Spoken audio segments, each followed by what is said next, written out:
Chapter 3148. Miss, the servant girl who was talking to Yuanya immediately became unhappy. Didn't we just go to Shaojin Temple a few days ago? The master said. Qing Huan.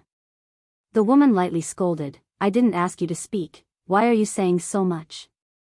Yes, miss.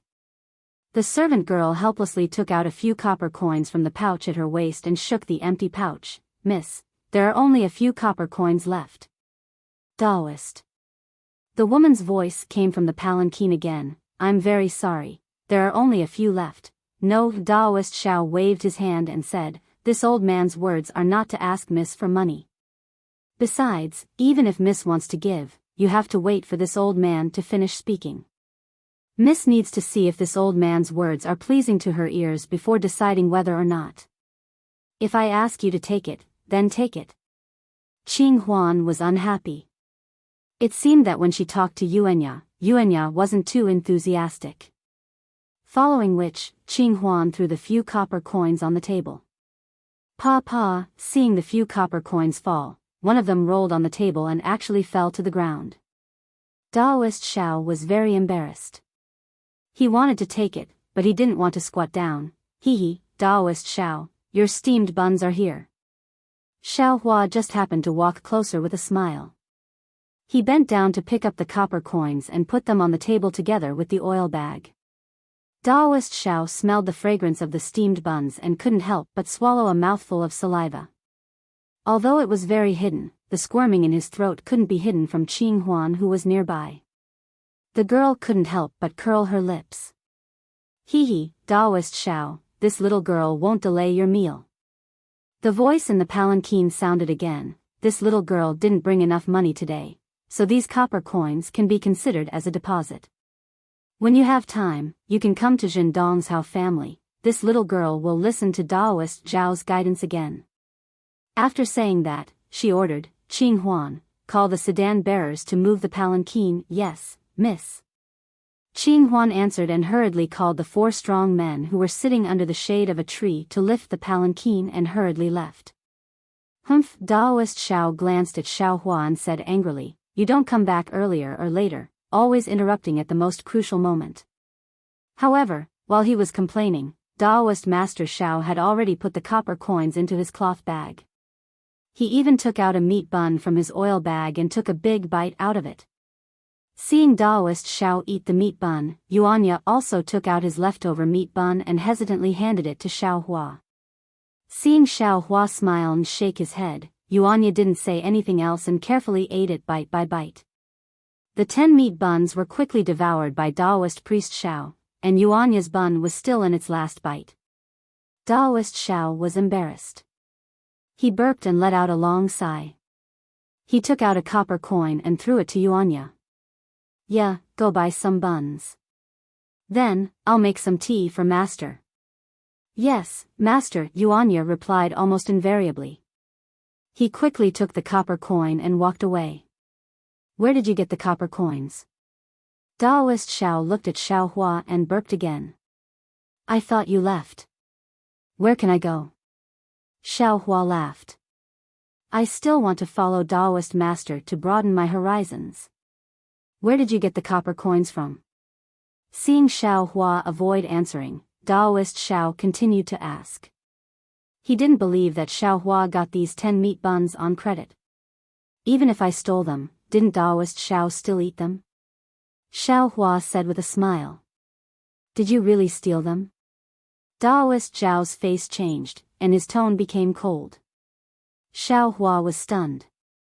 He didn't think that his joke would make Taoist Xiao have such a big reaction. He then laughed and said, do you think I'm that kind of person? I can't see through people's hearts. I don't know what kind of person you are. Who knew that Taoist Zhao's words would make Xiao Hua even more shocked? Even if many people seem to be honest on the surface and do things in the name of justice, who knows if they're right or wrong? I used to say that I can see through people's hearts, but even if I can see through them, what can I do? Just like that Hao family's young miss. She clearly wanted to let her sedan bearers rest for a while and avoid the scorching sun. At the same time, she saw that no one came to my table, so she pretended to read my fortune and wanted to give me a few copper coins. Do you think she'll believe this old man's nonsense? Even if you didn't come back, she would find an excuse to leave. She wouldn't let me finish my words. Because of the words she said before she left, if I have any urgent matters and really don't have enough to feed, I can always go to the Hao family to ask her for help. However, even if I can see through her heart, how can I not say those words? How can I not take the copper coins she gave me? This world is full of helplessness. Repent and be saved. Daoist Zhao's words caused Xiao Hua's heart to fiercely jump. He didn't expect that after he left for a while, Daoist Xiao would have such feelings. Moreover, listening to Daoist Zhao's words, he really is a person with a story. Unfortunately, after Daoist Xiao finished speaking, he actually yawned and stretched. He said in a low voice, "Damn it, I fought too fiercely with the bald donkey from Shaojin Temple yesterday. I didn't even sleep well." After he finished speaking, he actually laid down on the table. After a while, he started snoring again. Xiao Hua bitterly smiled and walked to the side of the big tree. He leaned against the big tree and also lazily watched Yuanya walk back step by step and eat the meat buns in small bites. As if it was Yuanya's habit, when he ate the last meat bun, he very firmly stopped. He carefully wrapped the bun in oil and put it into his bosom. Then he walked in front of Xiao Hua and bit his lips, his gaze firmly fixed on Xiao Hua. "Oh. What's wrong?" "Yuanya." Xiao Hua was a bit stunned. He smiled and said, "Have you taken a fancy to Qinghuan? You want me to ask Daoist Xiao for you? Why didn't you leave?" Yuanya was not amused by Xiao Hua's words and indifferently asked. Xiao Hua strangely said, "Why should I leave? This hidden immortal continent is so big, isn't it the same wherever I go? Since it's the same everywhere, why shouldn't I stay here? You just left, I thought you left." Yuanya did not care how profound Xiao Hua's words were and still said, "I was a bit disappointed in my heart, I felt that I wouldn't be able to see you in the future." "Ah." Xiao Hua blinked his eyes. Listening to Yuanya's words, it was almost a confession. "I somewhat regret that I didn't ask you when you were here." Yuanya did not care about the sudden goosebumps on Xiao Hua's body and continued, "Since you are back now, I must ask you." "What question?" Xiao Hua was very surprised. He really did not think that Yuanya would ask him such a deep question. "What you said this morning, was it true?" Yuanya stared at Xiao Hua and asked word by word. "What did I say?" Xiao Hua frowned and asked curiously. "That fist technique you used this morning, can you really teach me?" Yuanya was not discouraged by Xiao Hua's question and continued to ask. "This." Xiao Hua was really stunned. What he said in the morning was obviously a joke. He had never taught this Big Dipper God fist to anyone, and he also did not think that Yuanya could learn it. Seeing Xiao Hua's hesitation, Yuanya became anxious. However, he was not like an ordinary person. He was able to discern Xiao Hua's true thoughts from his hesitation. Yuanya knelt on the ground with a plop, kowtowed and said, "Master, please teach me the fist technique." "Master?" "Hee, you get up first, Yuanya." Xiao Hua laughed and raised his hand. "Yes, master." Yuanya didn't kneel for a long time like ordinary people. He stood up obediently. "You have a master."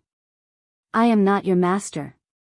Xiao Hua waved his hand, "Moreover, I don't intend to accept you as my disciple." "Yes, master." Yuanya still said the same words. Xiao Hua shook his head and did not intend to correct this mistake. He only stared at Yuanya and asked, "If you want to learn this fist technique, you must tell me, why do you want to learn it?" "Why do I want to learn it?" Yuanya was stunned. He scratched his head and said, "If I learn this fist technique, I will be more powerful. Naturally, I want to learn it." "Why not?" Yuanya's answer was straightforward, leaving Xiao Hua speechless. Looking at Xiao Hua, who was lying on the table, Xiao Hua really felt that this was Xiao Hua's arrangement. "How about this, tell me about your life experience." Since you want to take me as your master, you should at least let me know about your origin, right? Xiaohua thought for a moment and said. Yes, master. Yuanya respectfully said, disciple has no parents since childhood. Since I can remember, I have been living with a female wolf in the jungle. Yuanya's experience was very sad, but in Yuanya's words, it was very simple. In just a moment, Xiaohua knew that Yuanya was born in hidden Immortal Continent's profound jade dark forest. Since childhood, he had been living with the wild beasts in the jungle and had never come into contact with humans. When he grew up, he became the king of the wolf pack after the death of the female wolf who had been with him for a long time. Later, due to some reason, he came out of the jungle and met a hunter. However, he did not live the life of an ordinary person. Because he was unruly, he was sold to the arena by the hunter. Yuanya had received training in the gladiator arena, and it was there that he had gotten his name. For his own survival, Yuanya fought in the arena for about 3 years. There were no undefeated generals in the gladiator arena.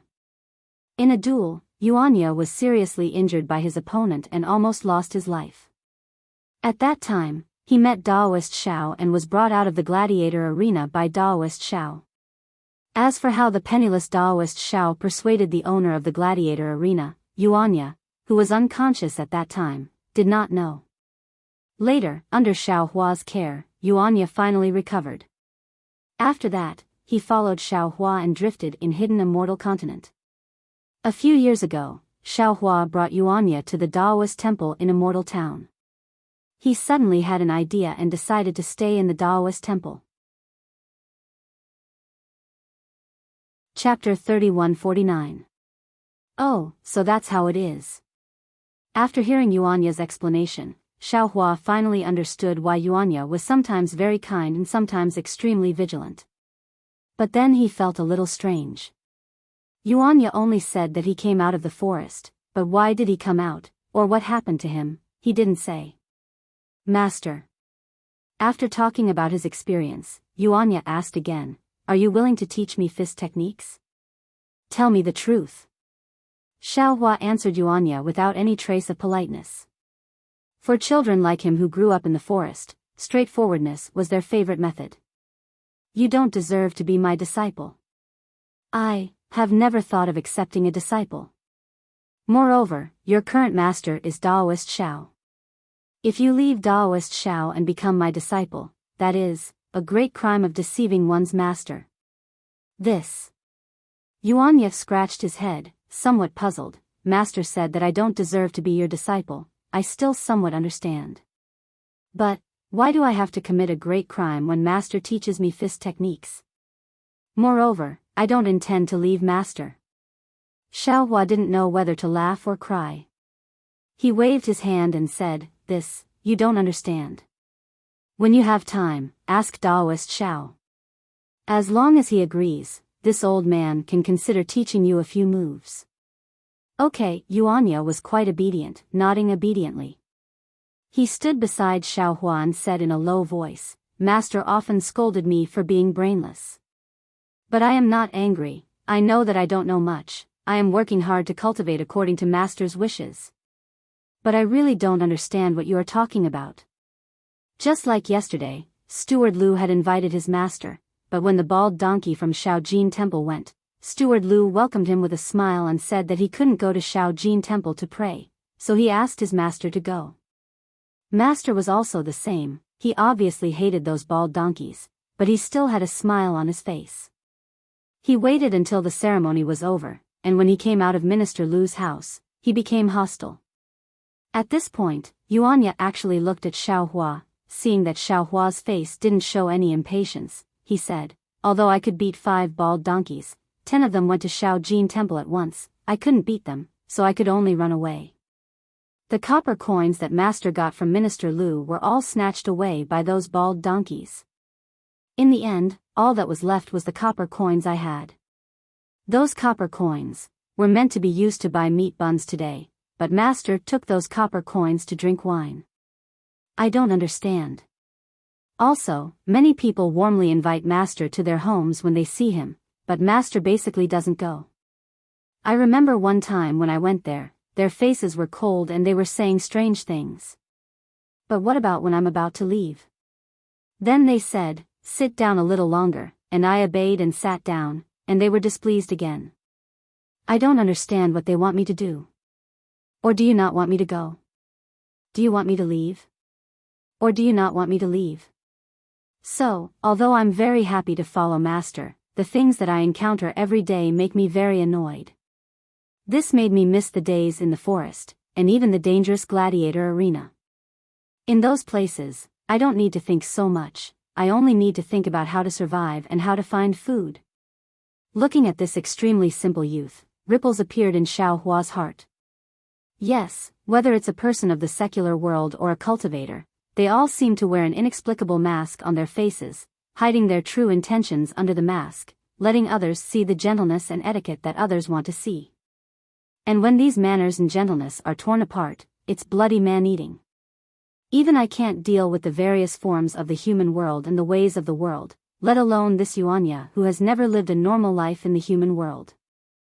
Unconsciously, Xiao Hua felt even more pity for Yuanya, secretly thinking, yes, in Yuanya's eyes, there is only survival and becoming stronger is for survival. When he saw the Big Dipper God fist, he knew that this was a path that would make him stronger, so he immediately wanted to leave, wanting to live a better life.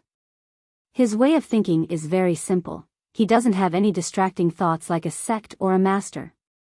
Thinking of this, Xiao Hua suddenly thought of the Changbai sects by Fei he met in the past, that cultivator who seems to be somewhat despicable, disregarding the outcome of the battle, only putting his own interests at the forefront. Isn't Bai Fei's actions somewhat similar to Yuanya's? It can even be said that they are essentially the same. It's all for survival. Forget it. Xiao Hua sighed, I wonder how Bai Fei, Shi Wuming, Meng Tian, and Roa Taohong are doing now? Did they go to that place? Suddenly, Xiao Hua's heart skipped a beat. That's right. Since Bai Fei could enter the Changbai sect and cultivate to the foundation establishment stage, why can't Yuanya cultivate as well? Moreover, this Xiao was forced to have no place to hide in the Xiaoyu mainland, wasn't it because of the Immortal Music sect and the Immortal Ascension Gate? A sect's strength is always greater than a single person, this Xiao can face two sects alone, it's better to lead a sect to face them. Xiaoyu mainland's Fortune Gate, after 100 years of development, did it survive? Or was it destroyed by others? What is Zhong Haoran's fate? Since Zhong Haoran can think of building a Fortune Gate on the Xiaoyu mainland, and he can also create the Heavenly Talisman sect, why can't this Xiao rebuild a Fortune Gate on the hidden Immortal mainland? Xiao Hua's thoughts unconsciously soared. Moreover, in the three mainlands, there are many things to be done for Taoism, isn't this the time for this Xiao to show off his skills? Also, this Xiao came from the Xiaoyu mainland to the three mainlands through the space meridian, isn't this karma? Or this Xiao inexplicably came here because the heavens want to borrow this Xiao's hands to revitalize the Tao sect? With the three mainlands as a foundation, and a Fortune Gate with thousands of disciples, perhaps. Xiao Hua thought of Jiu Xia in disbelief, can help Jiu Xia accomplish what she wants? Master. Just as Xiao Hua thought of Jiu Xia's beautiful face again, Yuanya annoyingly woke Xiao Hua up. Xiao Hua looked at Yuanya in annoyance and asked, what? Master, what are you thinking about? Yuanya was very curious. You have a very strange smile on your face. Oh. Strange smile, what do you mean? Xiao Hua didn't understand. It's the smile of a fox when it sees a chicken coop. Yuanya pointed out the little fox in Xiao Hua's heart without holding back. Go away, Xiao Hua waved his hand, what does a little child know? Master. Yuanya opened his mouth again. When did I let you call me master? Xiao Hua didn't agree again. Yuanya felt wronged and said in a low voice, you already agreed when I called you master just now. I didn't pay attention just now.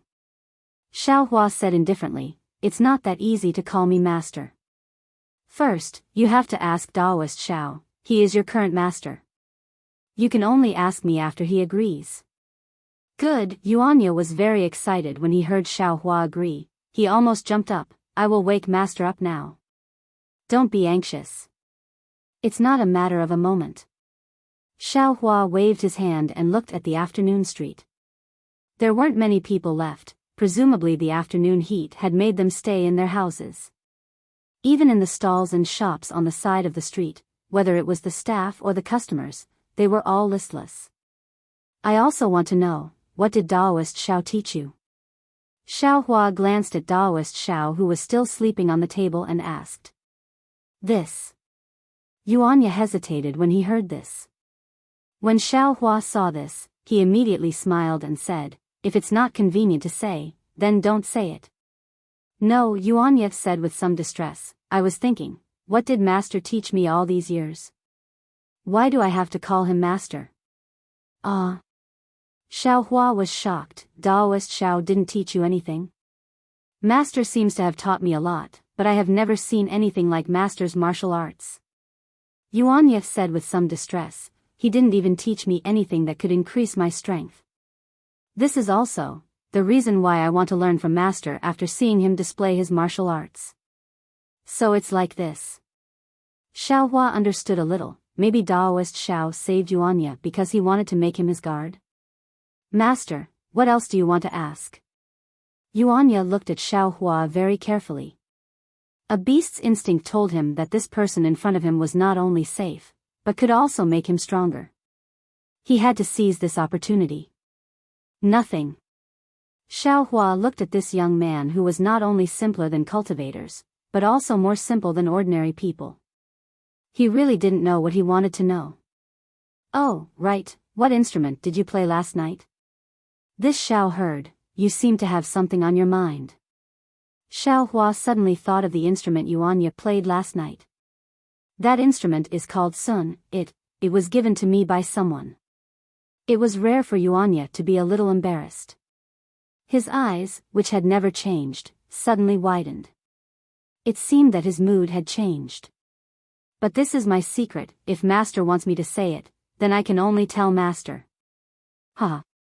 Xiao Hua laughed when he heard this. He looked at Yuanya, who was feeling uneasy because of the threat in his words, and waved his hand. Since it's your secret, it's fine if you don't tell this Xiao. And this Xiao is not your master. Yes, Master. Yuanya was a little disappointed, but his answer was still the same. Xiao Hua actually wanted to ask about Daoist Xiao, but looking at Yuanya, even if Daoist Xiao had a story, he might not be able to tell, not to mention that Daoist Xiao wouldn't tell his own story to this wild child who didn't understand the ways of the world. Immediately, Xiao Hua didn't ask anymore. He closed his eyes and sat there, refining the earth crystal Yao milk and recovering his cultivation. Yuanya waited for a long time. Seeing that Xiao Hua didn't say anything, he didn't get angry. He also sat there like Xiao Hua, and closed his eyes. When he was very young, he already understood that if he wanted to catch prey, he had to be patient, and if he wanted to get something, he had to pay a price. He could ambush an antelope in the grass for 3 whole days. In order to learn the Fist of the North Star from Xiao Hua, he still had this bit of patience. Chapter 3150.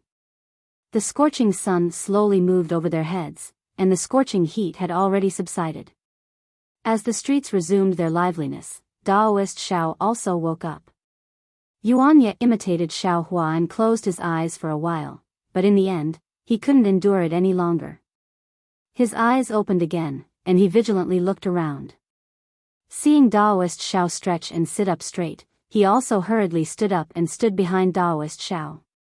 Yuanya stood up, and Xiao Hua also stood up. However, looking at his lazy and somewhat clumsy appearance, where was the demeanor of an expert? For hours after noon, Daoist Xiao's table seemed to be bustling with noise and excitement. Not only did 2 families bring their children to ask Daoist Xiao to name their children, but there were also 3 couples who secretly asked Daoist Xiao to give them advice on marriage and the so-called 8 characters of horoscope. Of course, the 8 characters of these 3 couples were all suitable in Daoist Xiao's mouth. Even if one pair didn't seem to be suitable, with 3 copper coins, Daoist Xiao used his great divine ability to change the heavenly secrets and make them suitable. Xiao Hua found it funny behind Daoist Xiao, but this had nothing to do with him. He only slightly narrowed his eyes and stood there. Seeing that the sun was already setting, Xiao Daoist's face was filled with joy under the orange sunlight. He had earned a lot of copper coins today, which was really out of his expectations.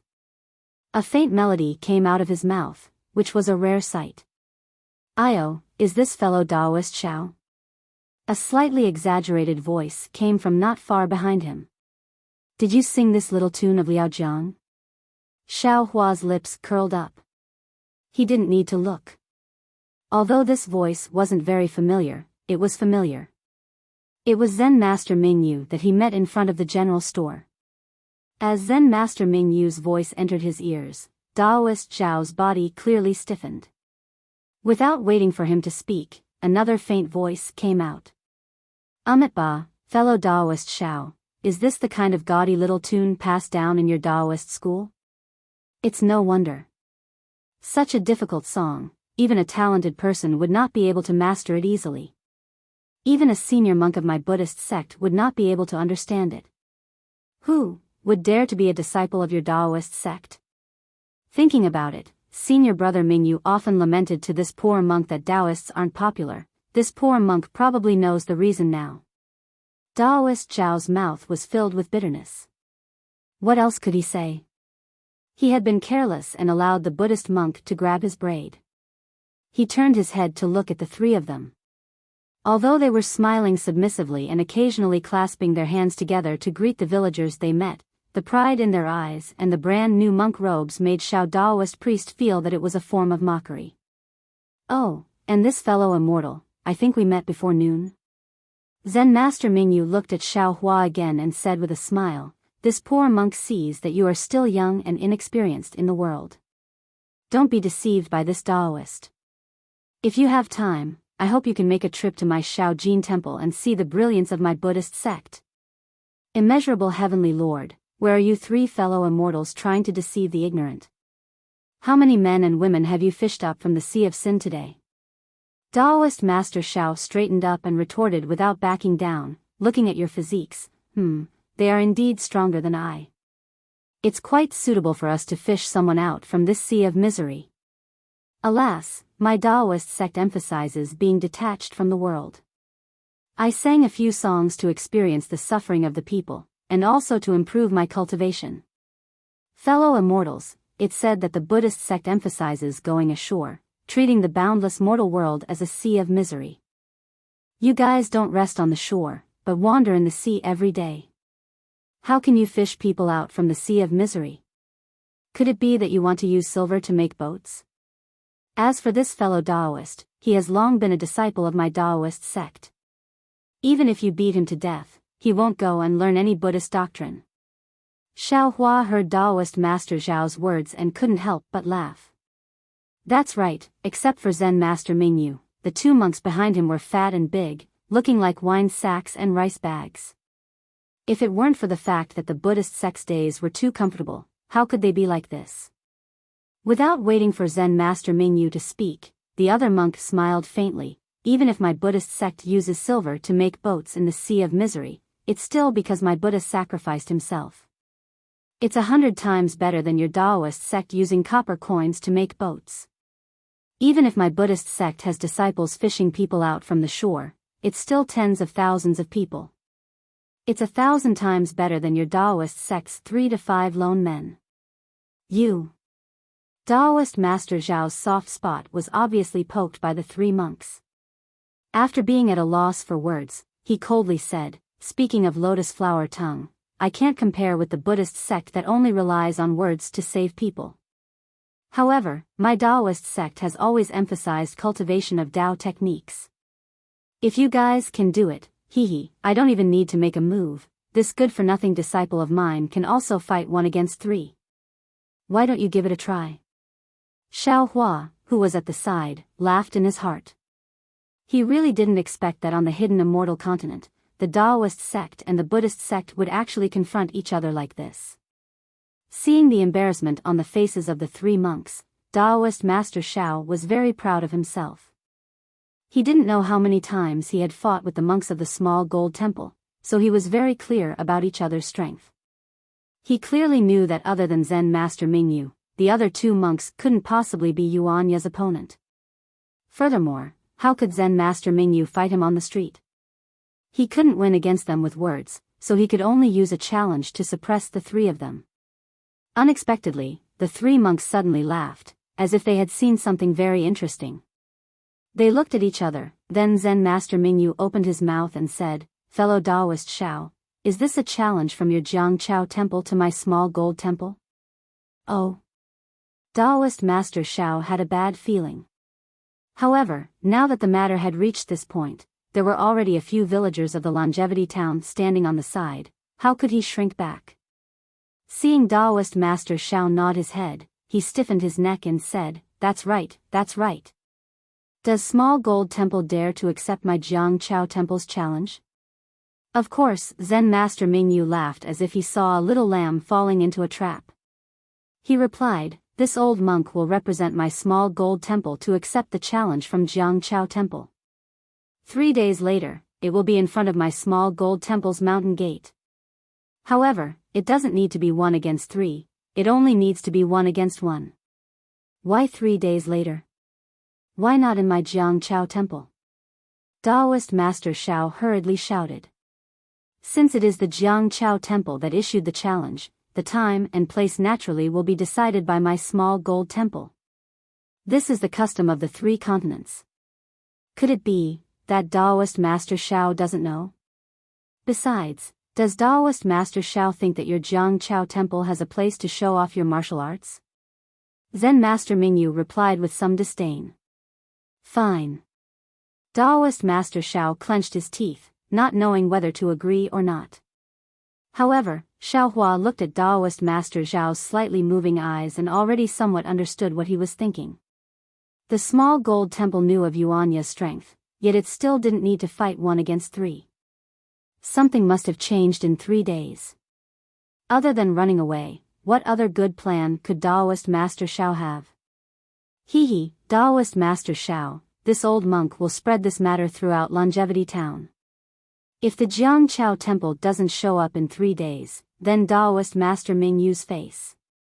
Whatever Xiaohua could think of, Zen Master Mingyu naturally had already thought of it. Right after Taoist Master Shao opened his mouth, Zen Master Mingyu immediately said, and his gaze swept across the surrounding villagers. "Fine." Taoist Master Zhao's teeth were about to be bitten off. His face was full of bitterness, but he couldn't not agree in front of everyone. Also, Zen Master Mingyu laughed again. Since it's a challenge, naturally there must be a reward. Oh. Okay. Hearing this, Taoist Master Zhao's eyes brightened. His teeth suddenly didn't hurt anymore. He shouted, "How many copper coins?" "Not the copper coins you Taoists use to redeem people." Zen Master Mingyu said with some disdain, "This time, my Buddhist sect and your Taoist sect will make a big bet. Whoever loses will have to leave Longevity Town." What? Taoist Master Shao was shocked. He hurriedly clenched his teeth again, as if the teeth that had stopped hurting just now were starting to hurt again. There's actually such a grand event between Buddhism and Taoism? Just as Taoist Master Shao was clenching his teeth again, and almost swallowing them into his stomach, a clear voice rang out from outside the crowd. 10 days later is the day of the decennial Immortal and Buddha ceremony between us Confucian cultivators and Buddhism, right? It's been a long time since my Longevity Academy and Small Gold Temple joined hands to discuss the friendship between Buddhism and Confucianism. Why don't we just move this challenge to 10 days later? How about my Longevity Academy also participate once? When Zen Master Mingyu and the others heard this, joy appeared on their faces. They looked towards the source of the voice, put their palms together and said, "So it's Zhu Tanhua, this poor monk greets you." "You're too polite, 3 great masters, please." Xiaohua raised his head and looked over. In the crowd, there was a middle-aged man wearing Confucian attire, wearing a Confucian headband, and holding a feather fan in his hand. He smiled and cupped his fists in return. The surrounding crowd also respectfully called out, "Greetings, Principal Zhu." Looking at this square face, sharp eyebrows, fine nose, and bright eyes Principal Zhu, Xiaohua already understood that this Confucian cultivator should be the principal of Longevity Academy in Longevity Town. Behind this Confucian cultivator, there were several rows of scholars of various ages wearing the same Confucian attire. They lined up in a neat formation, and very elegantly walked over from outside the town. Presumably, Longevity Academy had something to do outside the town, and they were returning in the afternoon and were about to pass by here. Taoist priest Xiao. That Principal Zhu slightly greeted Zen Master Mingyu and the people beside him. He looked at Taoist priest Xiao with a smile and said, "Although you and I have never met before, this little one has long heard of Taoist priest's name. Now is a good opportunity. You won't stop my Longevity Academy from participating in this matter, right?" Hee hee. Taoist priest Zhao's face was a bit unnatural. He concealed his laughter and said, "This challenge was originally a matter between my Taoist sect and Buddhist sect. I also didn't want to shed all pretense of cordiality with small gold temple, but Zen Master Mingyu is pressing on step by step. I have no choice but to accept. Longevity Academy is a Confucian cultivator, and has nothing to do with Buddhist sect or Taoist sect. There's no need for them to get involved, right? Moreover, since the Immortal and Buddha ceremony is in 10 days, your Longevity Academy in small gold temple can freely exchange pointers. Why are you pulling my Taoist sect in for no reason? Are Buddhist sect and Confucian cultivators joining hands again?" Hee hee, Taoist priest Xiao is thinking too much. Principal Zhu smiled and cupped his hands, saying, "The Immortal and Buddha ceremony that is held once every 10 years is merely a tradition of my hidden immortal continent and Western paradise. It is to celebrate that time in ancient times when the 3 continents joined hands. Now, who knows how many years have already passed, this Taoist sect has already lost many other Taoist sect. Why is Taoist priest thinking too much?" Chapter 3151. There was a towering mountain range that stretched for thousands of miles. This mountain range was very strange. There were no trees on the mountain range, nor were there any birds or beasts. There were only red rocks. The surface of the rocks emitted a faint light, and within the light, there were layers upon layers of talismans that slowly rotated. In the western sky, the blood-red sun shined on the red rocks, making them look like they were emitting a faint flame. Thousands of feet above the mountain range, there were also countless powerful formations and restrictions. There was no wind or clouds, and the central part of the sky was filled with a faint grayish-white color. Within the grayish-white color, there were layers upon layers of black clouds that were like mountain ranges. Looking from the outside, there were only bursts of lightning flashing in the gloomy black clouds. There were also faint sounds of thunder, but if one listened carefully, they wouldn't be able to hear it at all. Even the flashing light was like a candle in the night, disappearing in a flash. At the end of the mountain range was the mouth of a valley that was hundreds of feet wide. The mouth of the valley was also like the top of the mountain range. There was a firm formation that firmly sealed the entrance, and not a single bird or beast could be seen. The powerful fluctuations from the formation spread out without any concealment. However, at this moment, there were thousands of cultivators 100 feet away from the entrance of the valley. They wore different clothes and held different magical treasures in their hands. They stretched from the ground all the way to the sky and completely surrounded the entrance of the valley. All of the cultivators had nervous expressions as they stared at the formation at the mouth of the valley without blinking. The treasures in their hands emitted different lights, as if they had all made ample preparations. As long as there were any abnormalities at the mouth of the valley, countless treasures would fly out and smash into the mouth of the valley. The inside of the valley was not as calm as the outside. The inside of the valley was much more spacious than the outside. It was likely several miles wide. The stone wall inside the valley was different from the stone wall outside the valley. Although it was also made of red rocks and had layers of restrictions, the restrictions here were 10 times finer than the ones outside the valley. Every single rune was covered in fine lines, and those fine lines created wind runes. The wind runes rushed into the runes, and once again, they emitted various colors of brilliance. However, this light was covered by a black and red color on the rocks. This black and red color covered the entire walls of the valley, and the thickness was different. Experienced cultivators would know that this black and red color was caused by the blood that had splashed on the walls. Looking into the depths of the walls of the valley seemed to have been washed by blood. It was a black and red color, and it was very strange. The valley seemed to have just gone through a fierce battle. The air was filled with the smell of blood. The air was rich with the yuan qi of heaven and earth. At this moment, it was extremely violent. From time to time, one could hear the sound of explosions. Small strong storms suddenly formed and rushed in all directions. Most of them hit the mountain rocks of the mountain range. On the crimson-red mountain rocks, talismans flashed and the storms disappeared without a trace. Even the black and red blood didn't fall. It was unknown how much blood had been spilled on the rocks, and how many years this blood had existed for. Not only that, but because of the battle, the space inside the valley had become extremely unstable. From time to time, spatial cracks would appear.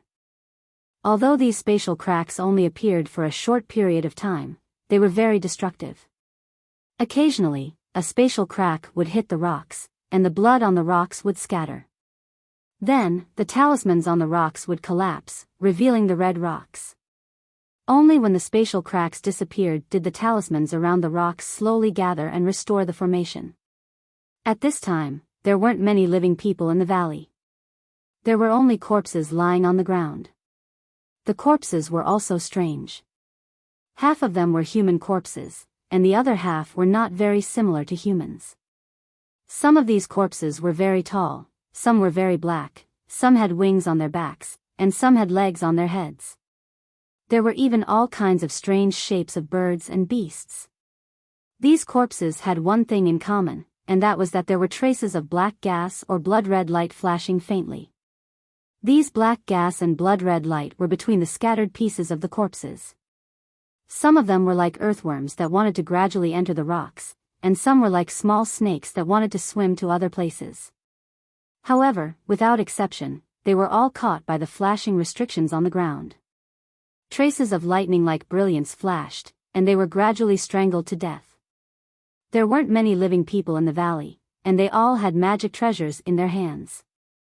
Their bodies flashed with various colors as they flew rapidly in the air. From time to time, they avoided the spatial cracks and extremely strong hurricanes as they flew into the depths of the valley. Everyone's eyes were filled with vigilance, and their faces were filled with extreme exhaustion. However, their divine senses were like a spider's web, sweeping around inch by inch. They didn't dare to miss a single spot. The deepest part of the valley was an area with a radius of 10,000 feet. This space of 10,000 feet was like a giant cocoon, filled with black and red mist. This mist rolled violently like a cocoon squirming. Inside the black and red mist, there were countless broken limbs moving up and down from time to time. There were even some wailing heads that suddenly appeared and let out a shrill cry.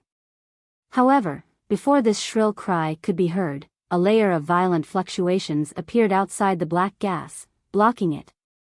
The core of the black and red mist wasn't inside the stone wall, nor was it on the ground. Instead, it was at the center of this 10,000 feet wide area. The core was no longer covered in mist, but rather extremely condensed. Drops of sticky blood mixed with the black flames slowly flowed in the center. The black flames surrounded a hole that was several hundred feet wide. Almost endless black gas and black flames flowed out from this hole. They couldn't rush into the valley in time, so they condensed at the core. Bursts of obscure and indescribable sobbing sounds came from this hole.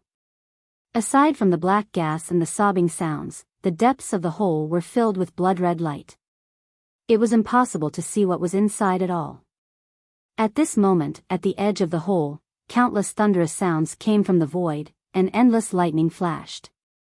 Waves of slow, unparalleled, and inhuman force came from the edge of the hole and squeezed inwards. Under this pressure, the hole began to shrink bit by bit. Looking at the black-red ball of qi that had shrunk to about 1,000 feet in size, there were over 200 cultivators dressed in different Taoist robes standing in the air. There were old and young cultivators, men and women, and some had simple faces and some had ferocious appearances. However, without exception, these cultivators were even more tired than the cultivators flying in the outer valley. The light around many of them had dimmed, and the treasures in their hands were damaged. Many of them had lost an arm or a leg. Among these cultivators in Taoist robes, there were more than a dozen young men in sword robes. They didn't have any treasures in their hands, but they stood straight as if they were treasures themselves. What was special was that strands of spiritual energy rushed in from all directions. There was a faint flash of light around them, and flying swords flew out from their bodies. The silhouettes of the flying swords flashed by and didn't linger for even a moment. Whether it was the cultivators in Taoist robes or the swordsmen in sword robes, their expressions were filled with vigilance and pride. Although they were staring at the black gas, there was a sense of relief in their eyes. Although these 200 cultivators appeared to be standing in a disorderly manner, it was actually a very powerful formation. Slowly and rhythmically, the natural energies of heaven and earth rushed into the formation from all directions, evenly and in an orderly manner, falling into the left side of different cultivators. As the spiritual energy rushed in, the formation seemed to be breathing and flashed with a faint, golden light. A faint rooster shape appeared, but there were many flaws in this rooster shape. It was clear that there were cultivators in those places, but they were no longer there. About 10,000 feet above the hundreds of cultivators, there were several people standing under an oval-shaped canopy. The cultivator at the front looked to be around 30 years old. His face was simple and his forehead was bulging. Under his thick eyebrows, his eyes were as bright as the stars in the sky. The cultivator's gaze swept across the formation as if his gaze could pierce through the black and red fog. He smiled and said to the 40-year-old cultivator next to him, Vice Alliance leader Luo, the reason why the 3 cultivation countries were able to defeat the Devil Realm was all because of the Alliance leader's Pleiades Devil Devouring Immortal formation. I thank the Pleiades Devil Devouring Immortal Alliance on behalf of the 3 cultivation countries and the country of sword cultivators. Vice Alliance leader Luo, who was in his 40s, had a very dignified appearance. Even though he did not speak, there was an indescribable presence about him that was like the light of the rising sun. This presence was not some sort of Dharma power or divine ability, but it made people feel close to him at first glance, as if he was the only friend they had in their lives. Vice Alliance leader Luo's movements were even more elegant. When the cultivator finished speaking, he immediately bowed and said, Senior Xian Qing, you are the Alliance leader. Ah. You are too polite. Hearing this, Starry Sky panicked. Starry Sky had always believed that no matter if it was the 3 cultivation countries or the Pleiades Immortal Alliance, they were all part of my Taoist sect. Their inheritance originated from the ancient times. You and I are going to work together. No matter if it was the ancient Buddhist sect or the Confucian cultivators, or even the current Devil Realm, they will all be destroyed under the torrent of my orthodox Taoism. Vice Alliance leader Luo represents the Pleiades Immortal Alliance. Your ambition is really great. This 30-year-old cultivator was the alliance leader of the Morning Rain Continent's 3 cultivation countries, Taoist Xian Qing. After hearing Luo Xingtian's words, he smiled and said, I don't dare to think about these. I only want to be able to resist the invasion of the Devil Realm during my time as the alliance leader, protect the demon-resisting valley, and protect the 3 cultivation countries, as well as the country of Huan and other places. At this point, a hint of worry flashed across Taoist Xian Qing's smiling face. He opened his mouth, wanting to say something, but hesitated. Chapter 3152. How could Luo Xingtian not see it? He hurriedly smiled and said, Senior Xian Qing, we have already won the battle in the demon-resisting valley. The space meridian between the demon realm and the human realm has gradually closed under the power of the realm. Only the demon venerables of the demon realm have the power to resist such power, right? With their demon venerables' bodies, they can't pass through the space meridian between the 2 realms. The curtain of the war is about to fall irrevocably. Senior, what are you worried about? Sigh, Xingtian. Taoist Master Xian Qing looked around and seemed to be a little worried. He said through voice transmission, "You have been in the 3 countries for less than 1,000 years. You didn't make it in time for the last battle in the demon-resisting valley, so you don't know. Last time, the 3 countries relied on the defense of the capital star formation to block the invasion of the demon realm. In the battle, 3 out of 60 people died. Among them, there were 2 void refinement realm cultivators, 17 spirit severing realm cultivators, and 44 nascent soul realm cultivators. Those below the nascent soul realm. Let's not talk about them." "Yes, about this." Luo Xingtian hesitated and said through voice transmission, "I have also heard that the capital star formation is a defensive formation. It is not as good as the Pleiades demon devouring immortal formation that I brought. But since the Pleiades demon devouring immortal formation is an offensive formation, sacrifices are inevitable." "Oh, Deputy Leader Luo, you are wrong." Daoist Master Xian Qing shook his head and said, "I am not talking about the problem of the offensive formation. The best defense is offense. I know this. And to be honest, if we still use the capital star formation this time, I am afraid that there will be more casualties." Hiss. Luo Xingtian took a breath of cold air and said anxiously, "Senior, you mean, the space meridian here is getting more and more stable? It can become a space passage? The strength of the demons attacking this time has increased greatly?" "That's right." Daoist Master Xian Qing nodded. "This is the problem that I found in the last 3 great battles." With that said, Daoist Master Xian Qing pointed at the big formation below him and explained, "There are 365 top cultivators of the 3 countries and the Huan country in this Pleiades demon devouring immortal formation. They are all nascent soul realm cultivators, spirit severing realm cultivators, and void refinement realm cultivators.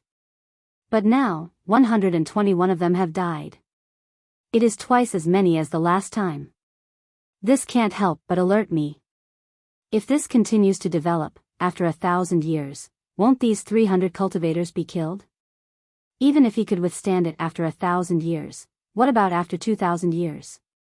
Do we still have enough cultivators to set up this array in the 3 kingdoms of cultivation? I really don't know." "Senior, you're right." Luo Xingtian's expression changed as well. 1,000 years will pass in the blink of an eye. We have to plan ahead.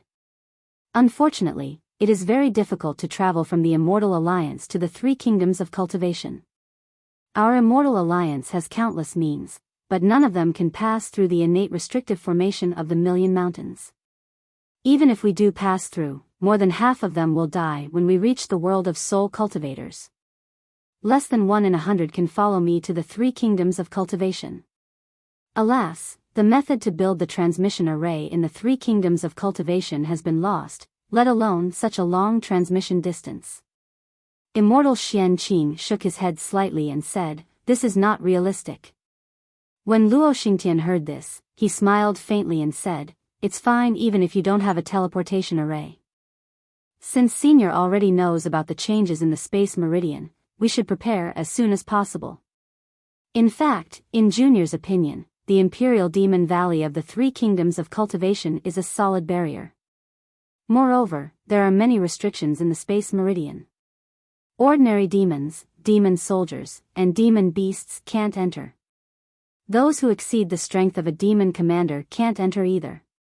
Only demon generals, special demon soldiers, and demon commanders can pass through the space meridian. This is really beneficial for our human race. Senior, I'm afraid you don't know what kind of disaster it will be if hundreds of millions of demon beasts or demon soldiers rush into the Imperial Demon Valley, right? Hee, although I haven't seen it, how can I not know after hearing what Deputy Leader Luo said? If that happens, the Qi Refinement and Foundation Establishment disciples of the 3 kingdoms of cultivation will rush in. We don't have to rely on the cultivators above the nascent soul stage to resist. Yes, after today, Lord Alliance Leader has to think carefully about how to mobilize these low-level disciples. Luo Xingtian didn't hide it and transmitted his voice. Although the great war of immortals and demons in the Imperial Demon Valley is very important, the leaders of the various sects didn't participate, and the low-level disciples of the various sects didn't participate. Even many cultivators don't particularly understand the Great War of Immortals and Demons. Except for the dozens of days of the Great War of Immortals and Demons, the various sects didn't mention this matter. This is not good for the future war situation. Indeed. Daoist Master Xian Qing nodded. With the experience of defeating the Immortal Alliance, the three kingdoms of cultivation will definitely. Not good. Just as Daoist Master Xian Qing was speaking, the black-red fog suddenly froze, and the obscure sound also stopped. Then, a red brilliance flashed out of the fog. Woo-woo. Ka. A spear-shaped demonic weapon that was over 10 feet long suddenly shot out, emitting a terrifying whistling sound. Moreover, the demonic spear was so sharp and so fast that it pierced through the air, causing the already unstable space to collapse inch by inch. The person closest to the demonic spear was a young female cultivator. That female cultivator obviously discovered it later than Daoist Master Xian Qing. When the demonic spear had rushed into the distance of 10 feet, she hurriedly rubbed her hands together, and a magic weapon like a jade hairpin rushed out. A blue wave emerged from the female cultivator's body, and the fine lines like scales protected the space of 10 feet around the female cultivator. However, before the demonic spear could hit this layer of protection, the collapsed space fluctuations had already rushed close. With a crisp ka sound, the scale-like ripples produced even finer cracks. Boom! A loud sound rang out, and the jade hairpin was immediately broken under the impact of the demonic spear. The female cultivator's face changed greatly, and her figure flashed, wanting to teleport out. However, the space around her was shrouded by the demonic spear, so how could she teleport? Swoosh swoosh. A sharp sound rang out, and the female cultivator's protective magic weapon was broken. The flesh on her left arm instantly disappeared, and the demonic spear whistled past her. Alas, one force breaks 10,000 techniques. Daoist Master Xian Qing's heart relaxed when he saw that the female cultivator only had her left arm broken.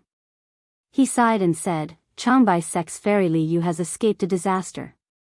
Fairy Li Yu has already reached the early stage of void refinement, Luo Xingtian next to him said with a smile, but the one who threw the demonic spear should have the cultivation of a devil monarch. This guy can't pass through the space meridian, so I'm afraid he will use the demonic spear to vent his anger. This is probably the last blow before the space meridian closes. Yes, it should be so. Daoist Master Xian Qing looked again. At this time, the entire great array was flashing with golden brilliance. Layers of protection appeared in front of the demonic spear out of thin air. Although these layers of protection were easily broken, they seemed to be continuous and slowly blocked the demonic spear in midair. Clang! 2 sword sounds rang out, and a huge red sword that was also 10 feet long appeared in midair. With a boom, it slashed the demonic spear. Waves of qi surged from the demonic spear, shaking the brilliance of the great golden array. In the middle of the demonic spear, traces of black qi flickered, and thousands of fine cracks appeared in the space. The demonic spear was actually cut into 3 pieces by the huge sword. Good, Luo Xingtian clapped his hands and said, Void Heaven Sword School's Jiang Zhujiang Spirit Sword is becoming more and more fierce. Such a good demonic spear, it's a waste. A void refinement cultivator next to him looked at the huge sword that had transformed into a human and waved his hand. The demonic spear that had been cut into 3 pieces fell into his hand, and he said coldly. Hee, Daoist brother Ji Feng. Luo Xingtian laughed and said, You are now the deputy union leader of the Immortal Alliance, not Ji Feng Zi of the Magnificent Spirit Sect. The difference between Dao and sword can't be revealed casually. Deputy Union Leader, I won't decline your guidance. Ji Feng Zi said faintly and then bowed. Lord Union Leader, this junior will take this subordinate to look around. Now that the demonic path in the Imperial Devil Valley is about to be closed, there might be a lot of fish that escaped the net hiding in the Imperial Devil Valley. Go. Daoist Master Xian Qing waved his hand with a smile. This matter is more important. If the demons sneak into the 3 countries of cultivation, wouldn't our Imperial Devil Valley have fought in vain? Ji Fengzi left, and Luo Xingtian accompanied Daoist Master Xian Qing to look at the demonic qi inside the Pleiades devil-devouring immortal formation that was getting smaller and smaller. It seemed that the war had already ended, but to their surprise, the real story had just begun. Somewhere in the Imperial Devil Valley, a Daoist with white hair and a youthful face was wearing a Daoist robe. He was holding a Rui scepter in his hand and was standing quietly in midair. There was a faint light in his eyes as he looked at the black and red fog around him. The fog was already a little messy, and it was obvious that there had been a fight just now. Although the Taoist master wanted to stand upright in the air, he couldn't help but stoop a little. His white hair was a little messy, and his face, which was supposed to be as rosy as a baby's, was no longer clean. Instead, it looked a little flushed. The expression in the Daoist's eyes was a little inconsistent with his quiet figure. There were traces of anger, indignation, and even more fear. If one looked closely, although this Daoist was standing calmly in the air, his body was trembling uncontrollably. However, it was also covered by his wide Daoist robe, so it was not obvious. However, his hand that was holding the Rui scepter tightly and the veins on his forehead were gradually showing, and his emotions were exposed. The Daoist's eyes turned sharply, and his divine sense swept out like a waterfall. Then, he raised his snow-white eyebrows, raised the Rui scepter, and said coldly, "Come out, this poor Daoist has already seen you." However, after this Daoist said a few words, the black and red fog was silent, and there was no movement at all. Humph, the Daoist did not say anything more. He waved the Rui scepter, and instantly, all the qi of heaven and earth around the Rui scepter gathered, and the qi of heaven and earth within a few hundred feet was sucked dry. A shadow that was a few times bigger than the Rui scepter gradually formed in the air. When the shadow solidified, the Daoist waved gently, and the shadow flew out silently. The Daoist even said, "The people of the mortal realm have always done things openly. Since you did not come out, don't blame me for being impolite." Chapter 3153. Just as the Daoist finished his sentence, the Rui scepter's phantom plunged into the black-red fog. A huge hole appeared in the fog due to the Rui scepter's phantom. Following that, an earth-shaking rumble sounded from the fog, sweeping away the black-red fog. At the end of the fog was an extremely burly man leaning against a mountain rock. He was 20 feet tall and emitted a pitch-black fog. The fog wrapped around the burly man, and in the black fog, some scarlet flames were emitted from the burly man's body. They entangled with the black fog, forming an armor similar to the black-red fog. The burly man looked similar to a human, but if one looked carefully, the edges of the burly man's body were formed from slightly retracting black fog. It isolated his true body from the heaven and earth spiritual energies of Demon Resistance Valley. There was also the burly man's face that was as black as charcoal. His scarlet eyes were filled with bloodlust. All of this meant that the burly man was not the person from the human world that the Daoist had mentioned in the sky. Ha ha ha. Cough cough. The burly man laughed loudly. Before he could finish laughing, he coughed and held his chest with his hand. He panted rapidly, as though he had suffered serious internal injuries. As he panted, sparks mixed with wisps of black fog rushed out of his mouth and nose. Upon closer inspection, the burly man's armor had indeed cracked in many places. However, it was obscured by the thick black fog. And at his waist, there was a hole the size of a skull. Black blood was flowing out, and there were also sparks in the black blood. Ha ha ha, people from the human world are only so. Daoist you. Who are you? Why did you only chase after me? The burly man didn't seem to be hurt by the Rui scepter's shadow. He jumped out of the black and red fog shakily and flew in the air with his body tilted. He said with a grin, but his words were very unfamiliar. He almost spat out each word awkwardly. The rules of my human world state that we have to report our names in front of 2 armies. How can we be like your fiend world, fighting as soon as we arrive? If you hadn't ambushed I and injured I, how could I have chased after you alone? The Daoist priest seemed to be a little impatient. After saying that, he waved the Rui scepter and shouted, both sides are grim fiends. It doesn't matter who I kill. Why bother asking for the reason? I am Reverend Sun Lu of the Changbai sect. Which devil of the devil realm are you? As the Rui scepter moved, it stirred up countless amounts of heaven and earth origin energy in the air. An inexplicable trajectory appeared in the Daoist's hand as he waved the Rui scepter. The trajectory streaked across the space, tearing it apart. A half-acre Rui scepter phantom appeared once again, but this time, it was even more powerful. It actually stirred up even more heaven and earth origin energy. It was like a kind of spirit tide, surging and surging towards the people of the demon world. Hee, just in time. This venerable is the fiend world's fiend General Chi Ku. It's precisely because I want to experience the methods of your mortal world's experts. As the burly man spoke, the black aura around him surged. His entire body seemed to expand, gradually growing to about 10 feet. Hee. A strange sound came from Chi Ku's mouth. His devil chi stretched out like tentacles, and he waved his hand with difficulty. A pitch-black devil blade flashed in his hand. With a light wave, the blade trembled slightly, and countless tiny spatial cracks appeared. There was also another strange mark on the tip of the devil blade. This Chi Ku actually wanted to use a devil blade to fight against a half-acre spirit tide. Hiss. Reverend Sun Lu sucked in a breath of cold air. His eyes flashed with a fanatical light, and the flush on his face became even more intense. However, just as the Rui scepter in his hand was about to burst forth with brilliance, he frowned slightly. His body suddenly became illusory. From behind him, a sharp black light flashed, and a crack appeared in the space where he was standing just now. This long crack flashed with a black and white brilliance. It was several feet long, and the brilliance of this crack rapidly closed, gradually disappearing.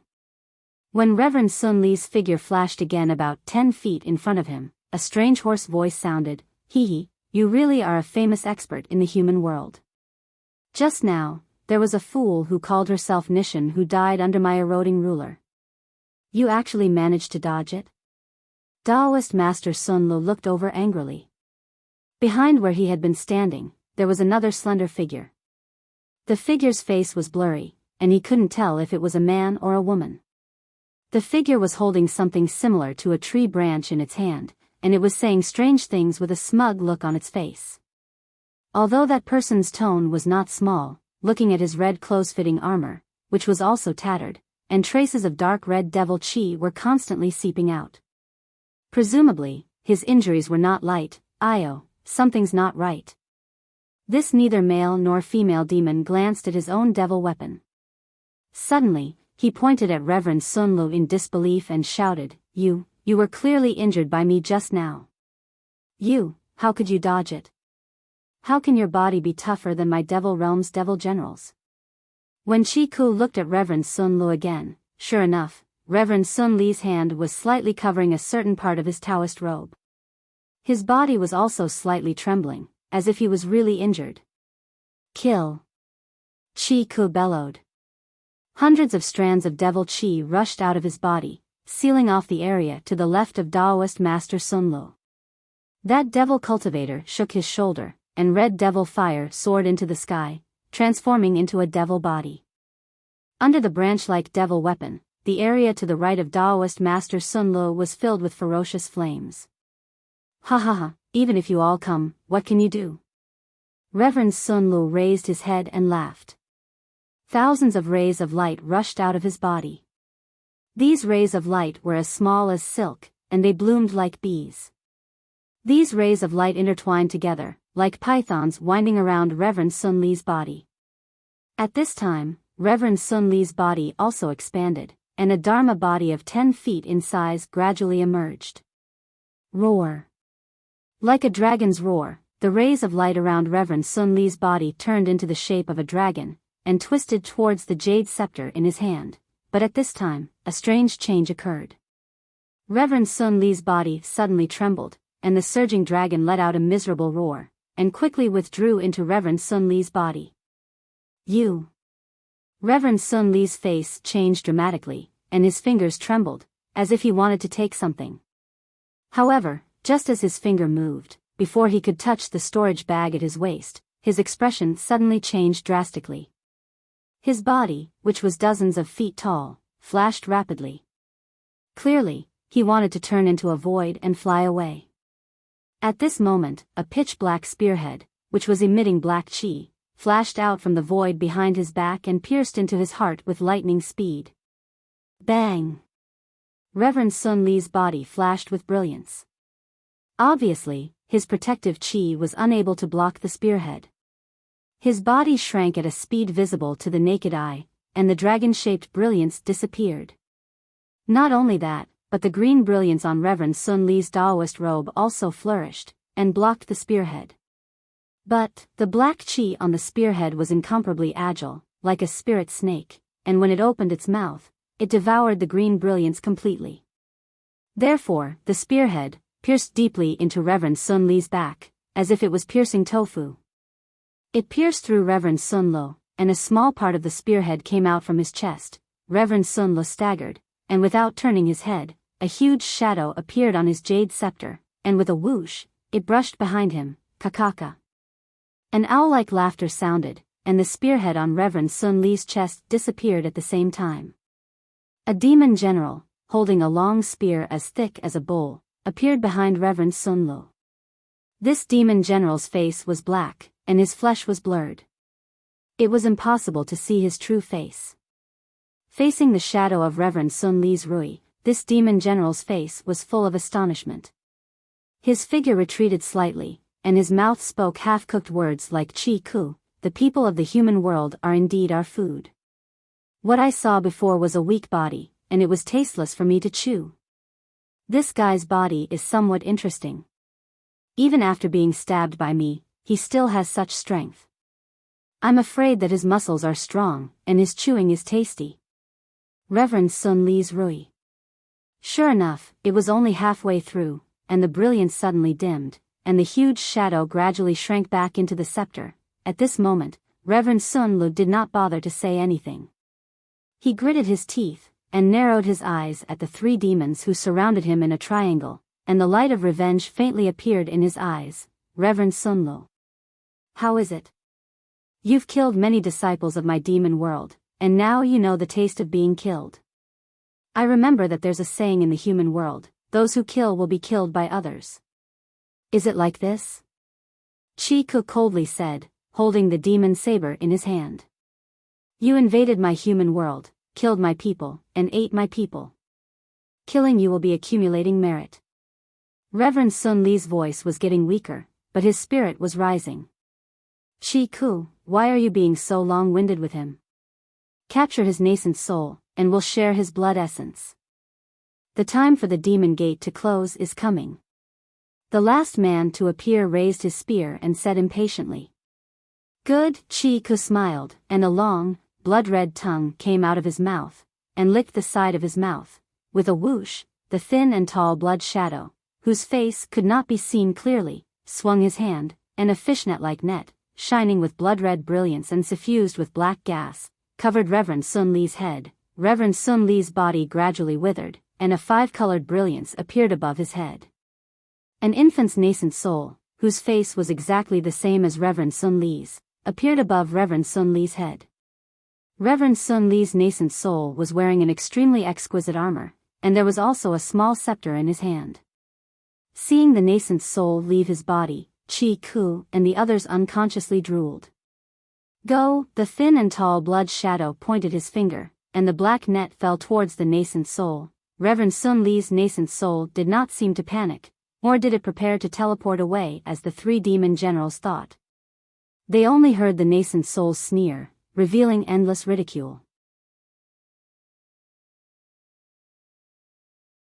Chapter 3154. Seeing Daoist Master Sun Li's nascent soul suddenly grow, it was as if someone had blown a lot of air into his stomach. This is bad, this guy, how can he self-destruct his nascent soul? Chi Ku was shocked. There were too few self-destructing nascent souls. Who wouldn't want to escape if they could teleport? Chi Ku cursed and turned to leave. The large man holding the spear also spat and cursed. Bad luck, I didn't say I was going to capture your soul essence. If you explode your nascent soul, even your soul essence won't be able to escape, so how can you talk about reincarnation? You're harming others without benefiting yourself. As he spoke, he also wanted to leave. But just as the two were about to turn around, a faint golden light flashed from Taoist Master Sun Li's nascent soul. The two unconsciously glanced. A dragon-shaped thing was held in Taoist Master Sun Li's left hand. Long Yu. Both of them were shocked, and the same thought came to their minds. How can this thing fall into the hands of a human cultivator? That's right. The demon general, who was neither male nor female, yelled, "It's the dragon jade." If it wasn't for the dragon jade's dragon body, how would he have been able to block my attack? Quick, this thing is a gift from the heavens, it's our chance. Hearing this, how could Chi Ku and the others shrink back? Although the self-destruction of nascent souls was a bit troublesome, it was impossible to take their lives. Chi Ku shouted, "Daoist Yuna, I'll let you see my means." As he spoke, Chi Ku's entire body instantly became thinner. A pitch-black flame emerged from his hand, and his body suddenly turned into a cloud of mist. Faster than the wind, he slapped down on Taoist Master Sun Li's nascent soul. The man with the long spear didn't hesitate. He put away the spear in his hand and punched himself in the chest. The bloody face completely rushed out, as if spitting out a mouthful of blood, also sprinkled towards Taoist Master Sun Li's nascent soul. Since Chi He and Sun Lu could see it, the blood shadow, who was neither male nor female, could see it even more clearly. He was even closer. Although he was extremely regretful of his slip of the tongue, he waved his hand, and the black flames turned into a black net about 10 feet wide. He wanted to imprison Taoist Master Sun Li's nascent soul before it exploded. Poof! He spat out a mouthful of blood essence onto the Rui scepter in Taoist Sun Li's nascent soul's hand. With a loud bang, the Rui scepter shattered into powder. The yuan qi that burst out from the powder was like a fuse, igniting Taoist Sun Li's nascent soul. Io, it's too late. Without waiting for Chi Ku and the other two to think, Taoist Master Sun Li's yuaning flashed a few times before exploding with a bang. This was the self-destruction of a yuaning. In an instant, it set off a boundless hurricane within the valley. The already unstable space, at this moment, Walala. The window paper that was already riddled with holes was blown apart by the hurricane. Several huge holes were formed in the air nearby. If it was an ordinary yuaning self-destruction, the power might not be so great. However, Taoist Master Sun Lu was not an ordinary yuaning cultivator. He had the dragon jade in his hand. Not only was his body tougher than a demon general's, the amount of heaven and earth spirit chi his nascent soul could hold was several times that of an ordinary person. In particular, this nascent soul was as tough as the body. When it exploded, the power was more than 10 times that of an ordinary yuaning. In addition, the 3 demon generals had set up a restriction around 10 feet around them. In this small space, the power of Taoist Master Sun Li's nascent soul's self-destruction was too powerful. On the ground behind Taoist Master Sun Li's nascent soul, a hole suddenly appeared and gradually tore open.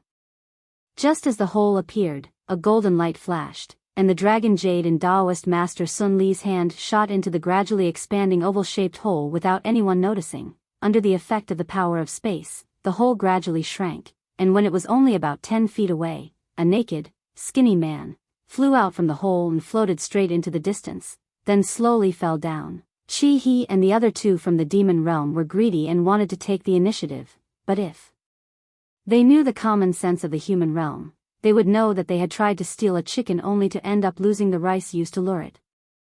Just as they saw that the situation was hopeless, they turned around and tried to hide in the void, but the strong energy storm and the swift and violent self-destruction had already caught up with them. They were already seriously injured and were at the end of their rope. The power of Taoist Master Sun Li's self-destruction was more than 10 times that of an ordinary yuaning.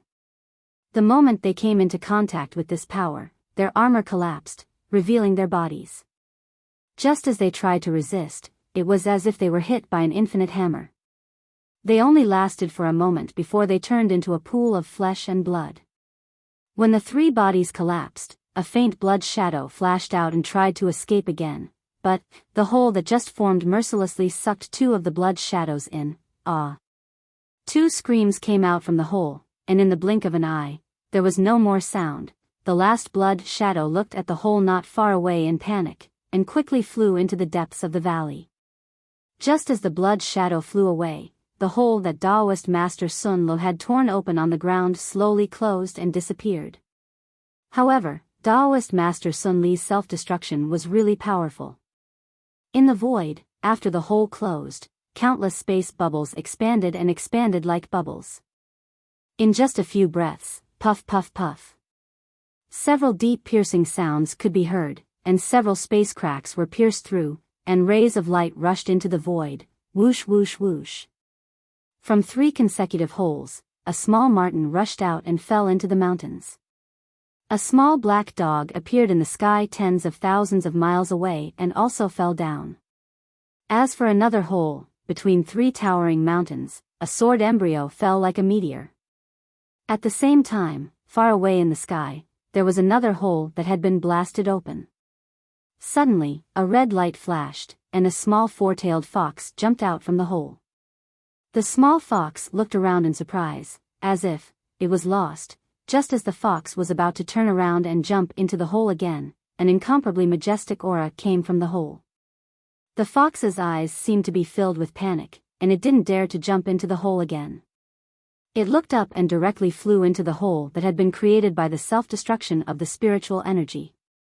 In the blink of an eye, it disappeared. The majestic aura quickly arrived at the edge of the hole. At this time, the hole had already shrunk to about a foot. A golden light swept out from the hole, and then with a sigh, a small silver-white wolf jumped out from the hole. It sniffed the air with its nose and directly flew into the hole. However, when the silver wolf flew out, the hole was extremely far away from the fox's previous location. Before the hole closed, another hole appeared beside it. Just as this hole appeared, a ray of light came from the other side of the hole, and a beautiful voice came from there. Quick, there's a passage here. Hello, is there anyone home? Then a childish voice came, and then a delicate little girl stuck her head out of the hole. After looking, she immediately shrank back. Goddess, this place is very strange. Oh? It seems like it's the human world. The little girl shrank back, and another woman flashing with 5-colored light appeared in front of the hole. The woman looked and shouted in ecstasy. Human world? What human world? The little girl called clearly didn't understand. Quick, let's go. The woman called Empress waved her hand, and the same 5-colored radiance enveloped the little girl. The two of them rushed into the crack and landed in midair. Let's hurry over while the crack in space hasn't closed yet. Thank you, the merciful Holy Mother. You're really merciful. When I find it, I'll thank you again. A multicolored brilliance flashed across the sky, and the woman disappeared. The crack that had already closed suddenly swelled again for some unknown reason. However, it was only the last time that it swelled, and its position moved a few miles away. At the same time, a human figure in a black cloak flashed out of the space. This human figure only appeared on a corner of the cloak when the crack was squeezed together. This human figure didn't stop at all, and squeezed through with all his might. Who? With a soft sound, the crack disappeared. After the last black figure walked out of the crack, the holes in the void finally regained their calmness, gradually closing up one by one. After half a cup of tea's time, just as the last hole was about to close up, a faint shadow flashing with white holy light, once again crawled out of the hole. Similarly, it was extremely surprised as it looked left and right. 2 winged figures appeared on its back, charging out of the hole diagonally. Just like the previous few groups of unfamiliar guests, it flew out of the hole that was about to close up. Not long after, the yuan qi of heaven and earth at the place where the nascent soul exploded became more and more chaotic, and the space became more and more unstable. Spatial cracks appeared one after another, but the original whole, along with Taoist Sun Lu, Qi He, and the others, had disappeared without a trace. No one knew that so many things had happened in the void in the time it took to finish a cup of tea's worth of tea's time. So many variables had come to this place. How many stories were there behind all these variables? After another incense's time, a dozen rays of light flew over from the distance. When they reached the sky, they stopped, revealing the true faces of these people. Most of them were like Taoist Sun Lu, disheveled, and many of them had injuries on their bodies. At the front was a middle-aged man with a dignified appearance. He was dressed in a white robe, and although there were some bloodstains, they were smooth. The man scanned with his divine sense and frowned. He looked around and whispered, "This should be where the spiritual energy exploded just now." Judging from this aura, it seems to be Taoist Sun Li's, Sai. Beside him was a middle-aged Taoist who was dressed in the same robe as Taoist Sun Lu. He sighed and said sadly, reporting to the Swift Wind Alliance leader, "This is the aura of my sect's martial nephew Sun Lu."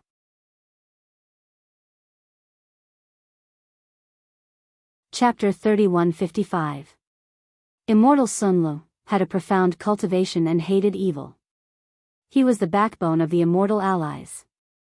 Now that he is gone, there will be one less person who can destroy evil and promote good in this world.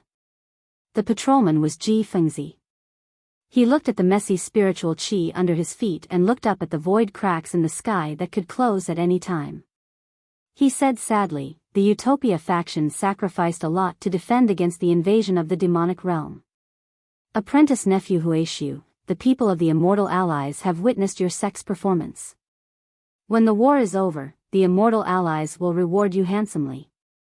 Immortal Huaishu cupped his hands in front of his chest and said sadly, "Defending against the invasion of the demonic realm is the most important task of the Immortal allies. All the other sects and factions are doing their best to defend against the invasion of the demonic realm. Our Utopia faction is just one of them. I don't dare to accept such a reward from the alliance leader." My fellow cultivator Huanshu, you don't have to be so modest." Another old man with white hair and a ruddy complexion flew to them and said with a smile, "Judging from the aura, besides the aura of martial nephew Sun Lu, there are also 3 auras of people from the devil realm. Martial nephew Sun Lu killed 3 people from the devil realm by himself. This power is beyond our reach. Now that martial nephew Sun Lu has fallen, this glory will naturally fall to your Utopia faction. We won't make a fuss about this." Ji Fengzi nodded slightly and said with a smile, "Apprentice nephew Feng from the Celestial Ascension sect is right." Immortal Sun Lu exploded his original soul and even gave up the 6 paths of reincarnation just to kill 3 people from the demonic realm. If the Immortal allies don't reward him for his sacrifice, wouldn't they be disappointed? Then, thank you, Alliance leader. Immortal Huaishu thought for a moment and nodded slightly. "I will go back and search for Immortal Sun Li's natal spiritual tablet, don't be so anxious. Apprentice nephew Huaishu, you just stay here and see if Immortal Sun Lu has left anything." Ji Fengzi waved his hand and a sword light flashed under his feet. When he was about to leave, he suddenly thought of something and gave Immortal Huaishu a few words. Then he said to the people beside him, "Okay, the gate of the demonic realm should be closed now. Let's search again to see if there are any survivors of the demonic realm." "Yes, thank you for your concern, Alliance Master." Taoist Huaishu cupped his hands in thanks. Ji Fengzi waved his hand and said to the 2 people next to him, "Feng Shu, Chan Si Miao, you 2 go back and pass down the order. Ask all the disciples above the gold core stage who haven't entered the demon-resisting valley to go to the demon-resisting valley and search for our fellow cultivators one by one. Oh right, everything you find must be handed over to the Immortal Alliance, and the Immortal Alliance will return the items to the various sections. The Immortal Alliance token will have other rewards." "Yes," Junior obeys. A middle-aged man about 40 years old who looked as handsome as Feng Shu flew over and said with a bow, Feng Shu from the Immortal Ascension sect and Chan Si Miao from the Immortal Music sect received orders from the Deputy Alliance leader Ji Fengzi and returned to the Immortal Alliance's temporary encampment in the middle of the Imperial Devil Valley. Immediately after, he issued an Immortal Alliance order, summoning all the Golden Core stage and above disciples of the various sects to enter the Imperial Demon Valley and conduct a search. It turned out that the guards outside the Imperial Demon Valley were all disciples of various sections. At this time, most of the disciples had entered the Imperial Demon Valley, and only a few disciples with insufficient cultivation were scattered outside the valley. The search had been going on for 10 days. The battle in the Imperial Demon Valley was very tragic. If the people of the Devil Realm were not killed by the cultivators of the human realm, then the cultivators of the human realm were devoured by the people of the Devil Realm. There were no casualties. Instead, they picked up a lot of magic treasures and other things that were lost. What? You found a naked person? Therefore, when a disciple came forward to report that he found a naked cultivator, Feng Shu of the Immortal Ascension sect was extremely surprised and blurted out. But then, Feng Shu realized his gaffe. He looked at Chan Si Miao of the Immortal Music sect, who had a smile at the corner of his mouth, and laughed at himself. Look at me, my head has been so tight these days. I almost forgot myself. Then he looked at the disciple who came forward to report and scolded, what's so strange about being naked? It's just that his clothes were torn in the fight. When he said the word torn, it was unknown what Feng Shu thought of, but he unconsciously revealed a trace of a smile. He was somewhat absent-minded. But the disciple argued, that person is still alive. What? Feng Shu and Chan Si Miao were stunned. They both stood up and said in unison, there are still people alive in the Imperial Demon Valley? Yes, we also don't understand. We searched the valley for more than 10 days, but there were only badly mutilated corpses. We didn't see anyone injured, so we were surprised. And what? Chan Si Miao was also interested and asked curiously. And this person didn't have any injuries. The disciple's face revealed a strange expression. He said, also, we were afraid that he was a senior from some sect, so we went forward to check his injuries, but we found that this person was actually only at the chi refining stage. That's impossible, absolutely impossible. Feng Shu heard this and shook his head. Only nascent soul cultivators can enter the Imperial Demon Valley. This has been the rule of the Immortal Alliance for millions of years. Even if you Golden Core disciples came, you would only be snacks for the people of the Devil Realm. How could you let a chi refining disciple in? Maybe he's a disciple that the Alliance leaders brought? Chan Si Miao frowned. How could the Alliance leaders be so reckless? Feng Shu waved his hand and said, it's useless to say more. Let's wait and see first. As he spoke, he asked the disciple to bring the person in. However, when the disciple turned around, Feng Shu suddenly asked, where did you find this person? Senior Feng, that person is not in the depths of the Imperial Demon Valley. The disciple naturally understood Feng Shu's meaning and answered without hesitation. Then, he thought for a moment and said hesitantly, if you think about the surroundings, it's not far from the place where Reverend Sun Le died. The place where Reverend Sun Le self-destructed? Chan Si Miao was curious. He looked at Feng Shu and said, if that's the case, with the power of Reverend Sun Le's self-destruction, this person doesn't seem to have any reason to survive? At least, it's impossible for him to be unharmed. So, that means he went there after Reverend Sun Le self-destructed? Feng Shu nodded and said, otherwise, when Reverend Huashu of the Utopia faction cleaned up the mess, there's no way he wouldn't be discovered. Suddenly, Chan Si Miao's expression changed drastically. He said in horror, could it be? Feng Shu also realized and said anxiously, no. At that time, the gate of the demonic realm was not closed. Could it be that he's from the demonic realm, this? The disciple smiled bitterly and said, seniors, that person is clearly from the mortal realm, and the cultivation of the chi refining stage. Chan Si Miao's expression was slightly embarrassed. Then, he smiled and said, the people of the demonic realm are getting more and more shrewd. Maybe they're imitating our demonic realm cultivation skills. Yes, quickly bring that person in. Feng Shu also agreed.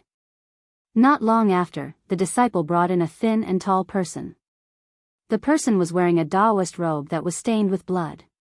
His shiny head was drooping, and his slender arms were exposed outside of his Taoist robe. When the disciple put the person on the ground, Feng Shu looked at the person's beardless face without eyebrows and closed eyes.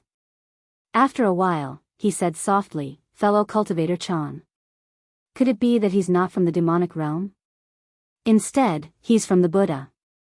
Before Feng Shu could finish, Chan Si Miao shook his head and said in a low voice, "As far as I know, the bald head might not be theirs. Also, I've never heard that they don't even have eyebrows." Yes, Feng Shu nodded and said, "This person's cultivation is indeed at the qi refining stage, but the true qi in his meridians is a little strange." Yes, I think so too. This amount of true qi should be at the foundation establishment stage, but why hasn't it liquefied yet? I'm afraid it's a good-for-nothing disciple of some sect, stuck at the foundation establishment stage. Chan Si Miao said with a smile. "Fellow cultivator Chan, even if it's a good-for-nothing disciple, they definitely wouldn't throw him into the demon-resisting valley. This is clearly against the rules of the Immortal Alliance." Feng Shu shook his head. "By the way, isn't this person uninjured? Why didn't you wake him up?" Feng Shu looked at the disciple and asked. "This.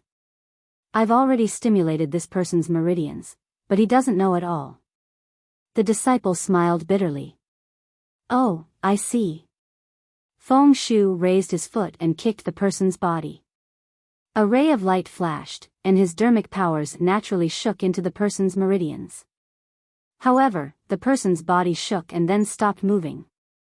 "What's going on?" Feng Shu went forward as if he didn't believe in evil. He reached out and patted the person's lower dantian. However, just as his palm touched it, a trace of surprise flashed across Feng Shu's face. Just as he was about to raise his head, he immediately lowered it.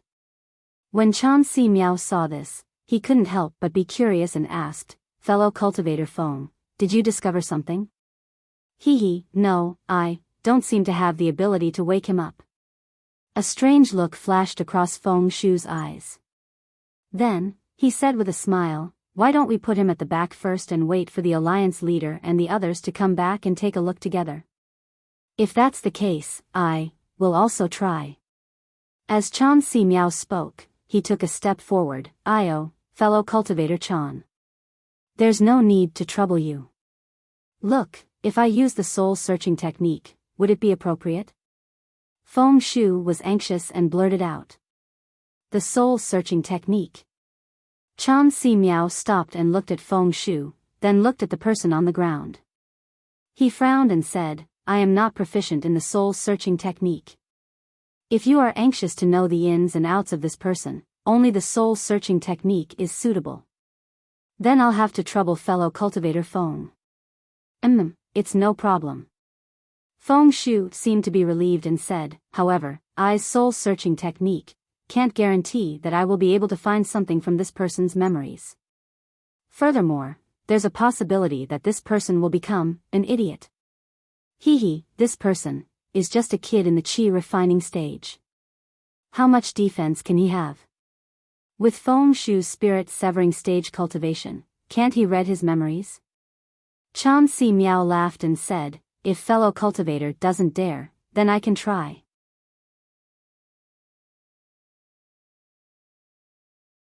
Chapter 3156. Feng Shu originally wanted to ask, but after hearing Chan Si Miao's words, he waved his hand and said, "That won't be necessary. However, if I really turn this person into an idiot? Fellow Chan, please don't blame me." "Of course not, soul-searching techniques have always had a chance of failing. Even if the alliance leader were to come in person, he might not be able to guarantee a 100% success rate, so please proceed, fellow Taoist Feng," Chan Si Miao replied with a smile. Feng Shu nodded and glanced at the person on the ground. His right hand formed dozens of complicated seals, all of which hit the person's head. Then, he suddenly stretched out his right hand, and his index finger moved the surrounding yuan qi of heaven and earth. Circles of four-colored brilliance were born like colorful butterflies. Along with Feng Shu's finger, they pressed on the person's forehead. However, in an instant, Feng Shu's originally relaxed expression became serious. Slowly, it turned into a kind of mockery. He snorted from his nose and took out his index finger. He turned to look at Chan Si Miao and shook his head. I have embarrassed myself. This person has really become an idiot. In his memory, there is nothing. I'm afraid that just now, Chan Si Miao didn't seem to be surprised, but the disciple next to him exclaimed. Then, Feng Shu's sharp gaze swept over him and he immediately lowered his head. Feng Shu, his eyelids moved. The moment the disciple lowered his head, he actually saw the person's eyelids move slightly. This time, Feng Shu didn't dare to move. He just stood to the side and watched quietly. Sure enough, in less than 10 minutes, the person finally opened his eyes. He first looked around, then sat up. He looked at the three people next to him and asked, who are you? Where is this place? Feng Shu smiled and said, this is the Imperial Demon Valley. Who are we? Don't you know? Imperial Demon Valley? The person muttered. He looked at Feng Shu and shook his head. Who are you? How would I know? Then, who are you? Chan Si Miao smiled. Yes, who am I? The person was stunned and said this sentence inexplicably. Then, he seemed to be talking to himself. Who can I be? If I knew who I was, would I not tell you? This person was naturally Zhang Xiaohua, who had floated out of the void crack. However, his memories had been sealed by the bracelet in the void. Now that Feng Shu had searched his soul, how could he have any memories? Forget it. Since I don't know his name, there's no need to think about it anymore. Feng Shu understood in his heart that there might be a problem with his soul-searching technique. He waved his hand and said, this old man wants to ask you, which sect are you from? Why are we in the Imperial Demon Valley? What sect? That's right. What sect am I from? Zhang Xiaohua frowned and said. Sigh. Feng Shu sighed and looked at Chan Si Miao. His eyes were filled with helplessness, as if he was feeling guilty for failing to search Chan Si Miao's soul. Then, Feng Shu asked again, then, little guy, where did you come from? Or, what are you doing here? This. Zhang Xiaohua stretched out his hand and scratched his head. He smiled bitterly and said, this. I don't remember. It seems. I should know, but I just don't know. Chan Si Miao nodded slightly and turned to look at Feng Shu. His eyes were filled with schadenfreude. When Feng Shu saw Chan Si Miao's gaze, he could only smack his dry lips. He looked at the confused Zhang Xiaohua with a complicated gaze and waved his hand. You don't even know the Imperial Demon Valley, and you don't even know where you came from. You are really an idiot. Forget it, you can leave first. Then, he said to the disciple beside him, take him to rest and wait for orders from the Alliance. Yes, this disciple understands. The disciple bowed and quickly left with Zhang Xiaohua. When the two of them were far away, Feng Shu's face was filled with smiles. He turned to Chan Si Miao and said, fellow Chan. Cough cough, I've embarrassed myself in front of you, not at all. People make mistakes and horses stumble. This soul-searching technique has always been like this. It's convenient, but it's very harmful.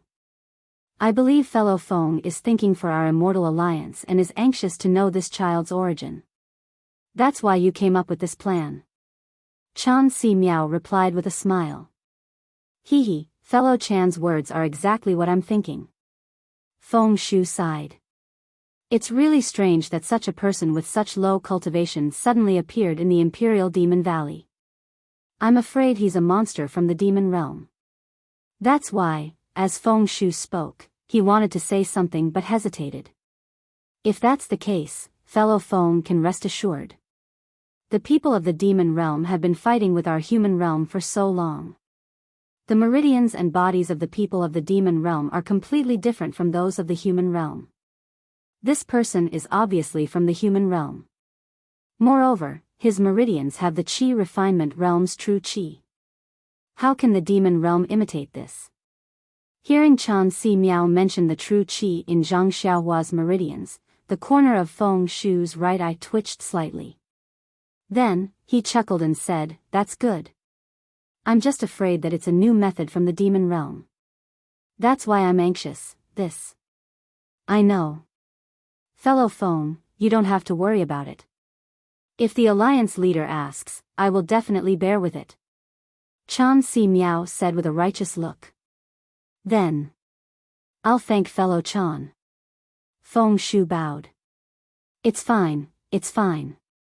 If it wasn't for my low cultivation, would have done it too." Chan Si Miao returned the greeting. However, Feng Shu didn't relax because of Chan Si Miao's sharing of the burden.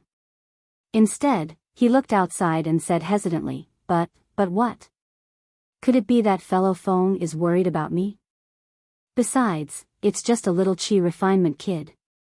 Chan Si Miao was displeased. No. Feng Shu hurriedly waved his hand. After thinking for a moment, he gritted his teeth and said in a low voice, "Fellow Chan, it's not that I don't trust you, but I don't trust others." "Others?"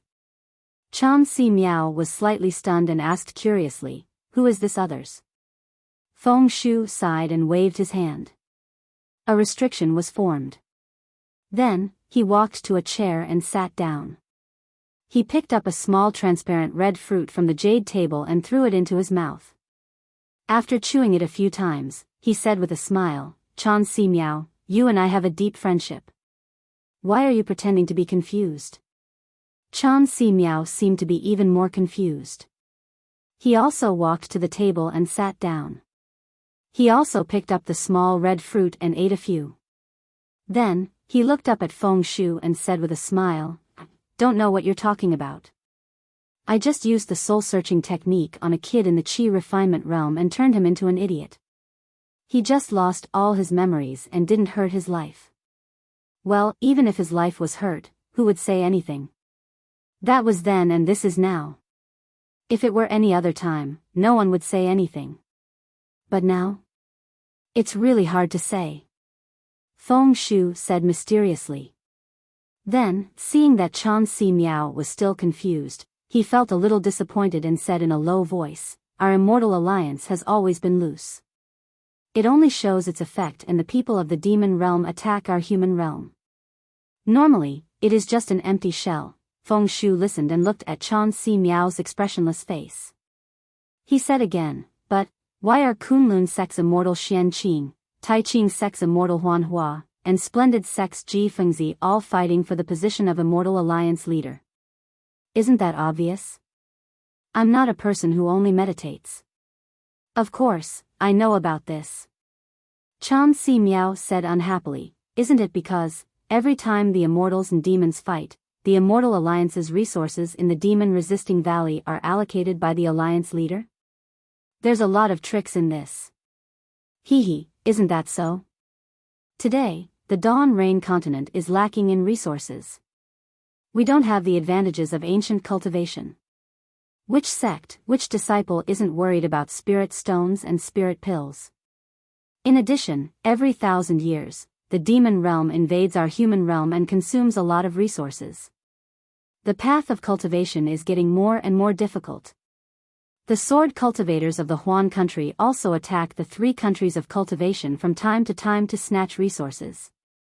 Fortunately, we've already cultivated to the soul-forming stage. If we work harder, we'll reach the void refining stage. It's just that the minor heavenly tribulation from the soul-forming stage to the void refining stage is not easy to pass. Once we pass it, it'll be easier for us to reach the void refining stage and form synthesis stage."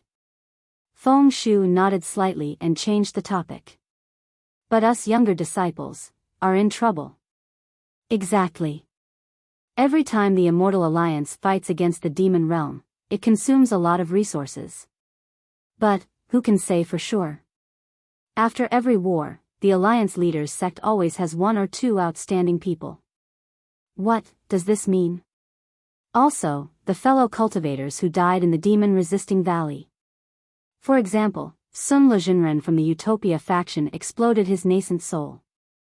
His magic weapons, elixirs, rare materials, who knows if they're all destroyed? The Vice Alliance leader only asked Sun Lejinren to take care of them. There's bound to be a mistake. If they're picked up by other disciples and handed to the Immortal Alliance, who would know that they belong to Sun Lejinren from the Utopia faction? But those things belong to Sun Lejinren himself. Sun Lejinren probably doesn't know about them. Even if he wants to ask the Immortal Alliance for them, he has no basis. Chan Si Miao said disdainfully. But he can't blame the Immortal Alliance. He might blame the disciples who are searching for them. He might even blame you and me. Feng Shu said mysteriously. How is that possible? Chan Si Miao almost jumped up and said, what does this have to do with us? Heh, fellow cultivator Chan, I'm just guessing. Sun Lejinren might not think so. Feng Shu waved his hand and said, however, while we shouldn't have the intention to harm others, we should always be vigilant. What do you mean? Chan Si Miao asked curiously. We're indebted to the Vice Alliance leader of the Strong Wind Alliance for giving us the task of searching. I wonder how many people are jealous. Fellow cultivator Feng, you mean? Chan Si Miao seemed to understand. He stared at Feng Shu and asked without blinking. Seeing Chan Si Miao's reaction, Feng Shu's expression didn't change. He nodded slightly and said, yes, just as I thought, this qi refining kids matter is not a big deal. But if someone uses it as an issue, this issue is very profound. Is this necessary? Chan Si Miao almost jumped up.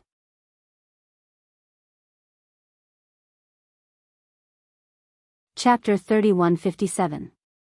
Fellow Taoist Chan, calm down, Feng Shu smiled and said, this is just my guess. However, we'd rather believe it than not.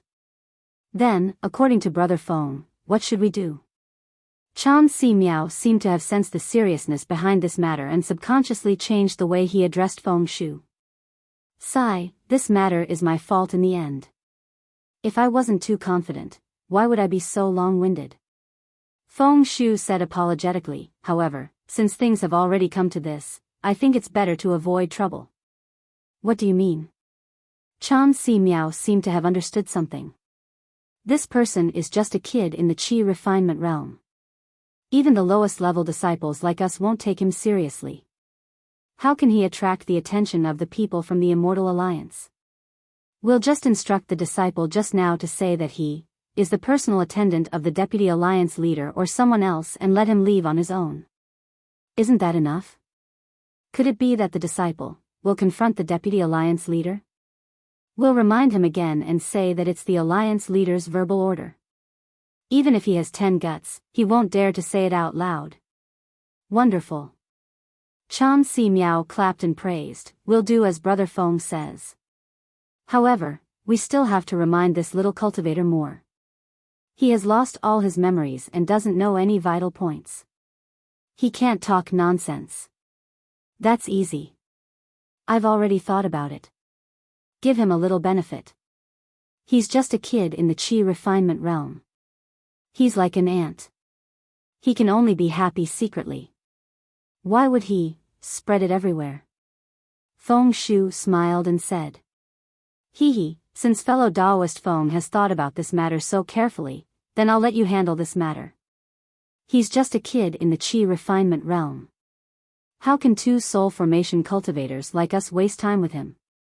Chan Si Miao said with a smile. Well, that's good. Since fellow Taoist Chan has no objections, I'll deal with it now. The sooner I do this, the sooner I'll be at ease. Feng Shu stood up and smiled bitterly. It's my fault. Sigh, if I didn't use the soul-searching technique, why would there be so much trouble? Chan Si Miao's face was full of sympathy. The ancients have a saying, the more you do, the more you make mistakes. The less you do things, the less you make mistakes. Fellow Taoist Feng, have you forgotten? Feng Shu slapped his forehead and said with a smile, I really forgot. Then, his figure flashed and turned into a beam of light that shot out of the door. Chan Si Miao smiled as he watched Feng Shu leave in a hurry. He picked up a red fruit, looked at it, and put it into his mouth. In a valley in the Imperial Demon Valley, there were layers of restrictions flashing with light. Behind the restrictions was a large number of wooden houses. At this moment, the surroundings of the wooden houses were very quiet. There was no sound and no one could be seen.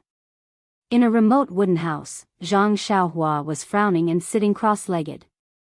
Yes, where did I come from? Who am I? He muttered to himself, I can't even remember my own name, how can I remember anything else? Where is this place? Shaking her head, Zhang Xiaohua very naturally released her divine sense. Huh? The heaven and earth spirit qi here is actually so dense? Zhang Xiaohua was shocked, but then she came to a realization. How do I know that the heaven and earth spirit qi here is dense? Could it be that, the place I came from, the heaven and earth zero spirit qi is not dense? Zhang Xiaohua's mind raced. The true qi in his body flowed, and a cultivation technique that he could not remember the name of was activated. But then, Zhang Xiaohua's face changed greatly. What is going on? The heaven and earth spirit qi here is so dense, why can't I draw it into my body? Zhang Xiaohua's divine sense scanned the outside for a moment. He tried the cultivation technique in his body a few times, but could not draw in any heaven and earth spirit qi from the outside. Zhang Xiaohua then gave up disappointedly. Why is this? Zhang Xiaohua was puzzled. Could it be that my meridians have some changes? Thinking, Zhang Xiaohua unconsciously scratched her head. Why am I bald again? Zhang Xiaohua was stunned. At this time, he did not pursue the reason why she said the word again. The true qi in her meridians followed the memory in her heart and circulated a few times. She did not feel any abnormalities. Zhang Xiaohua then checked the other parts of her body. What is this? Zhang Xiaohua finally found the place that was different from her impression. Finally, she found the mysterious place behind her head. At this moment, behind Zhang Xiaohua's head, there was a space that was dozens of feet in size. The ground of that space was like an ordinary ground, with a layer of soil. On top of that space, there was a ball of golden light, slightly and slowly rotating, just like a small sun.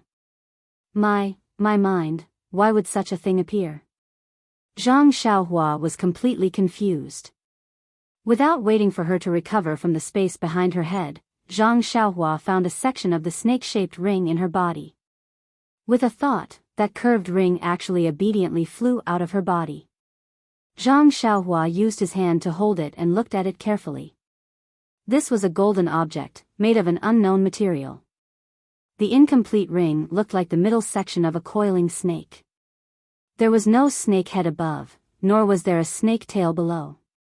On this ring, there were thin scales, similar to the scales of a small fish. Tsk tisk. Zhang Xiaohua smacked his lips and could not help but say, how much is this worth? Then, he scratched his head and said in confusion, what do I mean by this sentence? Thinking, Zhang Xiaohua immersed his divine sense into the snake-shaped ring. Who knew that the snake-shaped ring was like an ordinary object? There was no fluctuation of true qi at all. Impossible. If it's not, what kind of treasure, how can it be integrated into my body? Zhang Xiaohua could not believe it. But, he tried for a while and still did not gain any insight. He wanted to keep the snake-shaped ring. Before he could think of a way to keep it in his body, Zhang Xiaohua thought of the space behind her head. Could it be that the space is used to store things? Sure enough, Zhang Xiaohua's mind was focused. With a sweep of his divine sense, the snake-shaped ring in his hand immediately disappeared. When Zhang Xiaohua looked again, that dragon-shaped ring stayed in a corner of the space. Not bad, this space can actually store things. Zhang Xiaohua was overjoyed. The depression of not being able to gather true qi for his mental cultivation method had been driven away. Imperial Demon Valley? Where is this place? Zhang Xiaohua thought as he stood up. Releasing his divine sense, he carefully sized up the small hut that he was in. This was an extremely ordinary-looking wooden hut. The entire structure was built with wood. There was not the slightest bit of decoration. In the wooden hut, there were only a few praying mats.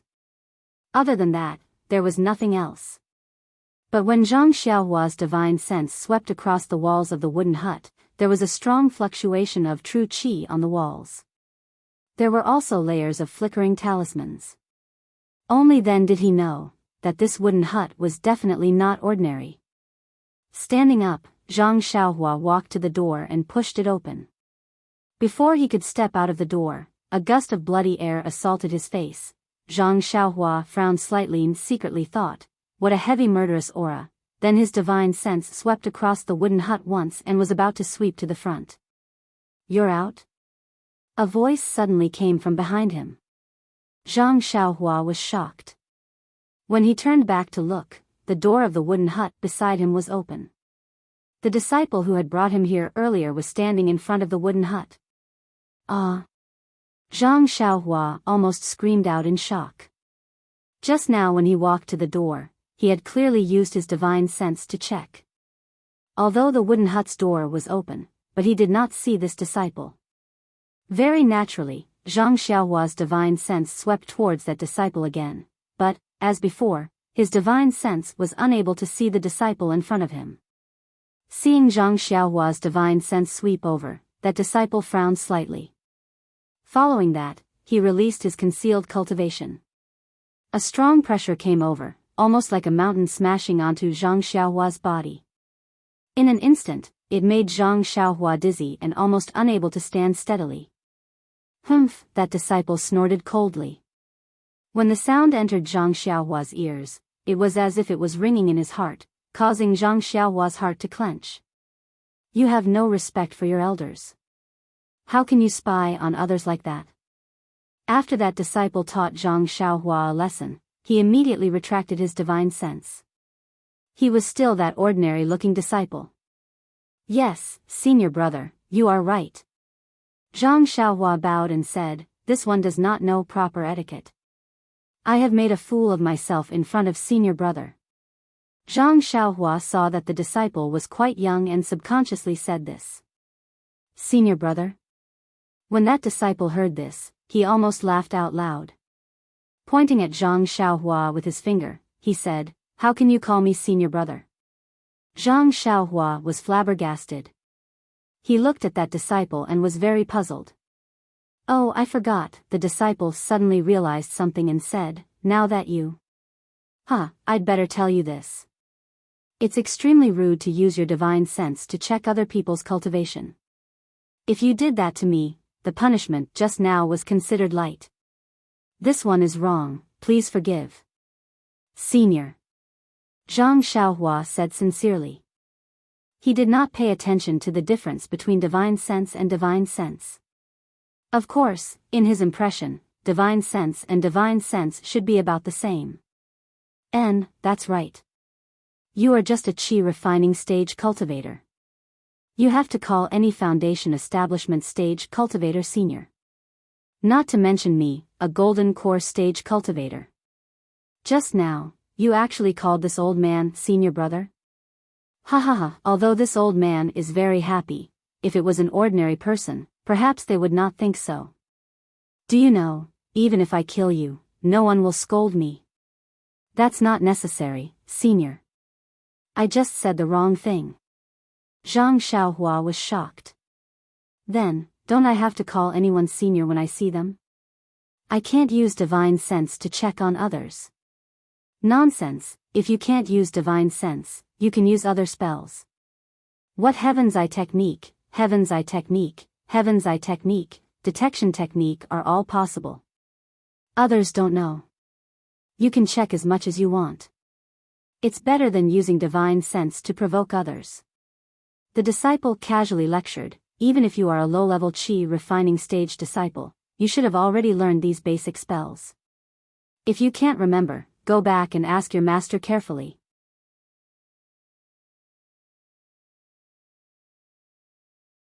Chapter 3158.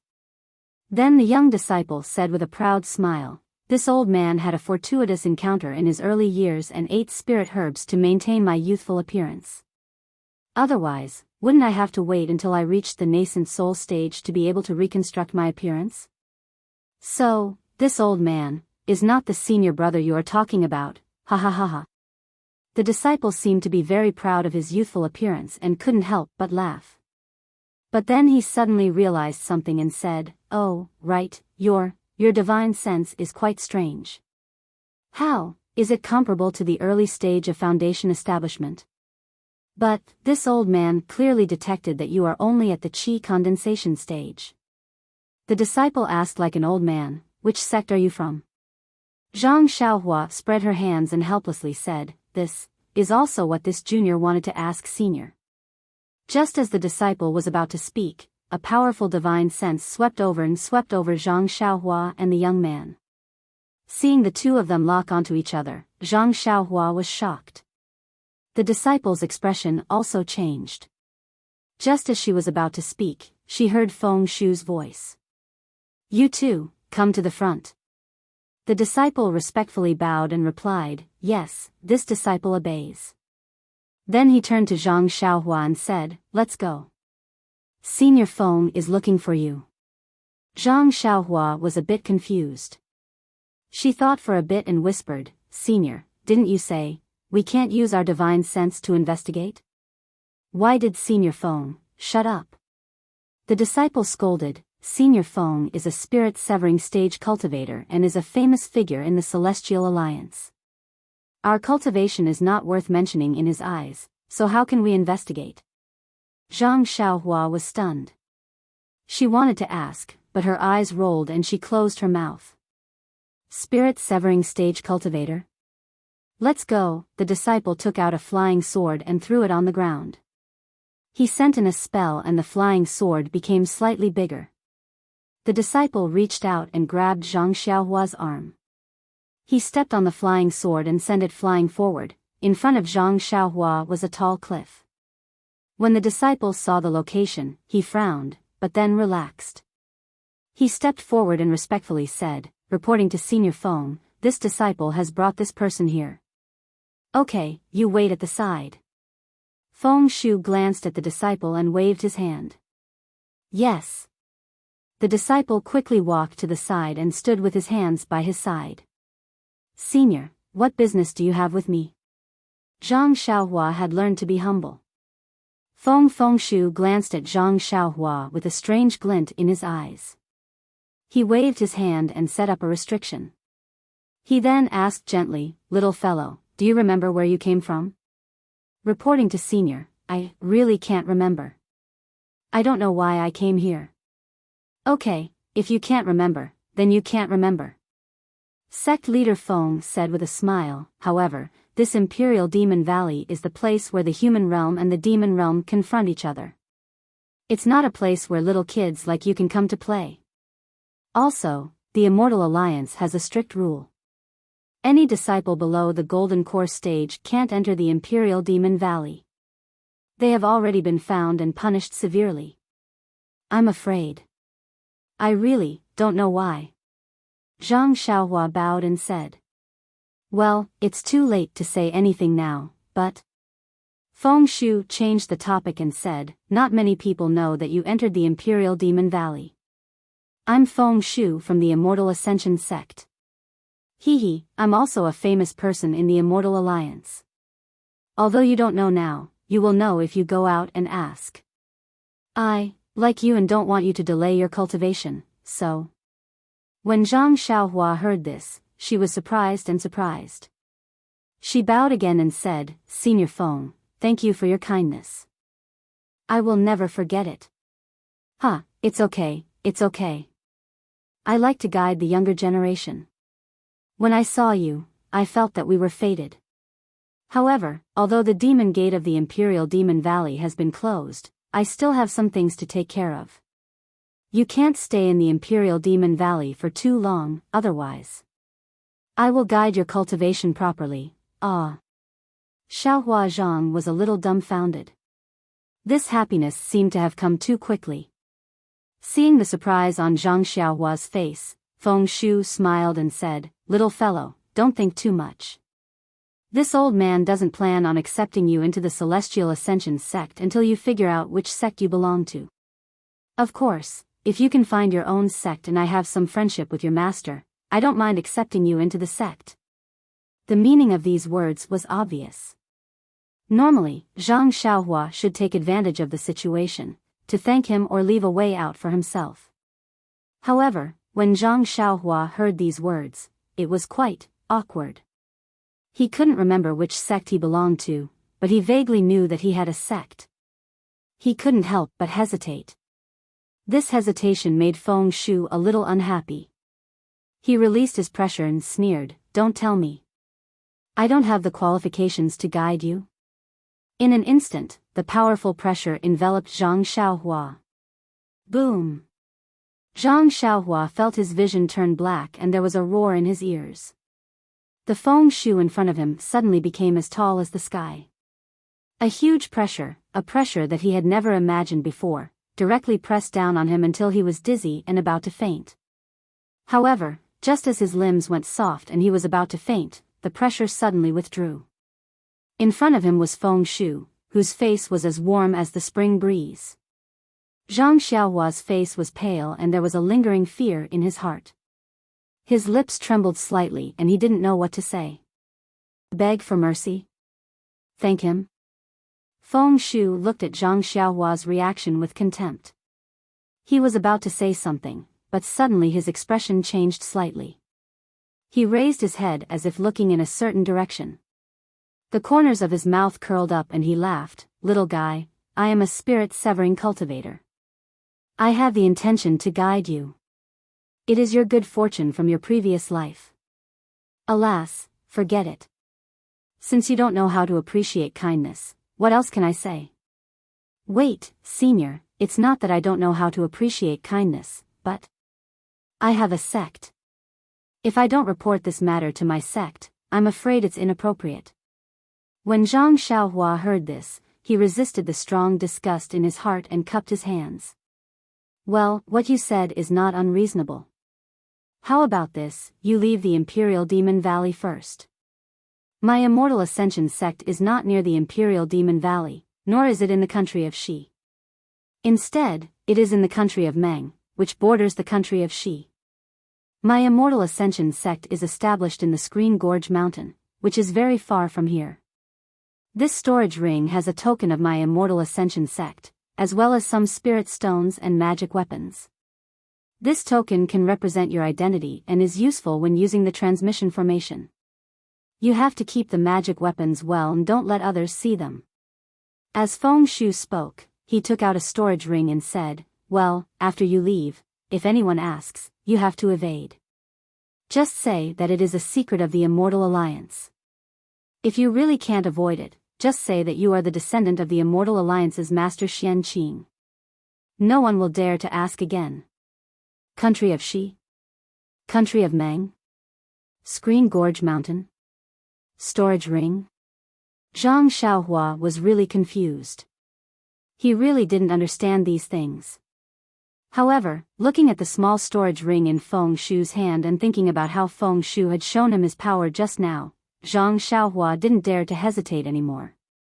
Although he muttered in his heart, he still took the storage ring and put it on his hand very naturally. Then, he carefully remembered Feng Shu's words and bowed, "Thank you for the arrangement, senior.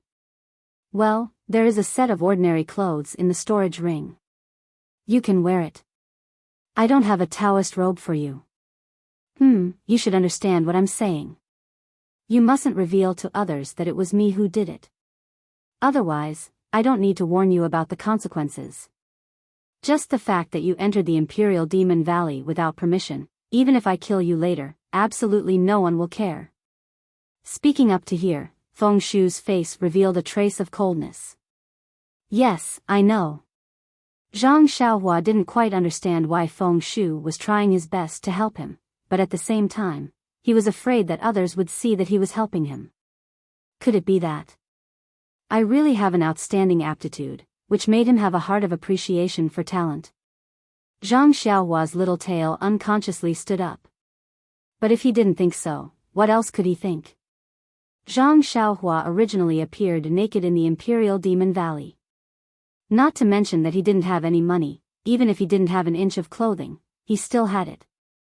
What else was there for him to think about? If he didn't listen to Feng Shu's arrangement, maybe he would be killed with a wave of his hand. Oh, in fact, there was no need to look back at all. He was afraid that the coercion would be able to settle Zhang Xiaohua. Oh my, just a disciple's cultivation was much higher than Zhang Xiaohua's. What Feng Shu, and the alliance master that they mentioned, wouldn't he be able to kill someone with just a glance? I'm also not a charming beauty, what's there to be afraid of? Zhang Xiaohua suddenly realized, and seemed to think of another possibility. So, he felt that Feng Shu's gaze was a little wretched. What are you looking at? As long as you know, it's fine. Hurry up and change your clothes. Alliance Master. They seem to be coming back. You have to get out of the valley before they do. Feng Shu glared at him and scolded. But Zhang Xiaohua looked at Feng Shu, with an awkward face, and said embarrassedly, Senior, you look at me like this, I'm sorry, ah? Feng Shu didn't expect Zhang Xiaohua to say so. He had a strange expression on his face, and said with a smile, You little brat, I've lived for thousands of years. My grandson's grandson's grandson is much older than you. As he spoke, he waved his hand and removed the restriction. He turned to the disciple next to him and said, You're the head of the Qiu family in the Sword River Valley of the country of Shi, right? That disciple said respectfully, Senior Feng, I'm Qiu Feng of the Sword River Valley. Yes, that's right. Bai Kongzi of the Su Yan faction once told me about you. You've reached the Gold Core realm at the age of 540. Your future is limitless. Qiu Feng was excited. He bowed and said, I don't dare to mention it in front of you. Senior Bai Kongzi, you flatter me. Being neither arrogant nor humble is the key to cultivation. If you have any questions in the future, I'm very close to you in the demon-resisting valley.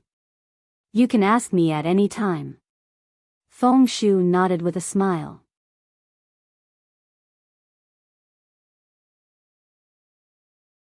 Chapter 3159. Qiu Feng's expression was even more exaggerated. No. Not to mention that he was only the head of a cultivation family, Bai Kongzi, who Feng Shu mentioned, was only a nascent soul cultivator. Although Feng Shu used to be friends with Qiu Feng and liked him a lot, it was unrealistic to give him guidance and support. After all, Bai Kongzi was the head of the Su Yan faction and couldn't give the Qiu family too much. Recommending Qiu Feng to the demon-resisting valley was already very generous. If he or the Qiu family wanted to stand out among the cultivators in the Immortal Alliance or the Immortal Cultivators, then, the guidance of a soul formation cultivator was a one-of-a-kind opportunity. Qiu Feng was dumbfounded by this opportunity that seemed to have fallen from the sky. Didn't he come to the demon-resisting valley for such an opportunity? After a while, he shook his head and came to his senses. He said happily, Thank you. Senior. If you have any errands in the future, I will do it. You don't have to do anything. Feng Shu smiled and helped Qiu Feng up. He said, You only need to do your best for the Immortal Alliance. Yes, I will follow Feng Shu's instructions. Qiu Feng nodded. Oh, right, this person is a descendant of Lord Alliance Master for several generations. He secretly took Lord Alliance Master's token and sneaked into demon-resisting valley to broaden his horizons. This old man has already sent a message to Lord Alliance Master, and Lord Alliance Master has also given this old man clear instructions. As he spoke, he stopped and raised his head slightly to look outside. Chiu Feng didn't dare to say anything and just listened quietly. The Alliance Master said that this matter is neither big nor small, but it's quite tricky. The child is immature and he is in a difficult position, so he asked me to teach him a lesson. This. Chiu Feng frowned. This is difficult. Senior, how do you deal with it? Alas, what do you think? Feng Shu asked back. This. Chiu Feng smiled bitterly. What else can we do? Since the Alliance head has already told us that this person is his blood relative, then, naturally, he wants us to be merciful. If it's a junior, we'll just let him go. After all, he's just a chi refinement child. Yes, what you said is very reasonable. Feng Shu praised him. I think so too, so. I avoided fellow cultivator Chan and came here alone. However, this matter, it's not convenient for this old man to go out. I can only trouble you to do it. Chiu Feng panicked and bowed. Thank you for thinking so highly of me, Senior Feng. This matter, this junior will deal with it immediately. I can rest assured with you in charge. Feng Shu nodded in satisfaction. After thinking for a moment, he said, also. What about the disciple who discovered this person with you? Senior Feng, please be at ease. They are all close to this disciple. This disciple only needs to give a slight hint, and they will definitely understand. There is no need to let them know about Lord Alliance heads, and Senior Feng's instructions, and that's true. Feng Shu said with relief. Then, he beckoned to Zhang Xiaohua, who had already changed her clothes, and said, Come here quickly, child. This old man has already told, just call me Martial Uncle Chiu. Chiu Feng replied tactfully. Oh, this old man has already told your Martial Uncle Chiu. He will bring you out in a moment. Remember, go back quickly after you go out. Don't be naughty outside. Feng Shu said kindly as if Zhang Xiaohua was a child of 3 or 4 years old. Thank you for your care, Senior Feng. Zhang Xiaohua was changing her clothes while listening to Feng Shu and Chiu Feng's conversation. She knew that Feng Shu was just lying to Chiu Feng. She was grateful, but she also felt even more uneasy. Did she have any reason to deserve this soul formation expert's protection? Thank you for your trouble, Martial Uncle Chiu. Zhang Xiaohua cupped her hands and thanked Chiu Feng. She wanted to call him senior, but she was the descendant of that Lord Alliance head. If she could cause trouble in the demon-resisting valley, she should be someone who didn't know the immensity of heaven and earth. How could she be too humble? I don't dare. Just now. I was rude to you. Please don't blame me, Martial Nephew. Chiu Feng smiled and helped Zhang Xiaohua up.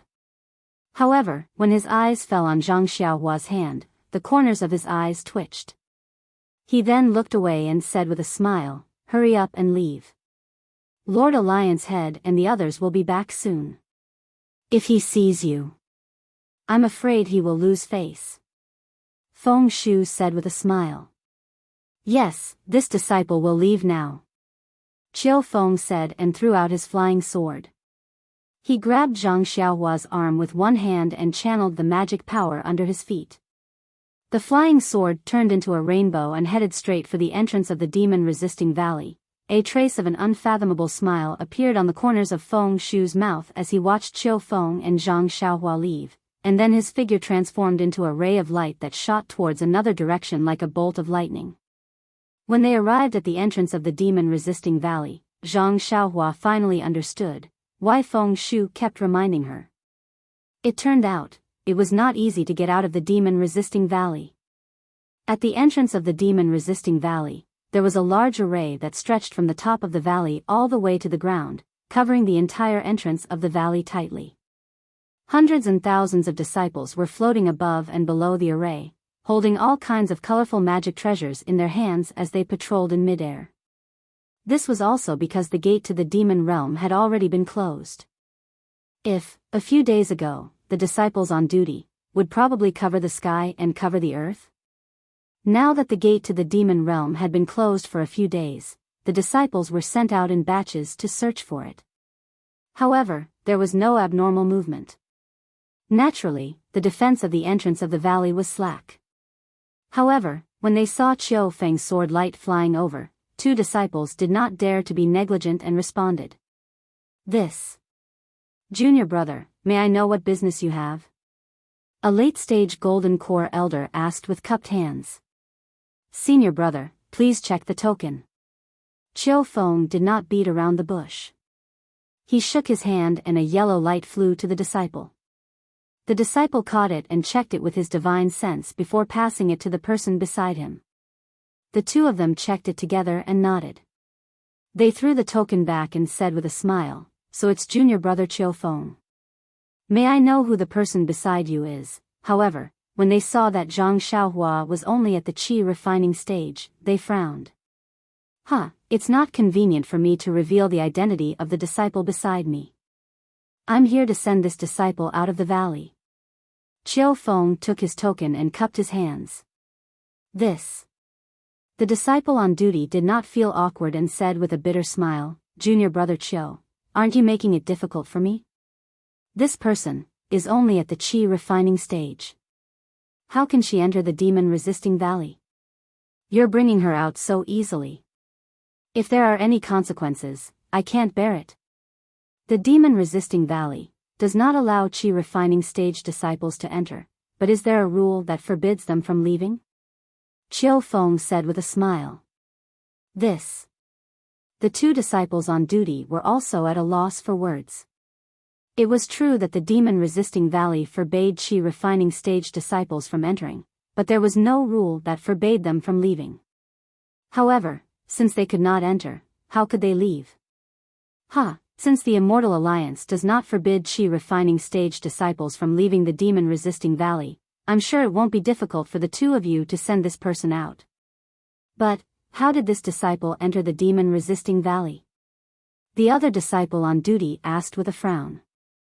Did the senior brother on duty check every disciple who entered the valley? Qiu Feng asked confidently. Of course, only Golden Core stage disciples can enter. This is the rule of the Immortal Alliance. We have to fulfill our duty. The 2 disciples on duty said in unison. Not necessarily. Qiu Feng looked around and saw that the other disciples on duty were already looking in this direction. He did not hold back and said with a cold smile, "The higher-ups of the Immortal Alliance, have you checked their followers and disciples one by one when they entered?" The 2 disciples on duty looked at each other and did not say a word. They looked at each other with bitterness in their eyes. "So." Qiu Feng's mouth moved slightly, but no sound came out. Zhang Xiaohua, who was next to him, only saw the slight change in the expressions of the 2 disciples on duty. She could not hear what Qiu Feng said. "Sai, is this true?" One of the disciples on duty asked after Qiu Feng finished speaking. "Senior brother, if not, how do you think I, a mere Golden Core stage disciple, have the guts to do this? Moreover, if there is a mistake in this matter, it will embarrass them. Wouldn't we be asking for trouble?" The 2 disciples on duty looked at each other again. Then, Zhang Xiaohua felt a pressure that was even stronger than Qiu Feng's. It was so strong that she could not breathe. In a hurry, an even stronger divine sense swept over. Compared to this divine sense, Zhang Xiaohua's pitiful divine sense almost did not have the courage to use it. This was like comparing a small ditch to a big river. After checking Zhang Xiaohua's cultivation and confirming that she was only a qi refinement stage cultivator and did not have any demonic aura or cultivation, they quietly stepped back and made a gap. Qiu Feng was overjoyed when he saw that the 2 disciples on duty didn't say anything and didn't send him off respectfully. He cupped his hands and bowed slightly. Then, he activated his magic power and the sword light flew toward the array. Before it could get close, a brilliant light enveloped Qiu Feng and a strange color appeared on his body. Then, in a flash, he disappeared from their sight. "Senior brother Mu, this. How much of what Qiu Feng said is true?" One of the disciples on duty sighed and transmitted his voice. Senior brother Mu looked around and activated his sword light to fly up a little. He also transmitted his voice. Of course, it's 100%. Alas, that's true. If not for the instructions of a certain higher-up in the Immortal Alliance, how could he, a mere Golden Core stage cultivator, be so bold? The key is which higher-up in the Immortal Alliance. This guy didn't say it clearly. That's why this is 100% true. If he said the name of the Alliance Master or any other random person, it would be suspicious. Since he had already done such a secretive thing, how could he possibly reveal it to the world? If he revealed it, it means that he is guilty and has a guilty conscience. Senior brother Mu is right. If Chiu Feng did not reveal it, we would be less responsible. Even if there is a problem, the Immortal Alliance does not have a rule that forbids Qi refinement stage cultivators from going out. What are we afraid of?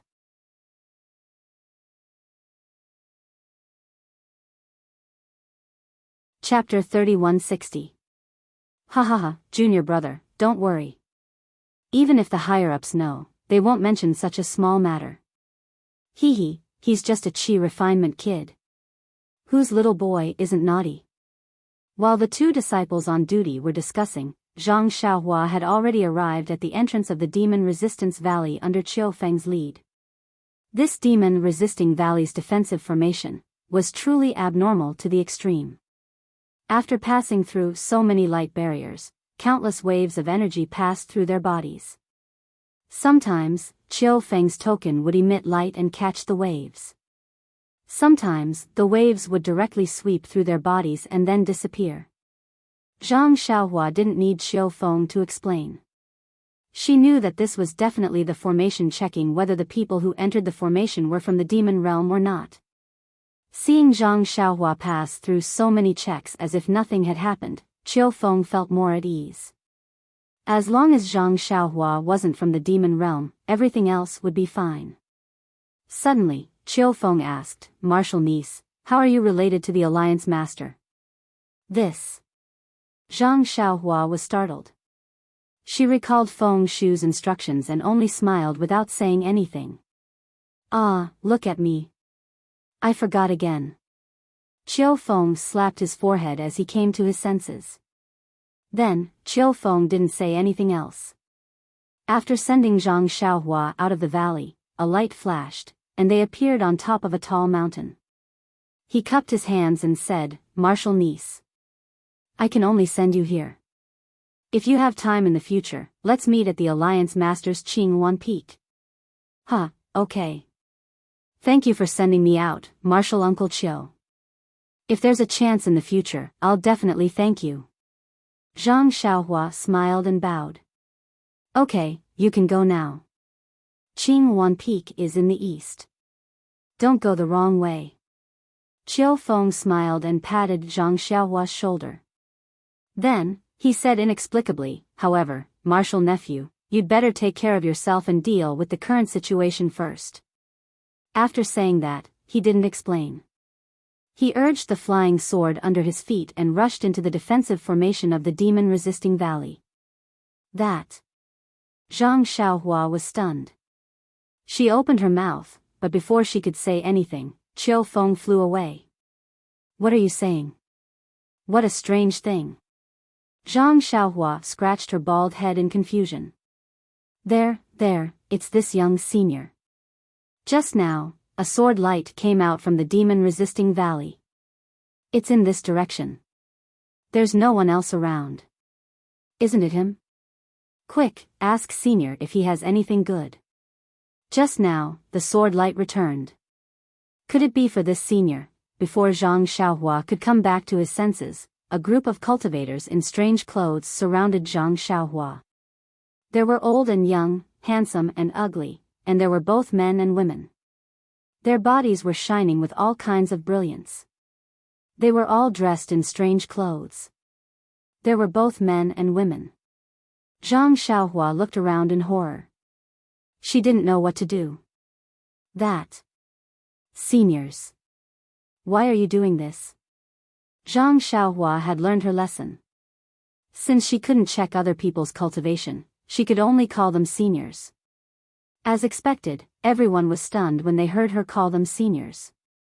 When they checked Zhang Xiaohua's cultivation, they were even more confused.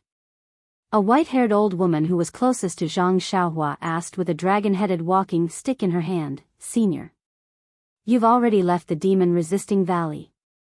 There's no need to hide your cultivation, right?" "Senior?" Zhang Xiaohua looked at the old woman who was definitely in her 70s or 80s. She touched her nose and said, I'm really only in the qi refining stage. There's no need to hide it." "Brat, what are you doing? How dare you tease your grandpa for no reason?" A few of them started to curse. Many of them shook their heads slightly and turned around to ride their sword lights away. Seeing that almost everyone had left, the white-haired old woman smiled and said, "Young man, what's your name? Which sect are you from?" Zhang Xiaohua rolled his eyes and cupped his hands. "I'm Wu Ming, a disciple of Su Yan faction." "How should I address you, senior?" "Oh, so you're a disciple of Su Yan faction." The old woman said with a kind face, "I'm Fairy Fei Ying of Nanming faction. I have some friendship with Master Zhu Qinghe of Su Yan faction." "Fairy?" Zhang Xiaohua looked at the wrinkled Fairy Fei Ying and thought to himself, it's better to call her mistress. However, his heart immediately froze. "Abbess? Could it be that I know a nun?" "Nephew Wu Ming. You're so young, but you've already reached the late stage of the qi refining stage. You can be considered one of the best among the younger disciples of Su Yan faction. Why haven't I heard Master Zhu mention you before?" When Zhang Xiaohua heard this, his heart skipped a beat. He thought to himself, this is bad. Just now in the Imperial Demon Valley, he felt that Master Feng was casually ordering Qiu Feng around. She even mentioned giving pointers and mentioned Su Yan faction. He thought Su Yan faction was just a small faction, and no one would know that he could pretend to be one. He didn't expect to run into someone who knew Su Yan faction as soon as he left the Imperial Demon Valley. How could Zhang Xiaohua endure this? Zhang Xiaohua panicked at first, but then he calmed down. He rolled his eyes slightly and said with a smile, "Su Yan faction has many excellent disciples, and I'm just one of them. How can I enter Senior Zhu's eyes? Maybe I'll attract Senior Zhu's attention when I've reached a higher level. Don't you think so?" Fairy Fei Ying's face was slightly red. Zhang Xiaohua's words were unintentional, but she had heard it intentionally. She thought that Zhang Xiaohua was mocking her for inquiring about the situation of Su Yan faction without permission. She was a little angry, but then she changed the topic and asked, "Great Master Wu, why are you not staying in Zhongshu Mountain, but coming to Demon-Resisting Valley? Why did you come out of the Imperial Demon Valley? Zhongshu Mountain is where Su Yan faction is located."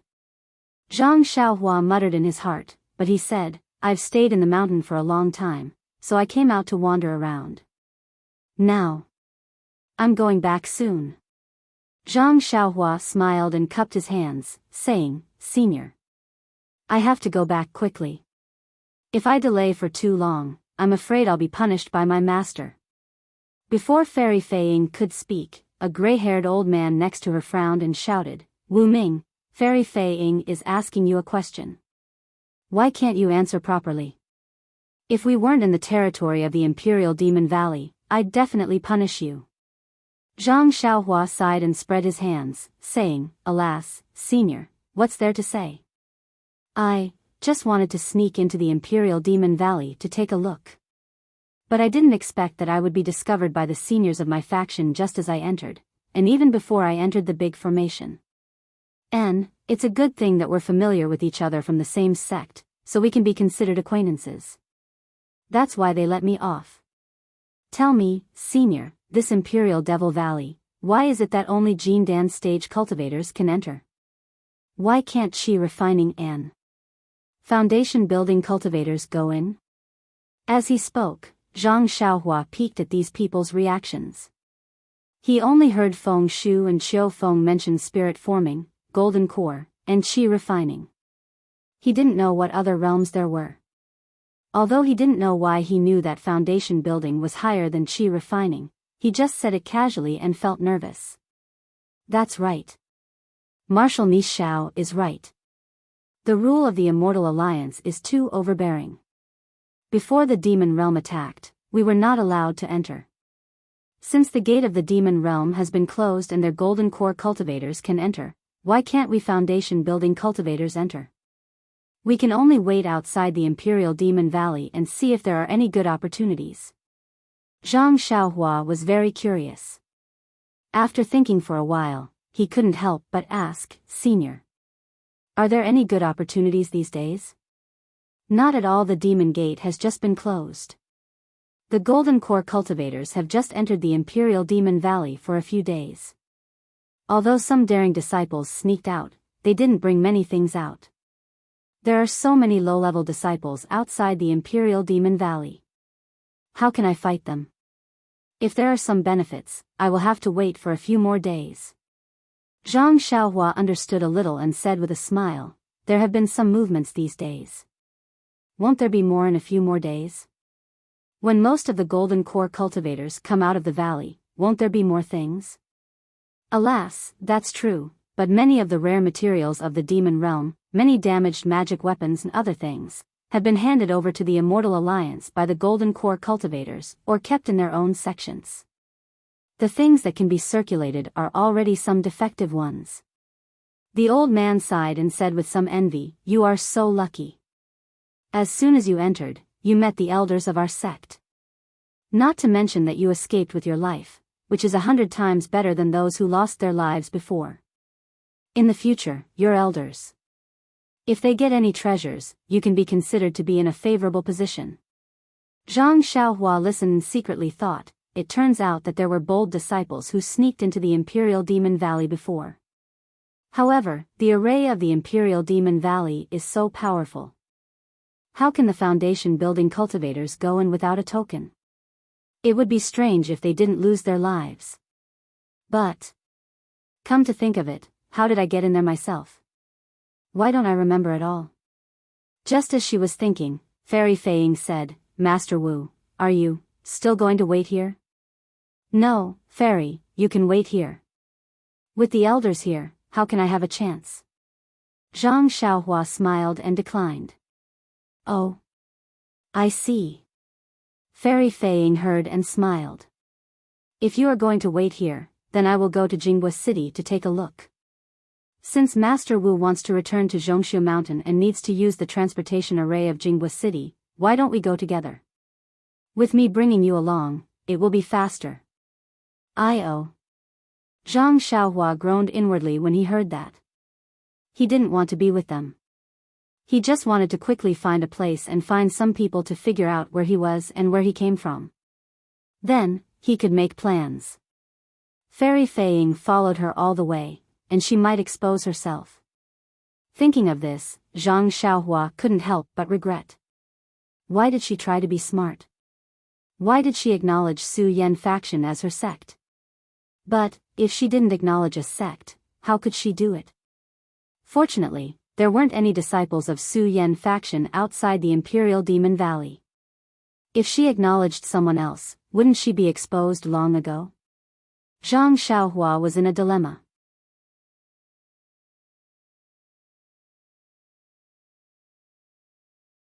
Chapter 3161. Xiaohua thought for a moment and quickly bowed. I don't dare to delay Fairy's journey. I'll go on my own and gain experience along the way. Experience? Fairy Fei Ying smiled. You're alone. What experience? Even if you're killed by others, your sect's seniors won't know. You'd better hurry back to Zhongshu Mountain and meet up with your senior and junior brothers. You can come back for experience next time. Hearing Fairy Fei Ying's words, Zhang Xiaohua didn't know how to answer. Knowing that she wasn't lying, she could only nod. Then. I'll have to trouble senior. Hee, it's fine. It's on the way anyway. As Fairy Fei Ying spoke, she waved her hand, and a flying shuttle stopped in front of Zhang Xiaohua with a flash of light. Get on. Fairy Fei Ying pointed at the spacious flying shuttle and said with a smile, although my flying shuttle is broken, it can still be used. It's much better than flying talismans like the double flying talisman. I'll do as you say. Thank you, Senior. Zhang Xiaohua smiled and was about to get on the flying shuttle. Oh, right. Fairy mentioned Jinghua City. I have some matters to attend to. How about we go together? That white-haired old man slapped his forehead and said, I've heard that Fairy obtained a broken flying talisman during the auction in Jinghua City. It's really rare. Why don't I take a look at it today? Ganqinggu, you. What do you mean? Fairy Fei Ying's expression changed slightly. Nothing. Fairy, isn't my disciple in Jinghua City? I've been here for a long time and haven't seen him. Isn't it just right to ride on Fairy's flying shuttle? Ganqinggu looked innocent and shook his head. If Fairy doesn't welcome me, then I'll have to go by myself. Hee, that's right. Jinghua City isn't demon-resisting valley. There's no rule about who can and can't go there. We also have matters to attend to and would like to accompany Fairy. If Fairy doesn't want to, then we'll go with Brother Gon. The remaining 3 people also said with a smile. Fairy Fei Ying's expression changed a few times, but she didn't say anything. She jumped onto the shuttle and laughed. There are so many of you. How can my shuttle fit all of you? You'd better think of your own ways. As he spoke, he patted Zhang Xiaohua's shoulder and said, Great Teacher Wu, stand firm. Zhang Xiaohua's heart jumped. Without waiting for him to speak, the flying shuttle suddenly moved and soared into the sky. Although Zhang Xiaohua had already prepared himself, but still, he was almost thrown off the flying shuttle. Great Teacher Nephew Wu, be careful. This flying magic treasure is not like a normal flying talisman. Also, my flying shuttle is a bit damaged. Fairy Fei Ying reminded him absent-mindedly. Then, she scanned the area behind her with her divine sense. Her expression became ugly as she whispered, These people are really boring. As she spoke, she channeled her spiritual energy. The flying shuttle suddenly sped up and flew forward quickly. In just a few moments, the flying shuttle was already high up in the sky. Its speed was extremely fast, and the wind in the sky was getting stronger and stronger. Just as Zhang Xiaohua's mouth and nose were filled with wind and he was about to react, Fairy Fei Ying formed a hand seal and hit the flying shuttle. A soft pink barrier rose up around the flying shuttle, enveloping the 2 of them. The sound of the wind was almost inaudible. After flying for half a day, the sun gradually set in the west.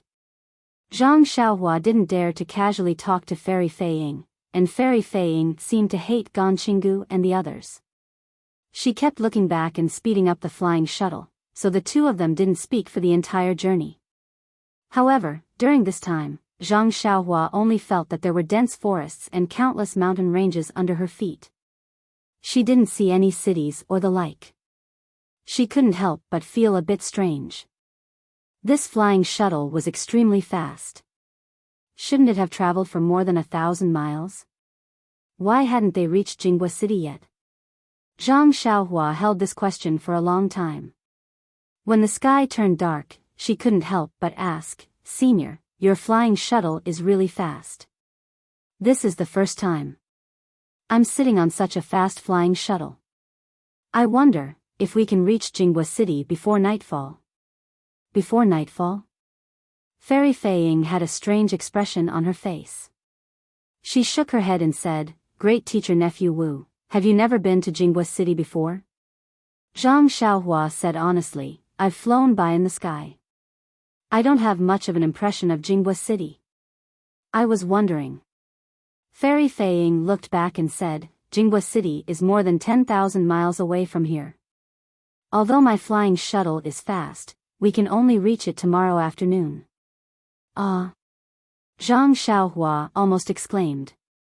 It was just a city. How could it be so far away?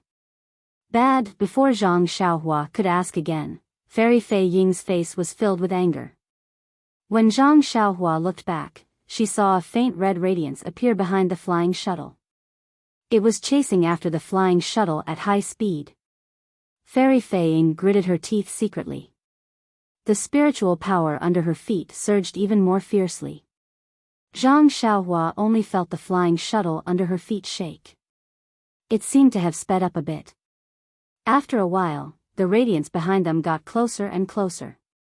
Zhang Xiaohua asked curiously, "These people, why are they chasing so fast?" "Senior, why don't we wait for them?" Fairy Fei Ying snorted coldly and didn't answer. She looked back and took out something from her waist. She threw it in front of the flying shuttle and made a hand seal. Zhang Xiaohua suddenly felt her body become light, as if she was about to float. The flying shuttle suddenly sank. The thing that Fairy Fei Ying threw out just now was like the radiance emitted by the flying shuttle. It flew straight in the direction of the flying shuttle. Not long after, a few whoosh whoosh sounds could be heard. A few radiances flew over Zhang Xiaohua's head without even looking down. When the radiances were far away, Fairy Fei Ying didn't say anything. She surged her spiritual power and the flying shuttle slanted and flew in another direction. "Io, Senior, didn't we agree to go to Jinghua City?" Zhang Xiaohua didn't know where Jinghua City was exactly, but she had a bad feeling in her heart. "Hee, Great Master Wu, I'm a little tired. Why don't we rest for a while before going?"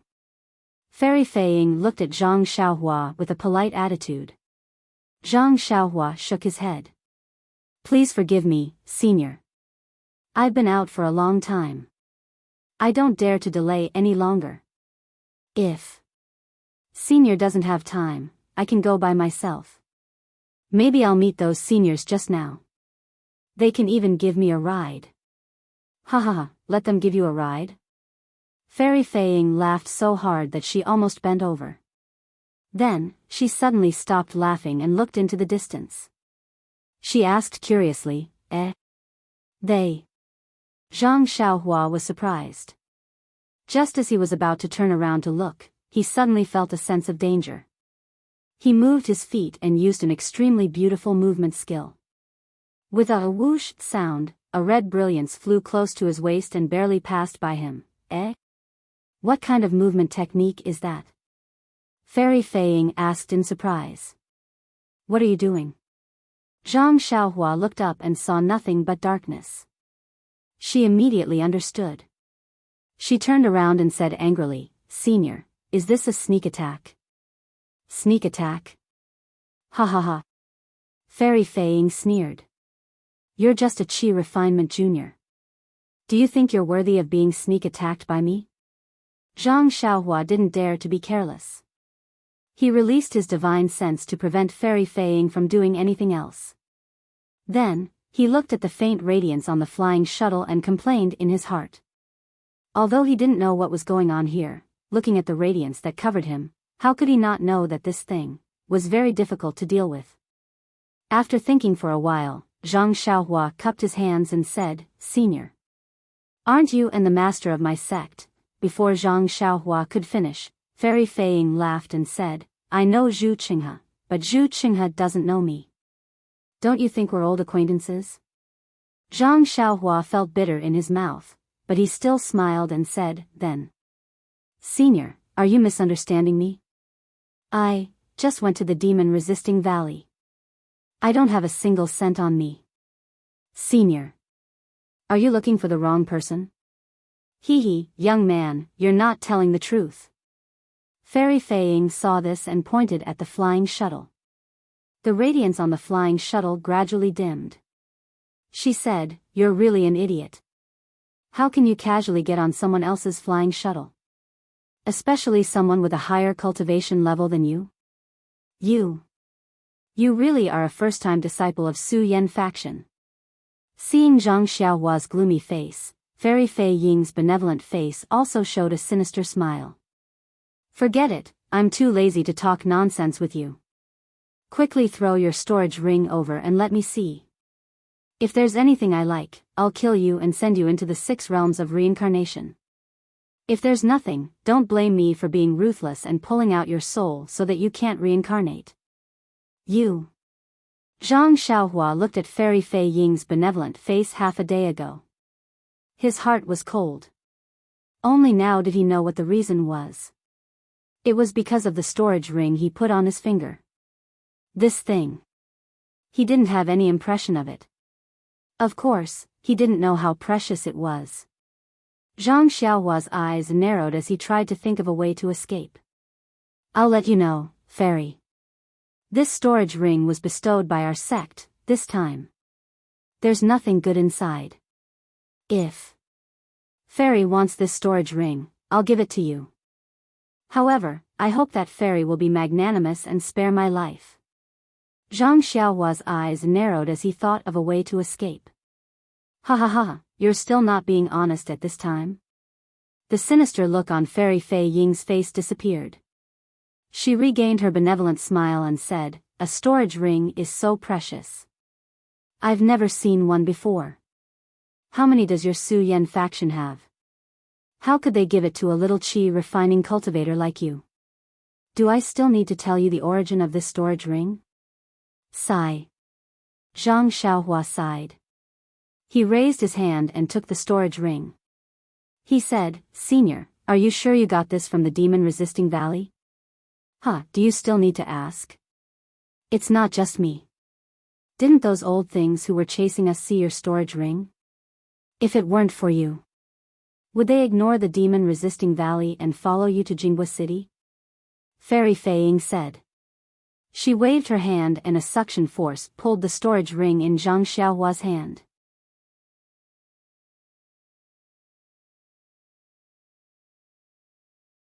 Chapter 3162. Could it be, if Changxing Academy loses, you'll also have to leave Changxing Town? Daoist Xiao looked at the scholar, then looked at the fat white monk next to him and asked with a sneer.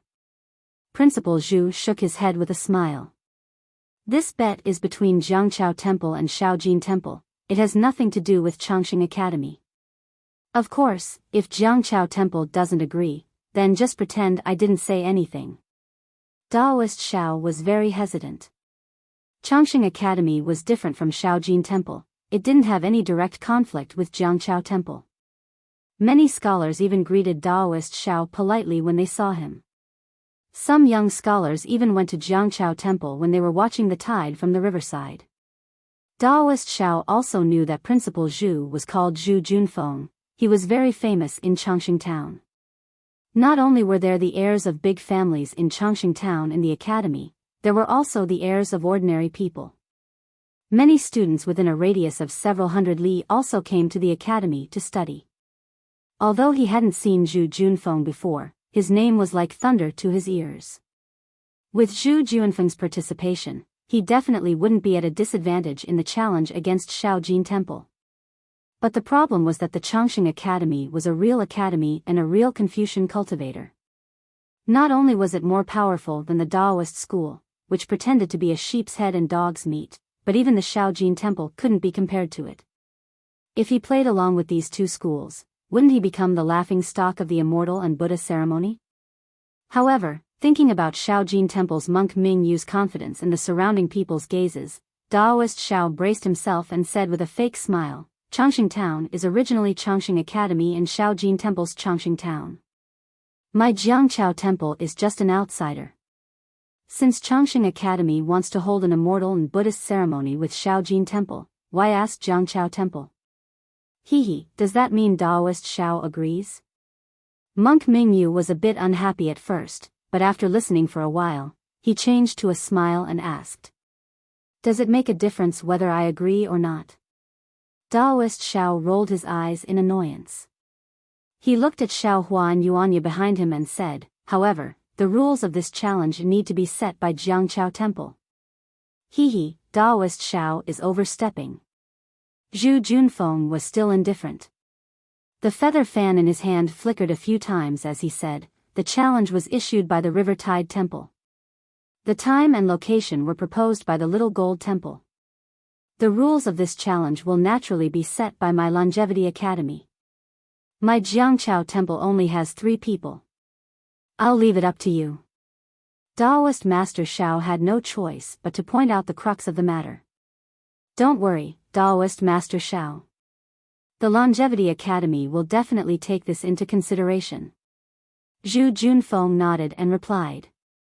Principal Zhu is famous for his impartiality in handling matters. With Longevity Academy setting the rules, my little gold temple is completely at ease. Monk Bright Joy agreed with a radiant smile. No. Hearing Zen Master Ming Yu's agreement, Daoist Master Shao could not take it anymore. He shook his head vigorously. The ones making the bet are my River Tide Temple and Small Gold Temple. Chongqing Academy isn't even betting. Why do we have to let Chongqing Academy set the rules? When Zhu Junfeng heard Daoist Master Shao mention betting, he couldn't help but frown. He closed the fan in his hand and said, if that's the case, then the rules. I'll have to trouble the River Tide Temple. All right. Zen Master Mingyu seemed to have a well-thought-out plan. Hearing Zhu Junfeng's agreement, he did not raise any objections and only nodded in agreement. Seeing that the matter was settled, Zhu Junfeng cupped his hands and said, I'll take my leave first. See you at Small Gold Temple in 10 days. After saying that, Zhu Junfeng cupped his hands again and turned around to leave. Zen Master Mingyu blinked his eyes. Half of the joy from before had disappeared.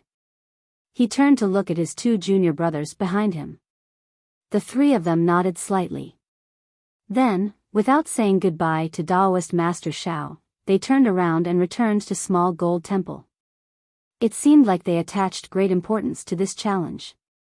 They didn't even bother with fishing people out and focused all their energy on this matter. After the Buddhist and Confucian disciples left, the villagers of Longevity Town naturally dispersed as well. However, their faces were filled with excitement as they discussed in low voices. Obviously, in less than an hour, everyone in Longevity Town would know about the challenge in 10 days.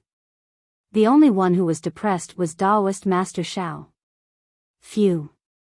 Seeing that the crowd had dispersed, he let out a long sigh and sat down on a chair. He stared at the ground in a daze. There were dozens of ants that had been trampled to death by the crowd. Looking at the position, it seemed to be where Zen Master Mingyu and the other monks of Small Gold Temple were standing. After the time it took to finish a meal, Daoist Master Shao finally straightened up. He looked around at the empty surroundings and snorted coldly. He flung his Daoist robe and said, Yeah, what are you standing there for? Hurry up and put these things away. Yes, Master. Yuanya replied. He walked forward and placed the chair on the table. He picked it up with one hand and quickly walked away. It seemed like he was going to return the table and chair. Xiao Hua. Seeing that Yuanya had left, Daoist Master Shao probed, Can you beat Yuanya? Maybe. Xiao Hua did not deny it. I've never fought with him before, so I'm not too sure. Can you participate in the challenge 10 days later? If you participate, I can consider letting you stay by my side. It can be considered. Daoist Master Shao wanted to say something but stopped. He seemed to be probing.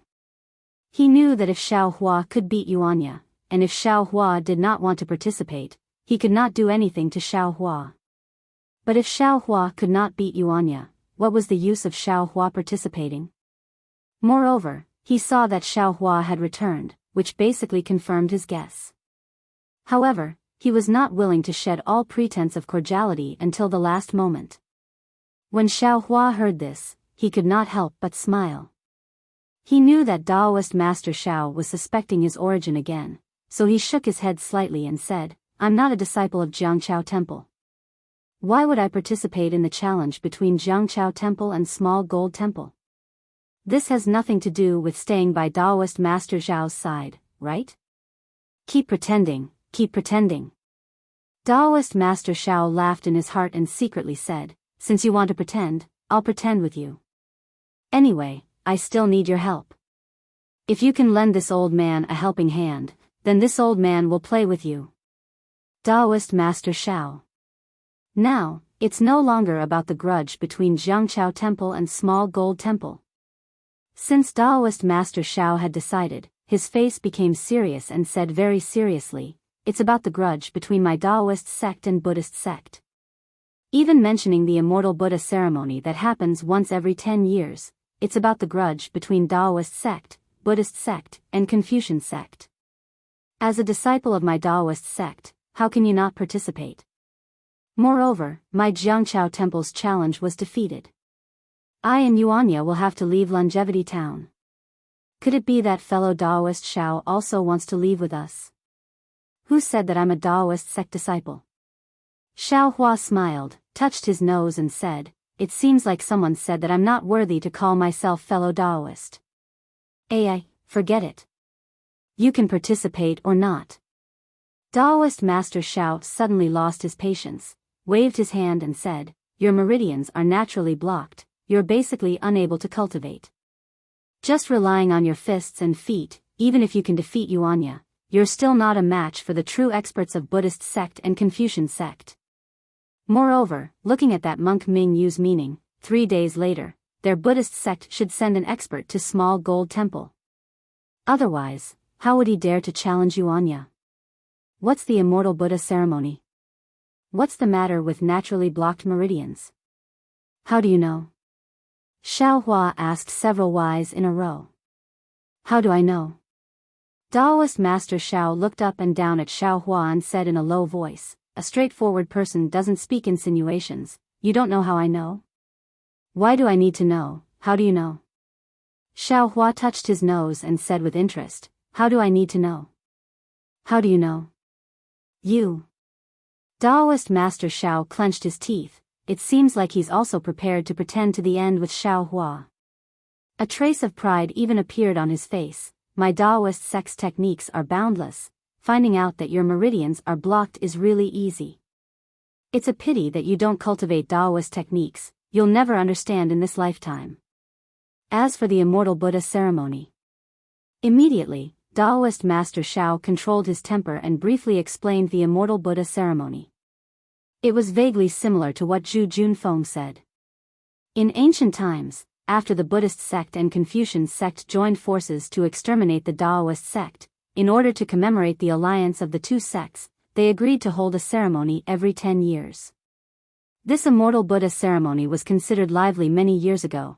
Confucian sect and Buddhist sect often used this as an opportunity to exchange pointers and cultivate, and even held hundreds of activities to strangle the Taoist sect. But later on, as the Taoist sect disciples disappeared, it gradually became deserted. Longevity Town was a small town in the country of Shi.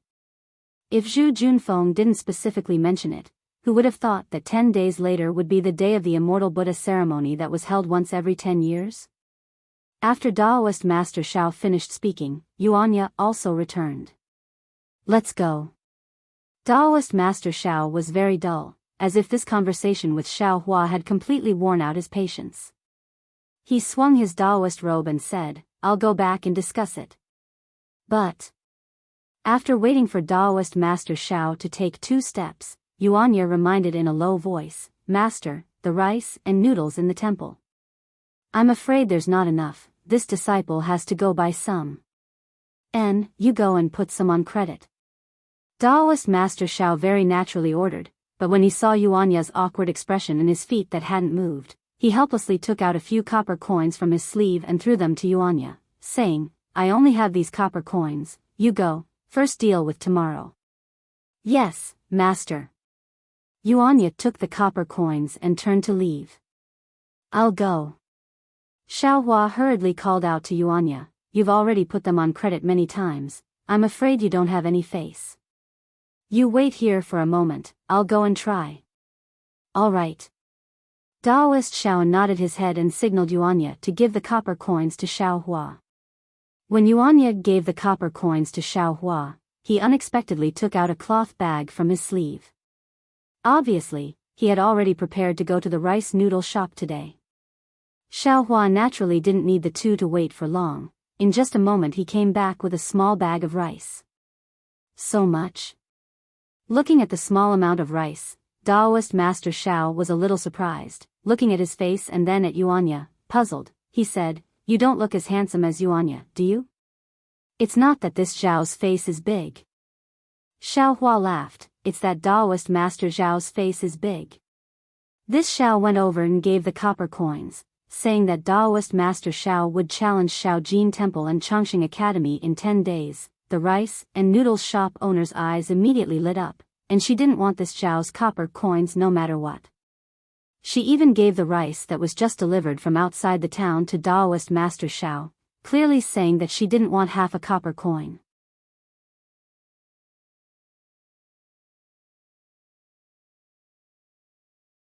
Chapter 3163. Zhang Xiaohua clenched her fists and said with a smile, "Fairy, if you can release this junior from the flying shuttle now, this junior will give this ring to you." "Hee, are you trying to negotiate with me?" Fairy Fei Ying sneered. "From the moment you stepped onto this flying shuttle, you no longer have the right to bargain. If it weren't for Gan Qinggu messing things up, would have already made my move. Quick, hand over that ring." Fairy Fei Ying seemed to have lost her patience. She released her aura, and a strong pressure was emitted from her body, pressing down on Zhang Xiaohua. At the same time, Fairy Fei Ying pointed with her hand, and several rays of light rose from the edge of the flying shuttle and shot toward Zhang Xiaohua. That formless aura was like a mountain, and it pressed down on Zhang Xiaohua until she couldn't breathe. Although she didn't fall down, she had no time to deal with the rays of light around her. Left with no choice, Zhang Xiaohua flung her hand, and the storage ring flew toward Fairy Fei Ying. Seeing this, Fairy Fei Ying's face lit up with joy.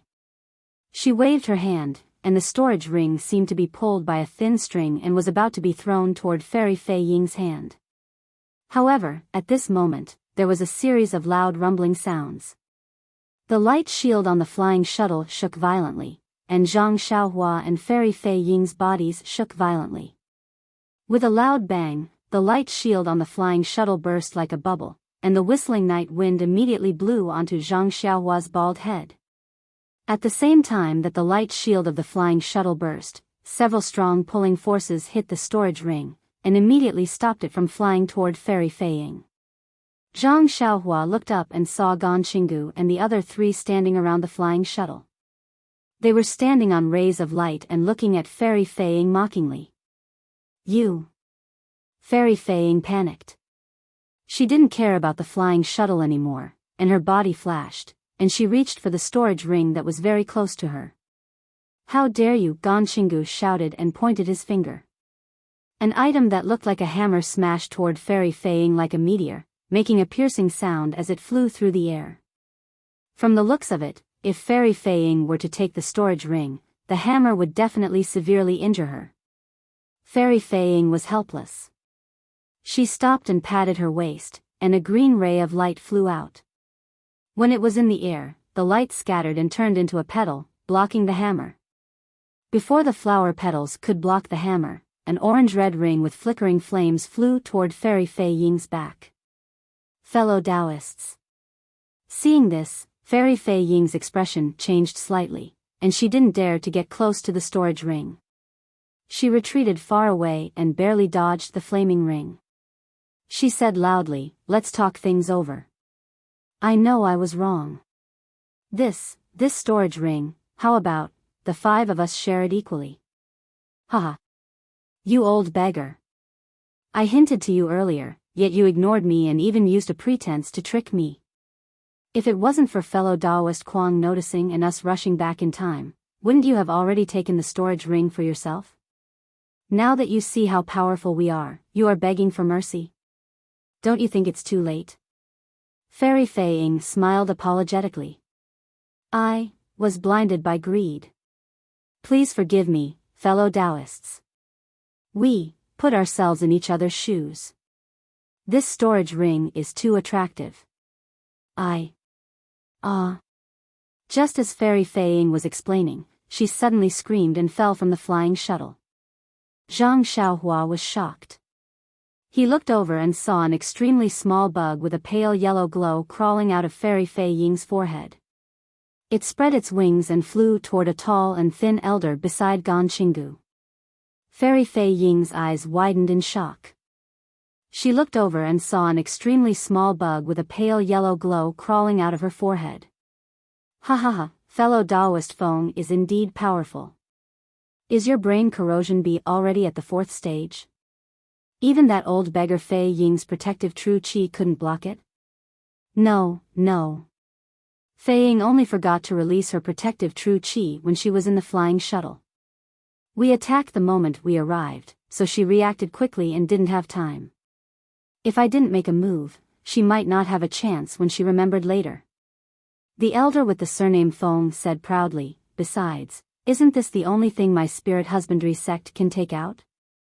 Without this little thing, how would I dare to speak in front of fellow Taoist?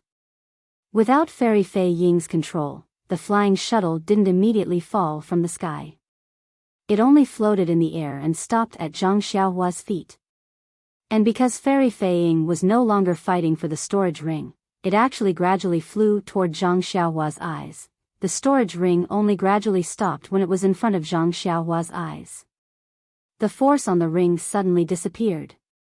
Zhang Xiaohua looked up at the 4 people outside the flying shuttle and sighed in her heart. She stretched out her hand and still grabbed the storage ring.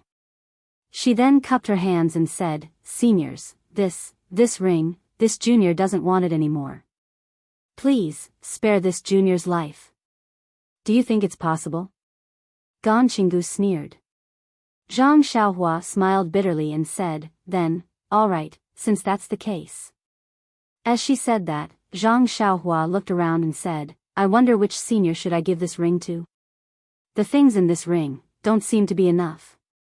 Hearing that, Gan Qinggu's expression changed slightly. He looked up at the 3 people not far away and retreated a little. He circulated all his magic power and protected his body with his true qi. Then, as if he was still worried, he patted his waist and a small round plate flew out. It emitted a green light and protected his body again. Not only him, but fellow Taoist Feng and the other 2 people were also like Gan Qinggu. They didn't believe it at all and also protected themselves very tightly. When the brilliance of the disc protected him, Gan Qinggu sneered and said, "Little guy, your method of sowing discord seems to be too poor. We have already made things clear along the way. The things in the storage ring should be divided into 4 parts. If there is a single item, whoever wants it must compensate the others with spirit stones of the corresponding value." Gan Qinggu sneered. "You are right. Don't you think so? Fellow Taoists?" Fellow Taoist Feng is right. Fellow Taoist Feng, take out the things in the ring one by one." A slightly fat old man sneered. "The things in the ring can of course be divided. How about this, I'll give you all the things in the ring." "This ring? It's not easy to divide it. Can't you let me keep it?" Zhang Xiaohua scratched her head and said innocently. Hearing this, although it was night time, Zhang Xiaohua could feel that the expressions of the 4 people changed greatly. She now knew the value of the storage ring. She knew that the value of the ring itself was much higher than the things in the ring, so she deliberately mentioned it. Unfortunately, the 4 people seemed to have already discussed it on the way here. At this time, they were transmitting a message to each other, saying something that Zhang Xiaohua didn't know. Immediately, everyone's expressions relaxed. Fellow Taoist Feng laughed and said, "You little fellow, you're really sharp-tongued. No wonder you have such a cultivation at such a young age. If it was in normal times, wouldn't I love you? But, at this time, I'm the knife and you're the fish. Even if you have a glib tongue, what can you do?" Zhang Xiaohua's face was pale. She waved her hand and threw the storage ring to fellow Taoist Feng, saying, "In that case, I'll give this ring to you, senior." Fellow Taoist Feng was pleasantly surprised to see the storage ring flying over, but at the same time, he secretly cursed in his heart. Sure enough, as the ring flew over, Gan Qinggu and the others also looked over. When Zhang Xiaohua saw this, his figure flashed, and he jumped down from the flying shuttle. His figure flashed, and he flew into the distance. Unfortunately, before she could fly 30 feet, her body and the flying shuttle were blocked by an invisible barrier. Although the barrier wasn't abnormally hard, it still made Zhang Xiaohua dizzy. Then, a ray of light flashed, and something that looked like a fishing net appeared in the night sky. It covered Zhang Xiaohua's head, and he could not move at all. The fishing net wrapped around Zhang Xiaohua and flew up into the sky. It only stopped when it reached the location of the shuttle. Gan Xinggu and the other three originally took out their magic tools to attack fellow Daoist Kuang. However, Zhang Xiaohua's escape alerted everyone. Fellow Daoist Kuang quickly flew up into the sky and pointed his finger. A faint light flashed and hit the storage ring flying towards him. The ring stopped in midair. Then, he waved his hand again. The fishing net that caught Zhang Xiaohua flashed and flew to the side of the ring and stopped. Fellow Daoists, don't worry. Fellow Daoist Feng immediately shouted, don't try to sow discord. This ring, I won't touch it. This sentence was shouted at the right time. When Gan Xinggu and the others saw this, their minds moved slightly and they all took back their magic tools that flew out. However, they kept some distance from the ring and didn't really take it back. How about this, everyone? We won't take this ring. We'll only let this little guy take out the things in it. We'll divide these things first and then carefully discuss the ownership of the ring. What do you think? Fellow Daoist Feng saw that he had become the target of public criticism, so he didn't dare to be careless and suggested. Gan Xinggu thought for a moment and looked at the several people in the distance. After discussing for a while, they all nodded in agreement. Unfortunately, even though they agreed, Zhang Xiaohua disagreed. Zhang Xiaohua snorted coldly, I've already given this ring to you. It has nothing to do with me who takes it. I'm already a bird in a cage. I can't even fly. Who has the patience to do these things? Hee hee. Fellow Daoist Feng heard this and sneered. He pinched a spell and the net-like magic tool tied Zhang Xiaohua tightly. Then, it contracted tightly, as if it was going to absorb Zhang Xiaohua's flesh. Fellow Daoist Feng, who was looking forward to Zhang Xiaohua's painful expression and begging for mercy, was stunned. His magic tool, which had worked repeatedly, was actually wrapped around Zhang Xiaohua's clothes and couldn't be absorbed into her flesh. Fellow Daoist Feng changed his spell again and hit Zhang Xiaohua's body one after another. Unfortunately, no matter how much magic power he used, there seemed to be something strange about Zhang Xiaohua's clothes. The thin rope on the net just couldn't be retracted.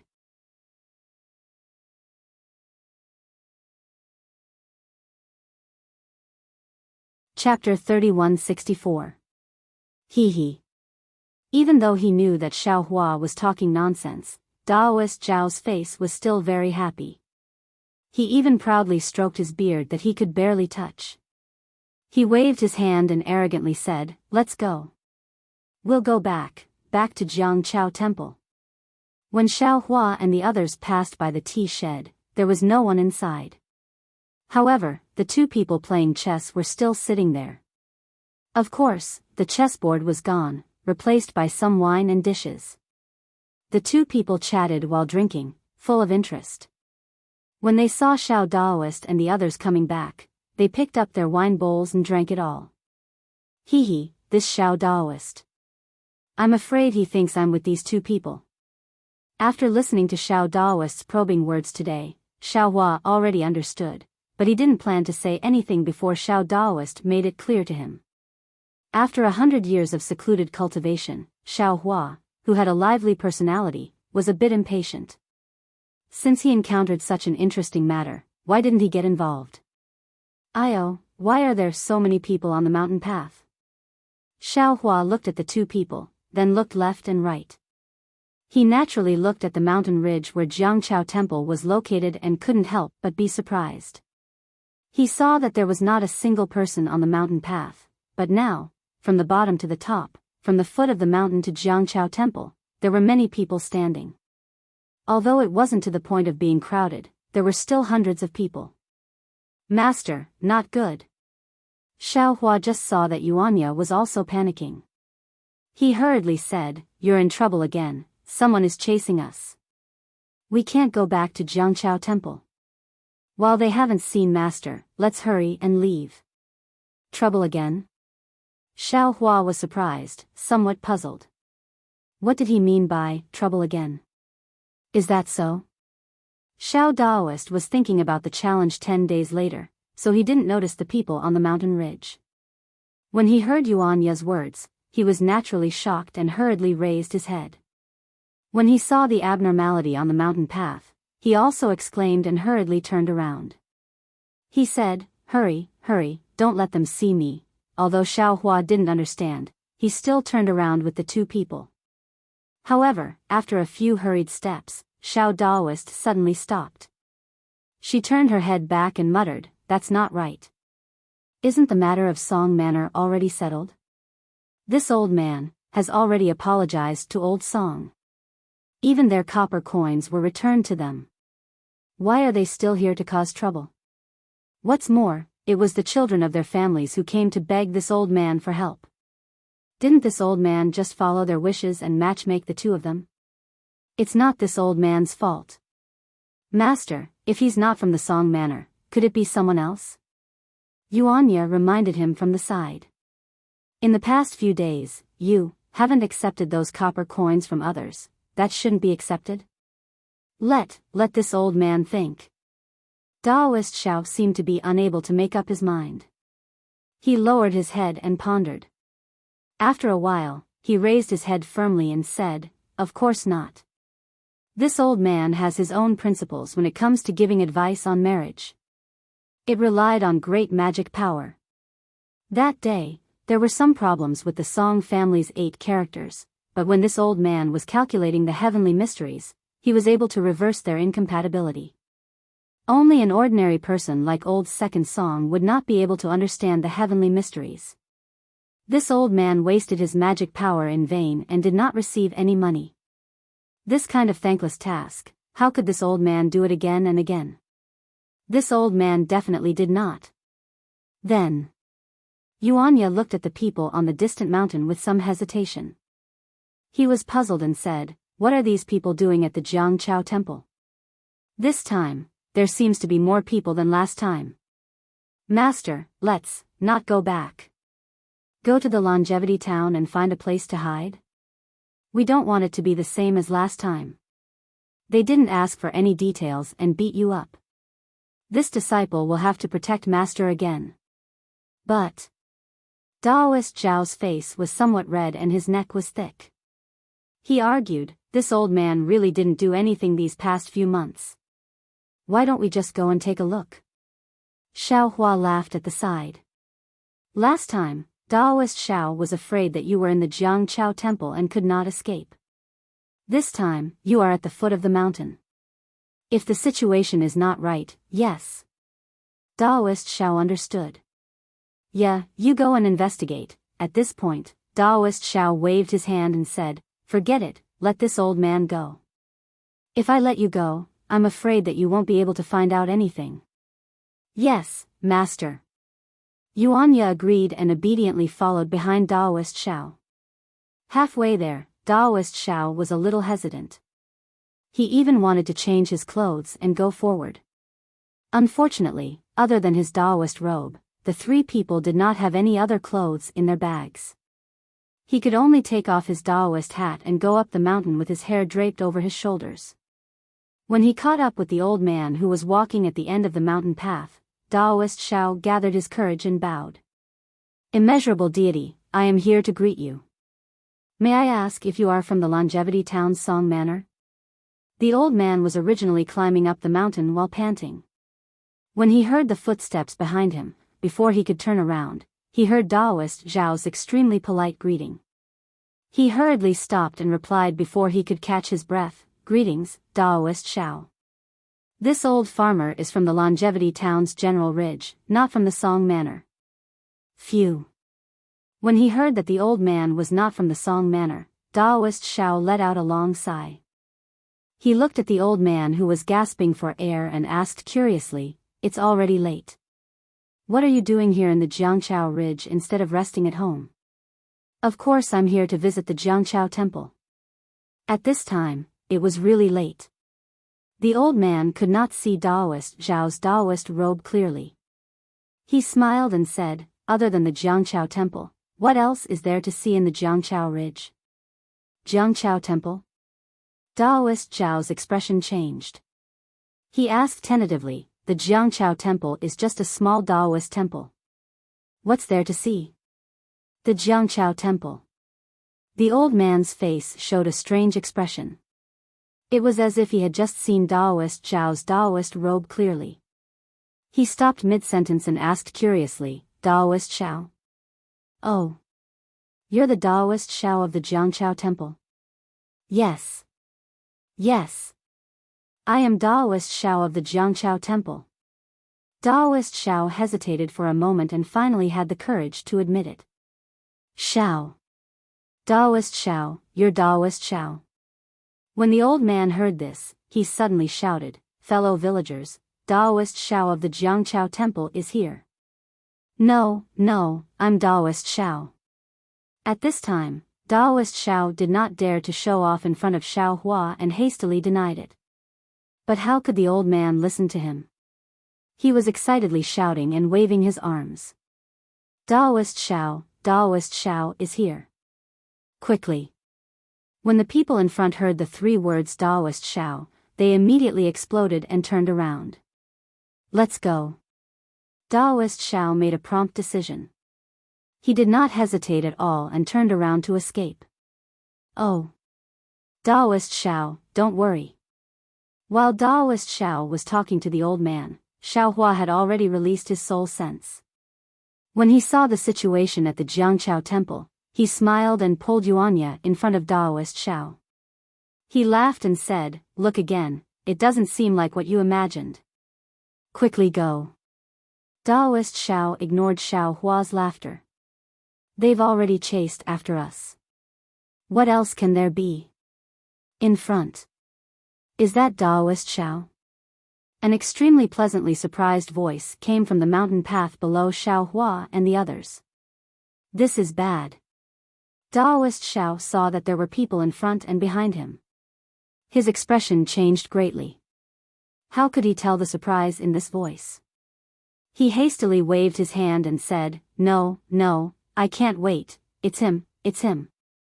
Before Taoist Zhao could finish his words, an old voice called out from behind him. This is Taoist Zhao of the Jiangchao Temple. This old man saw him in town this afternoon. Are you sure you didn't make a mistake? This Jiangchao Temple is Taoist Zhao. If Xiao Hua had used his soul sense to see that everyone who entered the Jiangchao Temple was piously prostrating themselves in front of the statue, he wouldn't have understood what was going on. But when he saw where this voice came from, Xiao Hua immediately understood. Wasn't this Mu Chu Fan the pitiful man who prayed for his wife's life last night? Xiao Hua knew about the effects of the Wuyao pill. But if he hadn't personally checked the woman's pulse last night, Xiao Hua wouldn't have been sure that he could save her from death. He didn't even know if the woman who took the Wuyao pill would immediately die.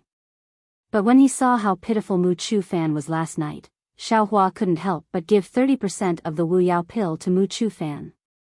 After all, his wife was already in such a state. Things couldn't get any worse. So when he saw so many people, he really didn't think that it was because of the Wuyao pill. He also didn't think that the Wuyao pill's effects would be so obvious. Benevolent Lord. Taoist Zhao took advantage of the twilight to look at Mu Chu Fan, who had already rushed up. He was especially astonished and hurriedly shouted, You have to look clearly. When did you see I don't have any recollection of it. As he said that, Xiao Daoist winked at Yuanya. It looked like he wanted Yuanya to take him and escape down the mountain from the outside. When Yuanya saw Daoist Zhao's gaze, he immediately understood. It seemed that this wasn't the first time they had cooperated like this. He had already taken a step and was about to jump out of the mountain. However, Mu Chu Fan rolled and crawled to Daoist Zhao's feet. Without waiting for Daoist Zhao to say anything, he knelt down in front of Daoist Zhao with a put-on sound. He kowtowed and shouted, This little one thanks Daoist Zhao for his great kindness. My wife took the immortal pill bestowed by Daoist Zhao last night and had abdominal pain for the entire night. This little one should have come to Jiangchao Temple in the afternoon to thank Daoist Zhao for his kindness. But after all, my wife has just recovered and her body is still weak. Moreover, the villagers in General Ridge knew that my wife had narrowly escaped death and all came to see her. Thus, this little one delayed until the evening. As he spoke, Mu Chu Fan hurriedly turned his head and shouted, "My child's mother, hurry up. Daoist Xiao is here."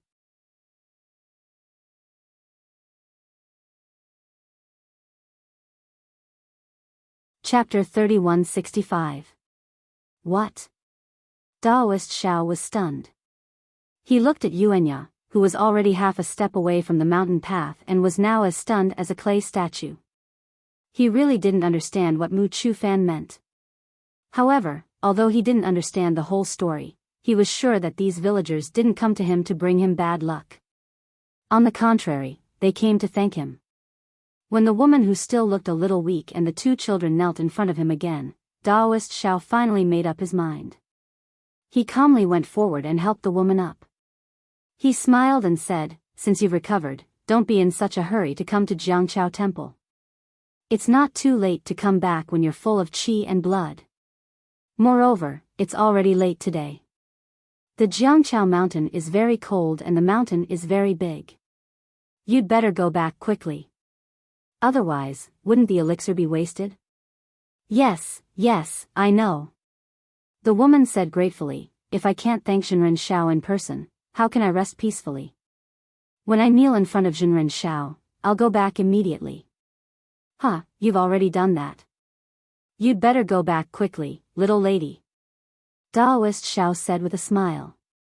Mu Chu Fan looked up at the Jiangqiao temple in the night and whispered to the woman, "My wife, this place is still far from Zhenren Zhao's statue. Do you want me to carry you up?" Daoist Xiao was confused again. At the same time, his face was a little hot. He thought that the Zhenren Xiao that Mu Chu Fan and his wife were talking about was him. Who would have thought that? It was the broken statue in the Jiangqiao temple.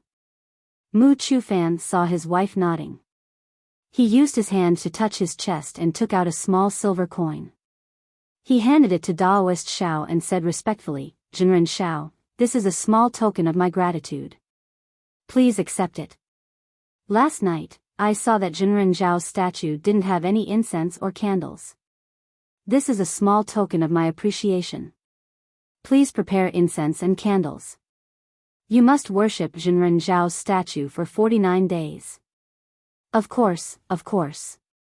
I don't need your reminder." Daoist Xiao immediately replied, "I'll go back and prepare now. Kindly Lord and Miss, please come up soon."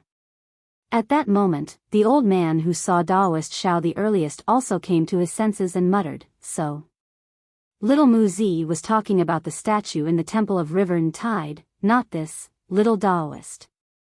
Yeah, hurry up and go." How could Daoist Xiao care whether he was Daoist Xiao or the clay idol? The silver had already fallen into his hands, so he hurriedly called out, "Hurry up and light all the incense sticks for Daoist Xiao." But Yuanya was confused. He did not know what Daoist Xiao meant. "Yuanya, go light all the incense sticks and candles in the monastery." Xiao Hua hurriedly called out, "Mu Shan wants to burn incense for the immortals enshrined in the monastery." "Yes, master." Yuanya finally understood. His figure rose from the bushes. His entire body was like a monkey outside the mountain path. He quickly rushed up the Temple of River and Tide. When Xiao Hua accompanied Daoist Xiao back to the Temple of River and Tide through the mountain path made way by the villagers of General Ridge, the entire Temple of River and Tide was already crowded with devout men and women. In the main hall, there were also several anxious kind men and women who had already knelt down in front of the worn-out statue. And on the altar in front of the statue, there were 4 rare thick incense sticks. The flickering light of the incense sticks shone on the worn-out clay idol. It looked very funny. Boundless Taoist master Daoist Xiao stepped into the main hall of the Temple of River and Tide and looked at the situation in the hall. His expression changed unconsciously. He opened his mouth and wanted to blow out 2 of the incense sticks. Looking at the people who had already surrounded the main hall, he endured the pain in his heart and did not dare to do it. However, Daoist Xiao still glared fiercely at Yuanya and pretended to say a few words. Yuanya blinked his eyes and followed Daoist Xiao's gaze to look at the altar that was slightly lit up. He suddenly understood and immediately squeezed out from the crowd. When he came back, he was holding a small wooden box that was 1 foot in size and 2 feet in height. There were 3 big words written on it, Merit Box. Yuanya squeezed through the crowd again with great effort. His vigorous figure in the forest was also somewhat strenuous at this moment. It was probably because the villagers of General Ridge were really passionate. The fanaticism and devotion in their eyes filled the entire main hall. Looking at the worn-out statue again, Daoist Xiao could not help but feel a tinge of regret in his heart.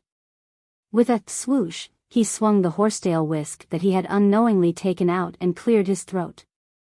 Cough cough. Once they heard that Daoist Xiao was about to speak, the clamor of the crowd immediately went far away. They all stood respectfully at the front and raised their necks to listen to Daoist Xiao's explanation. I have been in Longevity Town for many years and have always lived in this Jiangqiao temple. Daoist Xiao's eyes flashed with divine light, appearing unusually deep. Then, he took a deep breath. I have already traveled to many places in the hidden Immortal mainland. Why did I stay here for so long when I came to Longevity Town? Actually, I had already vaguely mentioned that this Jiangqiao temple was not an ordinary Daoist temple when I started to cast spells to save all living beings a few years ago. When I first stepped into the temple, I had an extremely strong feeling. This Jiangqiao temple is the place where the Immortal resides. This Longevity Town is also a place favored by the Daoist ancestor. Speaking of this, Daoist Xiao turned his head to look at the worn-out statue.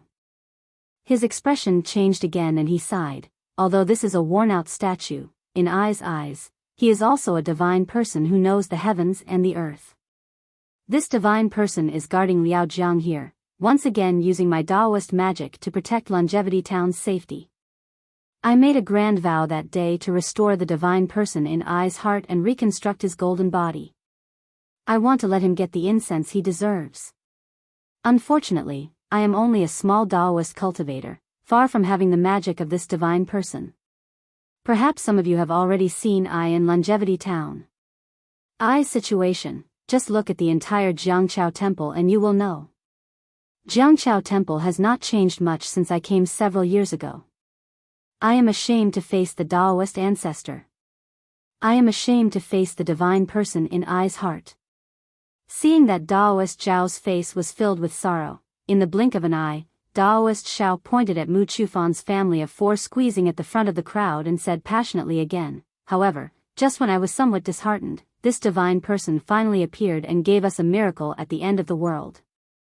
I finally understand why I have fate with this Jiangqiao temple.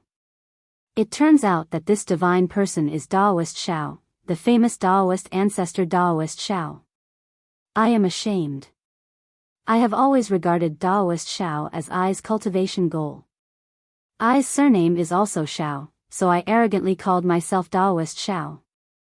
But how can Ai's cultivation be compared to the real Daoist Xiao?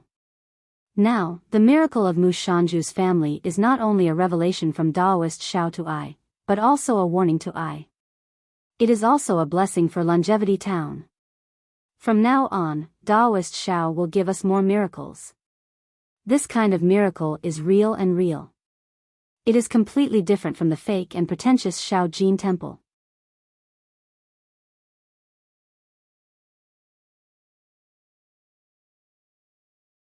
Chapter 3166.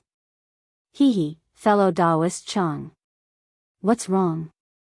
Is your Tarsus locket useless? The last cultivator who had been silent all this time mocked in a hoarse voice. Strange, this kid's Daoist robe is a little strange. Fellow Daoist Chang was slightly embarrassed. Huh, that's good. Gan Qinggu laughed shrilly. The stranger it is, the more it means that there's something good in the ring. Hearing this, the other cultivators became excited. They had only heard of storage rings, but this was the first time they had seen one. In fact, they knew that Zhang Xiaohua's appearance in the demon-resisting valley was a little strange. Everyone was blinded by greed, but no one cared about the result of people dying for wealth and birds dying for food, because they had placed their hopes on luck. How about this? Since this kid is unwilling to cooperate, let's kill him first. As for the ring, fellow Taoist Chi can have it. His cultivation is slightly weaker than ours. We can rest assured if he takes it. Fellow Taoist Chang said after thinking for a while. Hearing this, Zhang Xiaohua's heart skipped a beat. He knew this was bad, and his hands and feet began to struggle again. This so-called Tarsus locket was very strange. It wrapped tightly around Zhang Xiaohua's body like a fishing net, confining the true qi in his meridians and preventing it from flowing. I have some ideas. After struggling for a while, Zhang Xiaohua suddenly realized that although the Tarsus locket confined his true qi, it did not confine his strength. When he exerted his strength, he could even open the Tarsus locket a little. Maybe I can break it if I use all my strength? Zhang Xiaohua muttered to himself. Just as he was about to take the risk and try, he heard the hoarse voice again. Fellow Taoist Chang, what are you talking about? I don't have any grudges with you. Why did you bring this disaster to I? Hee. Fellow Taoist Chi, don't blame me. Isn't this the only way? The others are just worried about it. Fellow Taoist Chang said with a smile. Don't, Chi Dao Yu said, waving his hand dismissively, whoever wants to take it can have it. I only want my share. Well. Fellow Taoist Yun thought for a moment and looked at the three people around the ring, as well as Zhang Xiaohua, who was next to the ring. He had no choice but to say, little guy, let's negotiate. Zhang Xiaohua stopped struggling and sneered, what's there to discuss? You only need to swear that you won't tell anyone about what happened here. I will make the decision to let you go. What do you think? Hee, my storage ring is gone. How am I going to explain this to the sect's headmaster? Zhang Xiaohua sneered. That's your problem. What do you think is more important, dying now or being punished by the sect leader in the future? Fellow Taoist I also sneered and said, if it weren't for the fact that we were holding each other back, do you think I would be so kind? Get rid of this Tarsus lock. Zhang Xiaohua replied. That's easy. Fellow Taoist Yun pointed with his finger, and the Tarsus lock was released. It flew into fellow Taoist Yun's hand and disappeared. Zhang Xiaohua moved her arms and legs, but she didn't find anything unusual. She scratched her chin with her fingers and still refused to take the ring. She asked, if I take out the things in the ring, and you divide the things and change your mind, what should I do? Why don't you make a hard oath too? Ha ha ha, fellow Taoist Chi laughed and said, you little kid, you are really impudent. You don't know the immensity of heaven and earth. Although we are holding each other back and don't dare to take the ring without permission, we can't let you lead us by the nose. If you don't take it now, I will take it now. You still want us to make a hard oath, are you crazy? Good, fellow Taoist Chi, just take it. Let's find a place to divide this thing quickly. Ganqinggu said with a smile. Okay, Zhang Xiaohua heard that and said quickly, I'll take it, but you must, it's too late. I'm not happy. I'll take it myself. Fellow Taoist Chi's personality was a little extreme. He waved his hand and the ring flew into his hand. Zhang Xiaohua was in a bad mood and scolded herself for making a fool of herself. However, looking at fellow Taoist Yun's faint smile, she knew that even if she escaped now, these people would definitely hunt her down and not let her live after dividing the rings. She should know this from the way they dealt with Fairy Fei Ying. However, hiding for a while was still a good thing. What should I do? Zhang Xiaohua was anxious and her eyes looked into the darkness. Right at this moment, a powerful divine sense swept over without any hesitation. Ganqinggu and the others' divine senses were far stronger than Zhang Xiaohua's. Before Zhang Xiaohua could react, fellow Taoist Yun and the others' expressions changed. Golden Core Cultivator? Fellow Taoist Chi cried out in shock. Then, without another word, he activated the dermic power under his feet. His body shone brightly and he immediately fled into the distance. Even fellow Taoist Qi, who had the lowest cultivation, had such a reaction. What else could the others say? When fellow Taoist Qi cried out in shock, the other three people were one step ahead. Their figures were much faster than when they came. Each of them picked a direction that they thought was safe and flew far away. Ah! This divine sense. That strong divine sense swept over Zhang Xiaohua and the four people who fled without any hesitation. Zhang Xiaohua immediately felt that this divine sense was cold, strong, and contemptuous. What surprised Zhang Xiaohua the most was that this divine sense was actually somewhat familiar. How long had he been here? How many people had he seen just now? Therefore, when he raised his eyes and wanted to look in the direction where the divine sense swept over, an extremely fast sword light appeared in front of him. That sword light belonged to the person who sent him out of the demon-resisting valley. Qiu Feng. Seeing a familiar person, Zhang Xiaohua was not only not happy, but her heart turned cold. He asked himself, he definitely did not have a proud background. He definitely did not have the bloodline of the Alliance Master of the Immortal Alliance that Feng Shu mentioned. He also did not believe that he had any peerless charm that was unforgettable. He did not want any future prospects to follow behind him. Since he did not have any peerless charm, then Qiu Feng's purpose was thought-provoking. After seeing the faces of Fairy Fei Ying, Gan Xinggu, fellow Taoist Yun, and fellow Taoist Qi, Zhang Xiaohua would not be so naive to think that Qiu Feng was here to help others. Maybe I met him by chance. Zhang Xiaohua had the last bit of hope in her heart. She put on a smile and cupped her hands, saying, "Senior." However, Qiu Feng ignored her. His face was solemn and the pride in his eyes were completely different from his modesty in the demon-resisting valley. Qiu Feng appeared in front of Zhang Xiaohua. He glanced at the storage ring floating in front of Zhang Xiaohua and took it with a wave of his hand. Then, he patted his waist, and a strange-shaped magic treasure flew into the air. The top of this magic treasure was an oval ball with many small holes. The bottom was a twisted semicircle. Once it flew into the air, it emitted a crimson brilliance. Qiu Feng glanced coldly at Zhang Xiaohua and narrowed his eyes. He pointed at the magic treasure, and 4 crimson brilliances flew out from the small holes in the magic treasure. They also shot rapidly in 4 different directions. Those directions were where fellow Taoist Yun and the others had escaped. It only took a few moments for fellow Taoist Yun and the others to escape and for Qiu Feng to arrive. During this time, fellow Taoist Yun had already escaped thousands of feet away. His speed was quite fast. However, fellow Taoist Yun's nervous expression showed that he did not feel relieved at all after escaping far away. Sure enough, Qiu Feng's magic treasure was powerful. The crimson brilliance arrived first and approached fellow Taoist Yun's back in a few breaths' time. Fellow Taoist Yun sighed slightly and did not dare to be careless. He turned around and flew backward. At the same time, he pointed at the disc that had been shielding his head and protecting his body with the brilliance.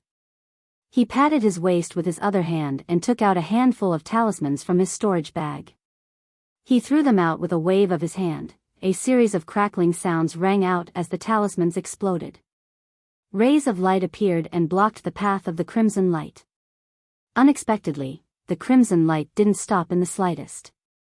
Like a sharp arrow, it pierced through the rays of light and shot directly towards the disc in front of fellow Taoist Kuang. Fellow Taoist Yun bit his lips slightly and took a deep breath.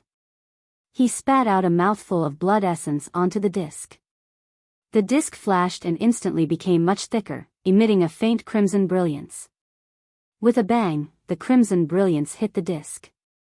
Then, with a puff, the crimson brilliance pierced through a layer of animal skin, creating a fist-sized hole in the disc. The crimson brilliance then went straight for fellow Taoist Yun. Fellow Taoist Kuang didn't expect that the disc would be so useless. He waved his hand, and the stick he took out from his storage pouch earlier struck towards the crimson light. Fellow Taoist Kuang's small stick was also a very powerful magic tool. It had been used by fellow Taoist Kuang, a Foundation establishment cultivator, to kill countless people. But today, he encountered Golden Core cultivators, whose strength wasn't on the same level. Although Chiu Feng didn't directly charge forward and fought against 4 of them, fellow Taoist Kuang was still no match for him. The crimson brilliance did not seem to care about the misty brilliance of the small stick and the spiritual chi of heaven and earth stirred up by the tip of the stick. It rushed forward and scattered the brilliance of the stick, approaching fellow Taoist Yun's protective true chi. Fellow Taoist Yun was shocked. He activated the magic power under his feet and quickly turned around, stabbing downwards. However, the crimson brilliance was even faster than him. Fellow Taoist Yun had just turned around when the brilliance pierced through his armpit. His protective true chi was only able to block it slightly before the brilliance pierced through. With an extremely soft sound, the crimson brilliance pierced through fellow Taoist Yun's heart. It was a 3-inch long, almost invisible crimson black iron needle. As the profound iron needle pierced through fellow Taoist Kuang's chest, fellow Taoist Kuang fell headfirst from the flying sword like a falling leaf. The profound iron needle spun in the air and flew back to the sword.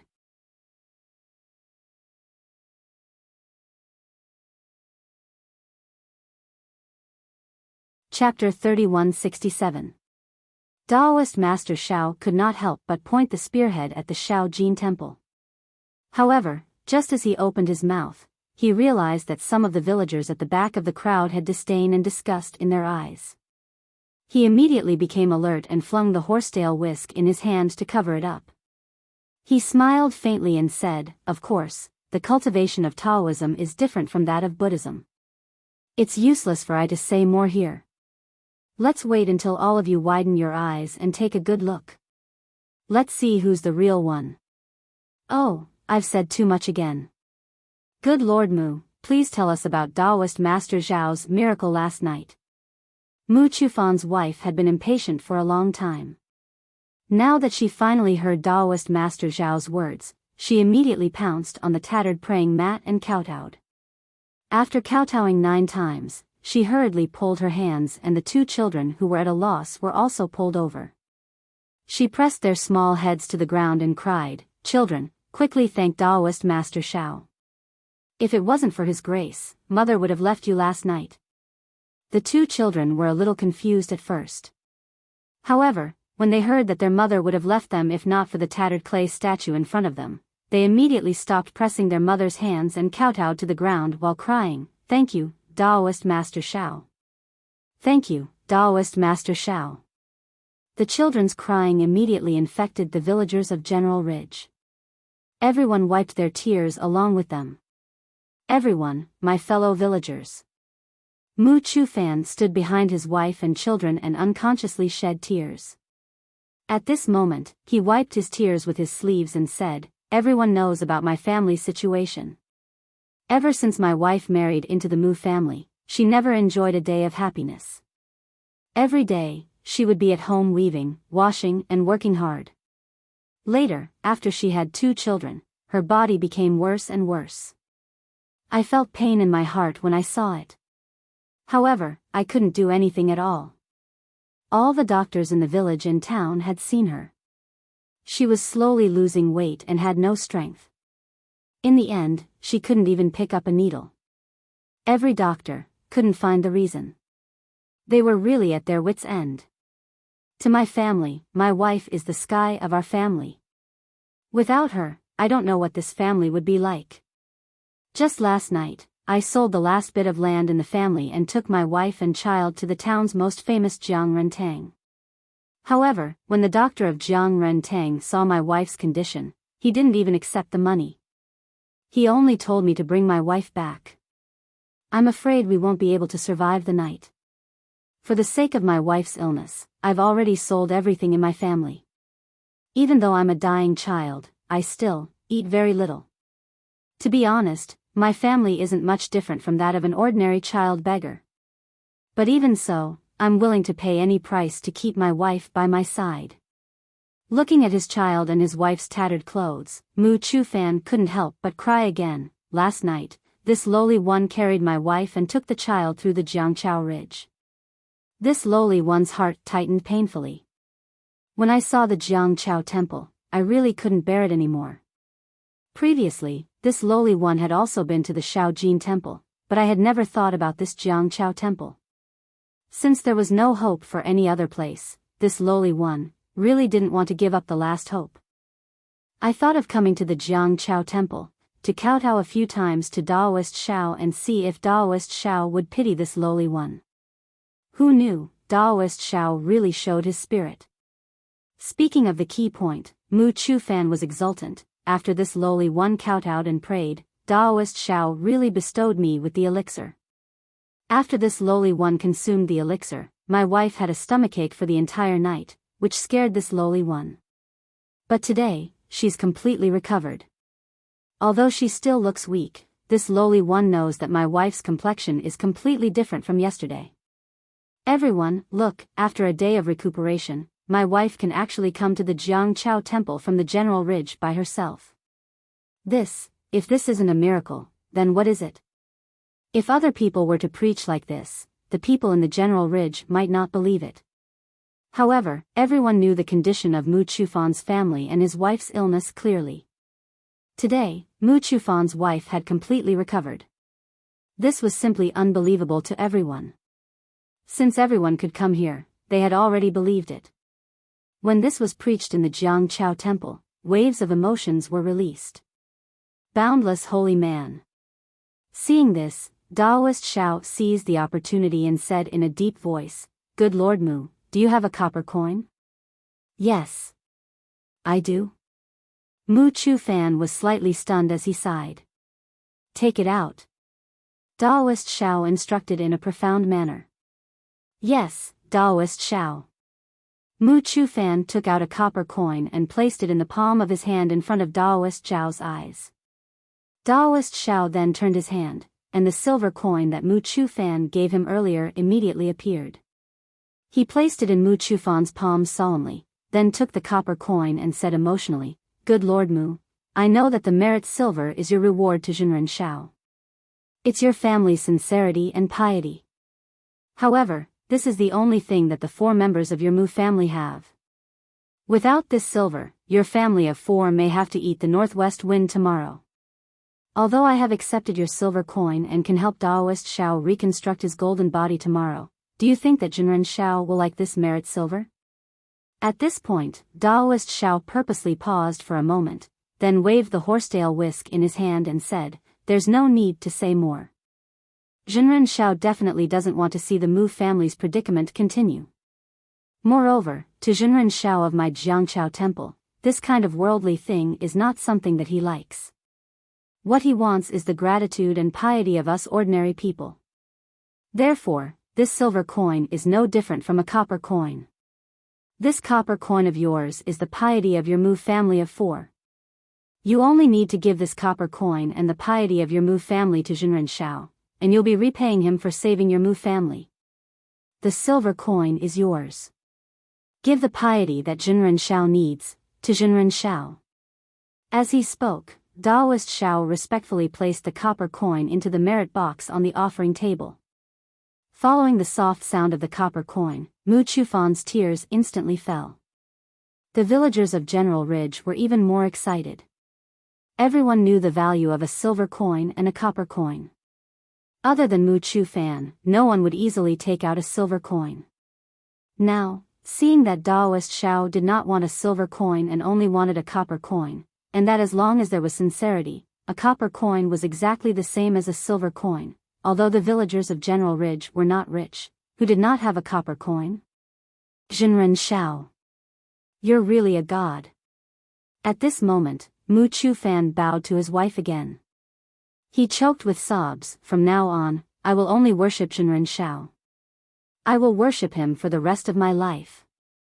Moreover, when my family's situation has improved, I will definitely reconstruct your golden body for Jinren Shao."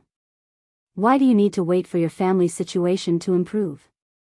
A voice appeared out of nowhere. "Those of us who have no money will offer a copper coin."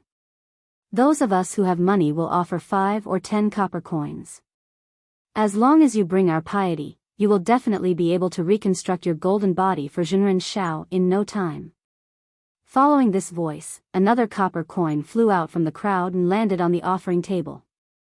Amateus. Thank you so much, kind lord. Daoist Shao was overjoyed. He really wanted to thank this villager whose name he did not know. That's right, that's right. Instantly, everyone opened their pockets. There was no need to say anything else. The copper coins fell into the hall like rain. Everyone. Daoist Shao was really elated. While avoiding the rain of coins, he said anxiously, when I take out the merit book, unfortunately, the sound of the copper coins falling to the ground had already drowned out his voice. Mu-zi.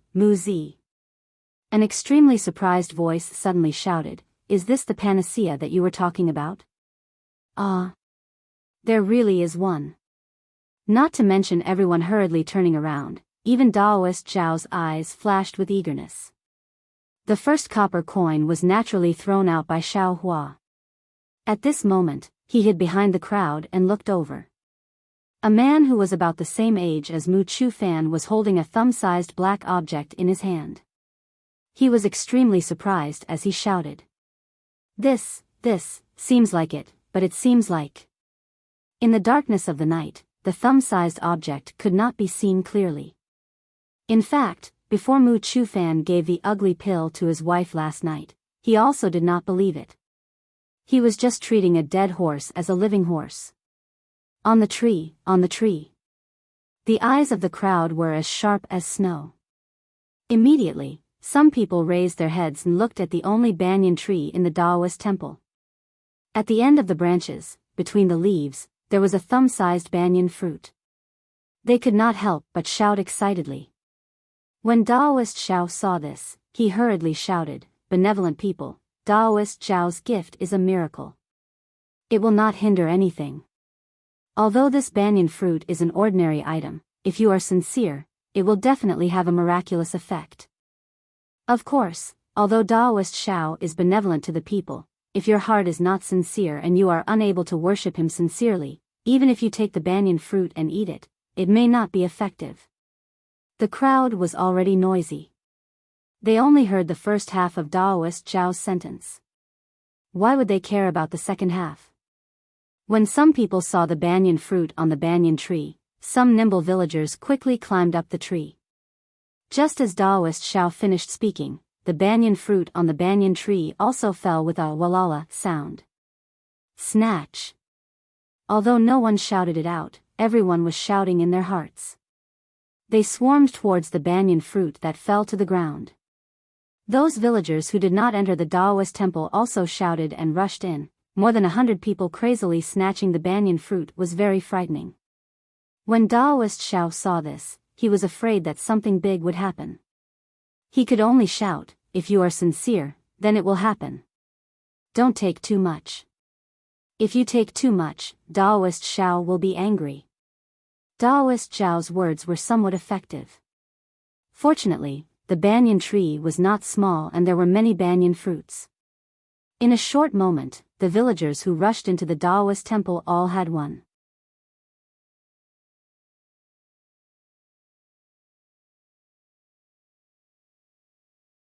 Chapter 3168. Those who have received the grace, please leave. You can go home and see if you can receive Daoist Zhao's grace. Daoist Shao saw that the temple was overcrowded, so he quickly shouted, Daoist Zhao's grace is everywhere. When you see the miracle tomorrow, you can come to Jiangqiao Temple to thank him. Go, we also want to pay our respects to Daoist Shao. The villagers outside the temple were already impatient. They didn't believe it at first, but when they saw the banyan fruit, even if they didn't believe it, they couldn't help but come in and pick up too. Greed was in human nature, and no one could avoid it. For a moment, the small temple was even more chaotic. The villagers inside the temple did not want to go out and wanted to take more. The villagers outside the temple rushed in and wanted to snatch one. Not long after Shao Daoist finished speaking, there was friction at the entrance of the Taoist temple. There were screams and cries that tore people's hearts and lungs apart. Oh no! How could Taoist Shao not know what happened? The expression on his face changed drastically, and the sweat on his forehead began to flow down. This happiness had come too quickly, and it had left, even faster. If there were any casualties tonight, not only would the villagers not come, even the government wouldn't let him go, right? While thinking, Taoist Zhao's eyes turned quickly. He brushed his sleeves on the table and prepared to take out a few copper coins to ask Yuanya to come and save him, ignorant unruly people. Suddenly, a gust of wind blew in the main hall of the Taoist temple, extinguishing 3 candles in an instant, leaving only one flickering in the wind. A cold voice came from the worn-out statue. How could this Taoist master's gift fall on your head so easily? Just looking at your selfishness and disregard for others, this Tao master is bitterly disappointed. Ah! Taoist Shao was stunned. He turned around in disbelief and looked at the statue in front of him, which he had never worshipped before, and was stunned. Get out of my sight, all of you. When I see your sincerity, it won't be too late to come and ask for my grace. The clay statue coldly spoke again. Along with this voice, the ground of the Taoist temple began to tremble. The entire banyan tree was shaking. The villagers who were climbing on the banyan tree could no longer stay any longer. Plop! Plop! They all fell down. Taoist Shao, please calm down, please calm down. Taoist Shao didn't dare to delay any longer. He quickly knelt in front of the statue and kowtowed. The villagers are ignorant, and it's all my fault. If there is any blame, please put it on I. I am willing to take the blame for these villagers. Taoist Shao, please forgive me. As the ground shook, everyone panicked. Not only did everyone in the temple kneel on the ground, but even those outside of the temple couldn't stand still. Some rolled down the mountain path, and some knelt down. In the time it took to smoke a cigarette, the Jiangchao temple was completely silent. Only the sound of the wind could be heard. Poof! With a soft sound, the candles on the candles exploded. Shao Daoist raised his head and looked at the broken statue. He bit his lips and kowtowed. He slowly stood up and turned around. He flung the horsetail whisk in his hand and sighed. Boundless holy man, benevolent masters, please rise. Daoist Shao is already angry. We should listen to Daoist Zhao's orders and leave the temple first. I won't sleep tonight, and I will repent in front of Daoist Shao. Those who haven't received Daoist Zhao's blessings, please come back tomorrow. Daoist Shao said sympathetically, it's a pity for Daoist Zhao's blessings. If Daoist Shao wasn't angry, it's all my fault, please forgive me. Immediately, everyone kowtowed again. Even though they were sober, they were still ashamed of their impulsiveness. Yuanya, Shao Hua. Daoist Shao ordered again, send the villagers down the mountain. I want to pray for the villagers in front of Daoist Shao. Daoist Shao sat down on the futon and didn't say anything else. Dear villagers, Daoist Shao is angry. I'm afraid all the blessings have passed away. After Daoist Shao prays for you, please come back tomorrow. Shao Hua knew that Yuanya's words were clumsy, so he hurried out of the crowd and walked to the door of the Daoist temple. He shouted at the villagers outside the temple, if we still gather here, Daoist Shao won't have to pray for blessings, and Daoist Zhao's anger will descend. The villagers outside the Daoist temple were both regretful and afraid. However, when they heard Shao Hua say that all the blessings had turned into nothing, their hearts calmed down. They all kowtowed outside the temple and went down Jiangchao Ridge with complicated feelings. As for the people inside the Daoist temple, besides being afraid like the villagers outside, they were also a bit angry. Who would be happy to see the spirit pills in their hands turn into banyan fruits in front of Daoist Zhao's anger? However, when they saw the villagers outside the Daoist temple slowly leave, they didn't dare to stay inside the temple and left one by one. On the other hand, Mu Chufan's face was filled with ecstasy. He walked up to the praying mat and kowtowed a few more times. He said sincerely, "Spiritual Master Shao, this humble one hears your voice again. This humble one thanks Spiritual Master once again. I believe that you have already seen this humble one's wish. This humble one will definitely reconstruct your golden body." After he finished speaking, he didn't wait for Daoist Shao to say anything. He took his wife and 2 children and followed the crowd down the mountain. Phew. Once everyone in the Daoist temple left, Daoist Shao let out a long breath. He looked at the dim hall and quickly got up to light the 3 candles that were extinguished by the wind. Then, he knelt down on the futon again. He didn't dare to look at the statue that he had never carefully looked at before. He only looked at the ground and his heart was filled with excitement. Yes, even when Mu Chufan said that he had obtained a spirit pill from the hall to cure his wife, Daoist Shao didn't believe him. After all, Daoist Shao had been facing this statue for a long time. In the past few years, it had never given him any surprises. How could something strange have happened last night? However, the tremors on the ground and the wind clearly told Daoist Shao that the statue really did have a spirit. Or rather, someone really did something to it. Daoist Shao lowered his head and thought for a moment. Then, he slightly tilted his head and looked at the entrance of the Daoist temple in the dark night. His eyes were filled with doubt. It was obvious that Daoist Shao didn't need to use his brain to think. He could think of the strangeness of this matter. This strangeness must have something to do with Xiao Hua, who had just appeared at noon yesterday. If it wasn't for the hundreds of villagers fighting over the banyan fruit, Daoist Shao might have thought that Mu Chufan had obtained a spirit pill from the Jiangqiao temple because of Mu Chufan's wishful thinking. Or maybe it was a coincidence. Even if he suspected Xiao Hua, he wouldn't be too sure. After all, in his eyes, Xiao Hua was a guy whose meridians were naturally blocked. Although the way he appeared was shocking, so what? Daoist Zhao's knowledge was not as ignorant as it seemed.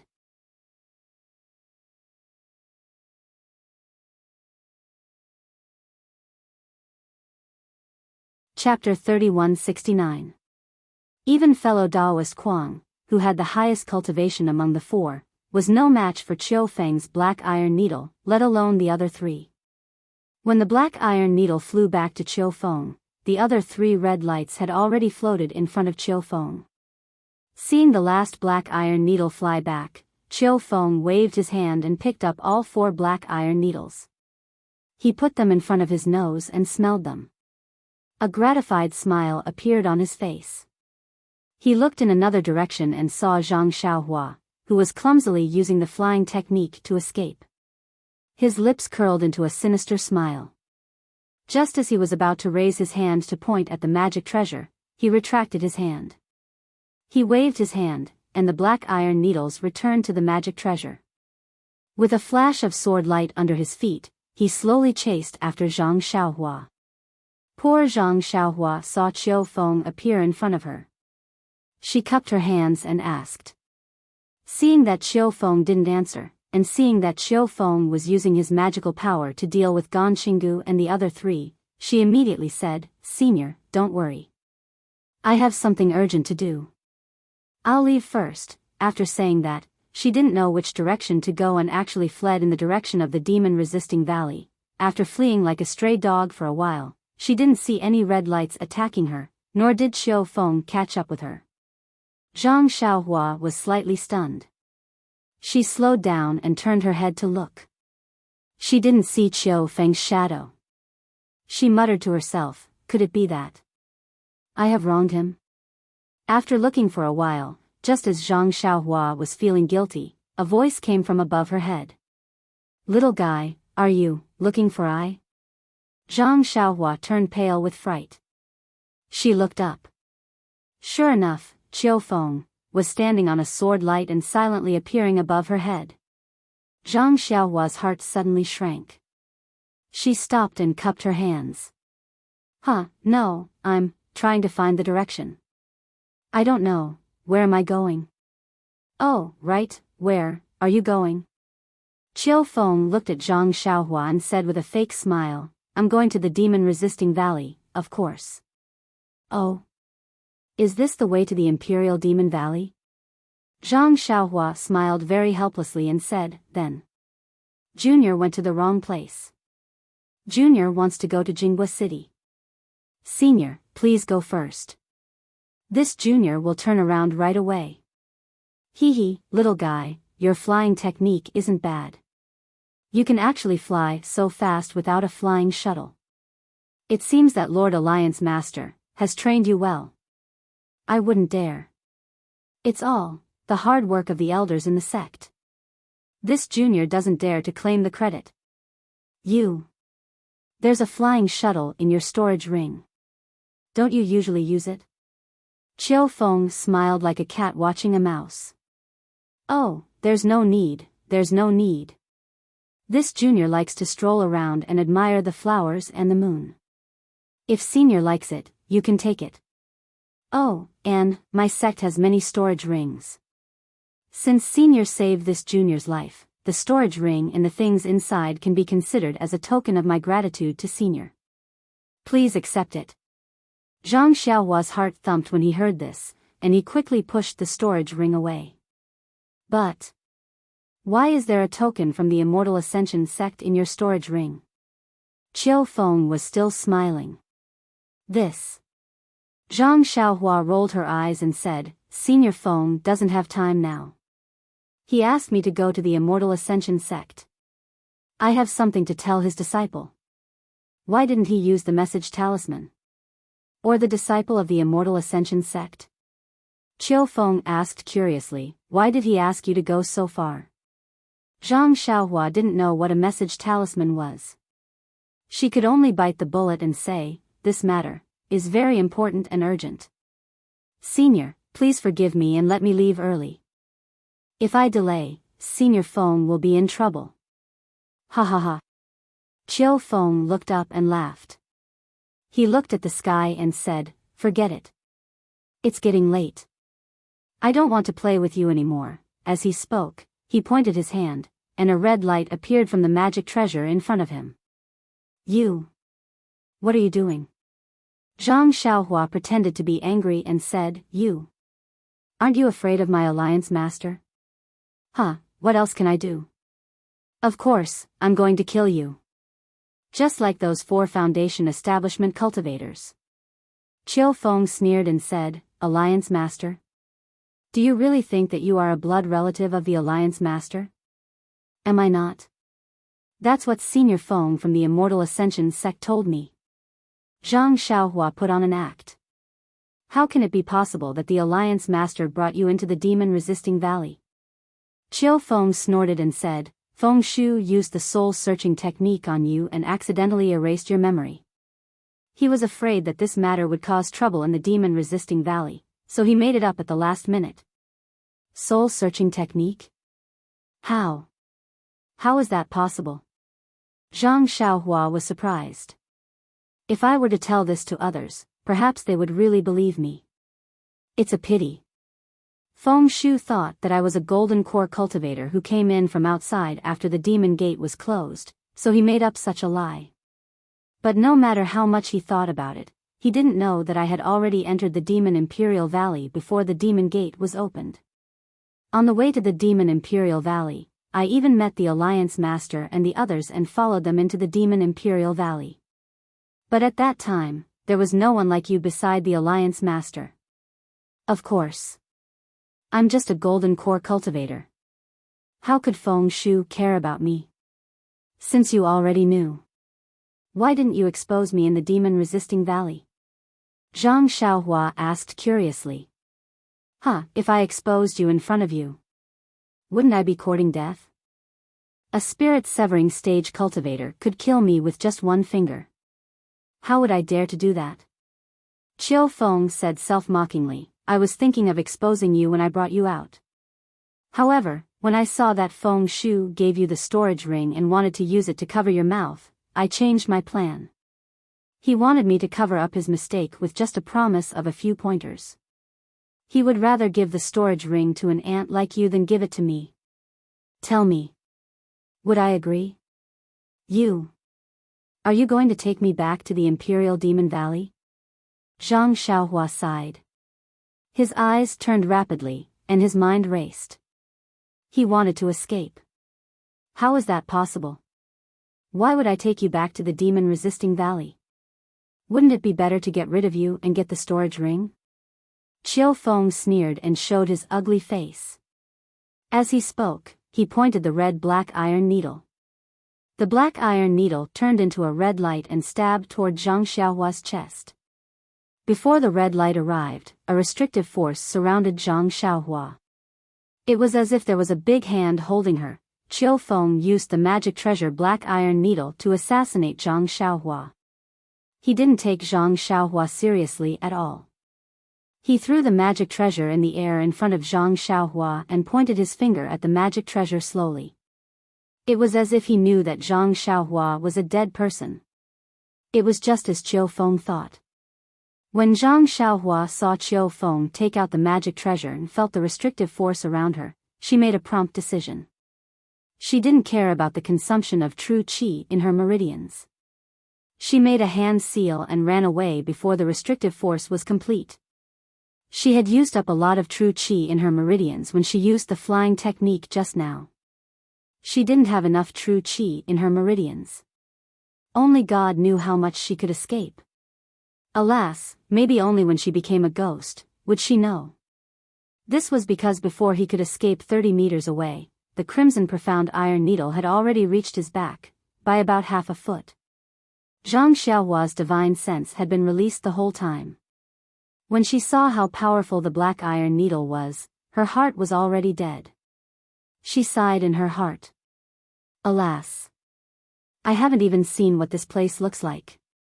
I don't even know where I came from, and I'm already a lonely ghost here. At this critical moment, Zhang Xiaohua suddenly felt her vision blur. She felt as though she had fallen into a huge quagmire. The restrictive force was 100 times stronger than Chiu Feng's. Zhang Xiaohua couldn't move her limbs at all. She couldn't fly at all with the flying technique, and her body was floating quietly in the air. She didn't fall down. Zhang Xiaohua was shocked. She looked around. The stars in the sky were still there, and she could see the clouds clearly under the moonlight. However, the clouds seemed to have frozen and didn't move at all. Then, Zhang Xiaohua thought of the black iron needle on her back. She released her divine sense, but it was as though she had fallen into a quagmire. It took a lot of effort to scan. When she saw the black iron needle on her back, it had already pierced her back. However, it had stopped and couldn't pierce any further. This is... Zhang Xiaohua's heart jumped. Could it be? Just as Zhang Xiaohua was puzzled, she heard Chiu Feng exclaim, "Who is it? Which spirit-severing stage senior is it? A spirit-severing stage cultivator?" Zhang Xiaohua was shocked. He, Chiu Feng, who else could it be? A voice that Zhang Xiaohua was familiar with rang out. The voice was ethereal and seemed to fill the entire world. "Senior Feng?" Chiu Feng's voice was filled with shock and despair. "Didn't you go to report the situation to the Alliance Master?" Feng Shu chuckled. "How can you believe such a reason? Moreover, do I need a whole night to report the situation to the Alliance Master? If I wasn't held up by some matters, I wouldn't have seen your evil side. Chiu Feng, you may know a person for a long time without understanding his true nature. I never thought that a mere golden core cultivator like you would dare to target me." Zhang Xiaohua had just recovered from the joy of not being killed by the black iron needle when she heard Feng Shu's voice. Her heart was even colder than when she saw Chiu Feng. Just like how he didn't think that Chiu Feng would save him for no reason, Zhang Xiaohua was even more naive to think that Feng Shu, a spirit-severing stage cultivator, would abandon the demon-resisting valley's matters and come to the wilderness just to save him. Zhang Xiaohua already had no power to fight back against a golden core cultivator. Now that he met a spirit-severing stage cultivator, how could Zhang Xiaohua have any hope? In the eyes of a spirit-severing stage cultivator, he was even less than an ant. As expected, the two of them didn't care about him at all. A slightly illusory figure gradually appeared beside Zhang Xiaohua. It was Feng Shu from the Immortal Ascension sect.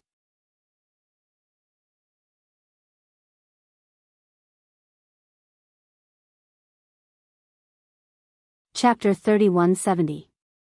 However, when hundreds of villagers were about to die, this so-called Daoist Master Shao appeared at the right time, although his voice was not familiar to Daoist Master Shao. But, don't forget, the voice of the first copper coin thrown in was also unknown to Daoist Master Shao. Taoist Master Shao was not stupid enough to think that a villager from General Ridge could read his mind and knew what he was thinking. He was anxious about the situation at Jiang Chao Temple and gave him the copper coins at the critical moment. In this Jiang Chao Temple, in this longevity town, who else could cooperate with him like this other than Yuanya and Xiaohua? As for Yuanya, would he still have a copper coin on him? It was more like he threw a meat bun. This Xiaohua, could it be, is he really a Daoist master? Daoist Master Shao looked at the night sky absent-mindedly, his mind was in a mess. If that's really the case, I today, and yesterday, aren't I too disrespectful? Oh right, didn't he call himself a Daoist master? Yes, I'm afraid that's really the case. He wasn't, sent by that bitch. But, if he's really a Daoist master, why, is he so respectful to me? Daoist Master Shao was puzzled again. Speaking of yesterday, thinking of this, Daoist Master Zhao's face changed greatly, almost jumping up. Yes, yesterday he couldn't even walk properly. Today he doesn't seem to be any different. Then he fell into the origin stone, must be someone else's doing. Now that he's in this Jiang Chao temple, won't he attract an even more powerful master? What should I do? But, he has such cultivation, if he can help me. In the blink of an eye, Daoist Master Shao hesitated again. Just as Daoist Shao was hesitating, the sound of footsteps came from outside the temple. Listening to Xiaohua's heavy footsteps, which were much clearer than Yuanya's, Daoist Shao could only bitterly smile. Seeing Xiaohua enter the temple first, Yuanya was a little excited, and followed behind Xiaohua cautiously. Daoist Master Zhao's heart trembled. Yes, even Yuanya can see that something is wrong, why am I still hesitating? Thinking of this, Daoist Master Shao smiled and said, Daoist Master Shao, you've been busy the whole night, are you tired? Oh. I am indeed a little tired. Xiaohua knew that today's matter had already exposed him. He originally wanted to explain it to Daoist Shao, but he didn't expect Daoist Shao to greet him in such a manner. He hesitated for a moment before replying with a smile. Since you're tired, why don't you take a rest first? Daoist Shao smiled and said to Yuanya, come over here and help your master clean up these copper coins. Yes, master. Yuanya answered as usual. He secretly glanced at Xiaohua, then quickly ran to the main hall and helped Daoist Shao pick up the copper coins one by one. Xiaohua saw that it had nothing to do with him, so the corners of his mouth curled up into a smile. He ignored Daoist Shao and went to the west wing. At this moment, there was not a single trace of the spirit stone in the west wing. It must have been put away by Daoist Shao. Xiaohua only casually glanced around before taking out a praying mat and throwing it on the ground. He then sat down cross-legged and closed his eyes to meditate. There were indeed a lot of copper coins in the main hall. Although there weren't 100 people in the Daoist temple at the time, each person had 1 or 2 coins. There were even people who gave away a whole bunch of copper coins. When Yuanya put all the copper coins into the merit box, the box was unusually heavy. Master, Yuanya casually handed the merit box to Daoist Shao and asked, keep it well. Send this thing to your master's room. Daoist Shao was very kind, and it was rare for him to be so kind. Then come to the main hall. Your master has something to say to you. Yes, master. Yuanya answered and left with the merit box. After a moment, he came back and said in a low voice, Master, if you have anything to say, please tell me. Sit down. Daoist Shao sat on a praying mat and pointed at another praying mat. Yes, master. Yuanya answered and sat down. His eyes were extremely bright under the candlelight. He looked at Daoist Xiao, not knowing what he wanted to say. Yeah, do you still remember the story of the king that your master told you? Daoist Xiao thought for a moment and said. Of course I do. Yuanya asked, puzzled. Master would tell me this story every time he was drunk. Of course I remember it clearly. Tell me about it. Daoist Xiao said, very pleased. Once upon a time, in a place in the hidden Immortal continent, there was a small country called Danliang. Yuanya said without hesitation. Although the country was very small, the climate was very good and the products were abundant. In addition, the king was wise, and he governed the country well. The entire country was extremely prosperous. The citizens of the country were even more prosperous. Every time the king was mentioned, they would love and worship him. Every time the king came out to inspect the country, he would be warmly welcomed by the citizens. Moreover, although the country was powerful, the king was very peace-loving. He never sent out troops to harass the surrounding countries. The kings of other countries were also proud to be allies with this king. It could be said that such a benevolent king was very rare in the entire hidden Immortal continent. But such a kind-hearted king, a king who cared about his people, married such a sinister queen. Since the day the queen married into the palace, she had been thinking about how to overthrow the king's throne. Very quickly, more than 10 years passed. When the queen saw that the king was so loved by the citizens, she knew that she could not shake the king's throne with her own strength. So she colluded with the king's brother and then borrowed the power of the neighboring country's Buddhist sect to destroy the king's cultivation. Although the king's cultivation was destroyed, he had been running the palace for dozens of years. With his arrangements in the palace, he could have died together with his brother and the queen. However, looking at his brother and wife, he could not bear to do it. So, under the protection of a group of loyal guards, he escaped from the Danliang kingdom.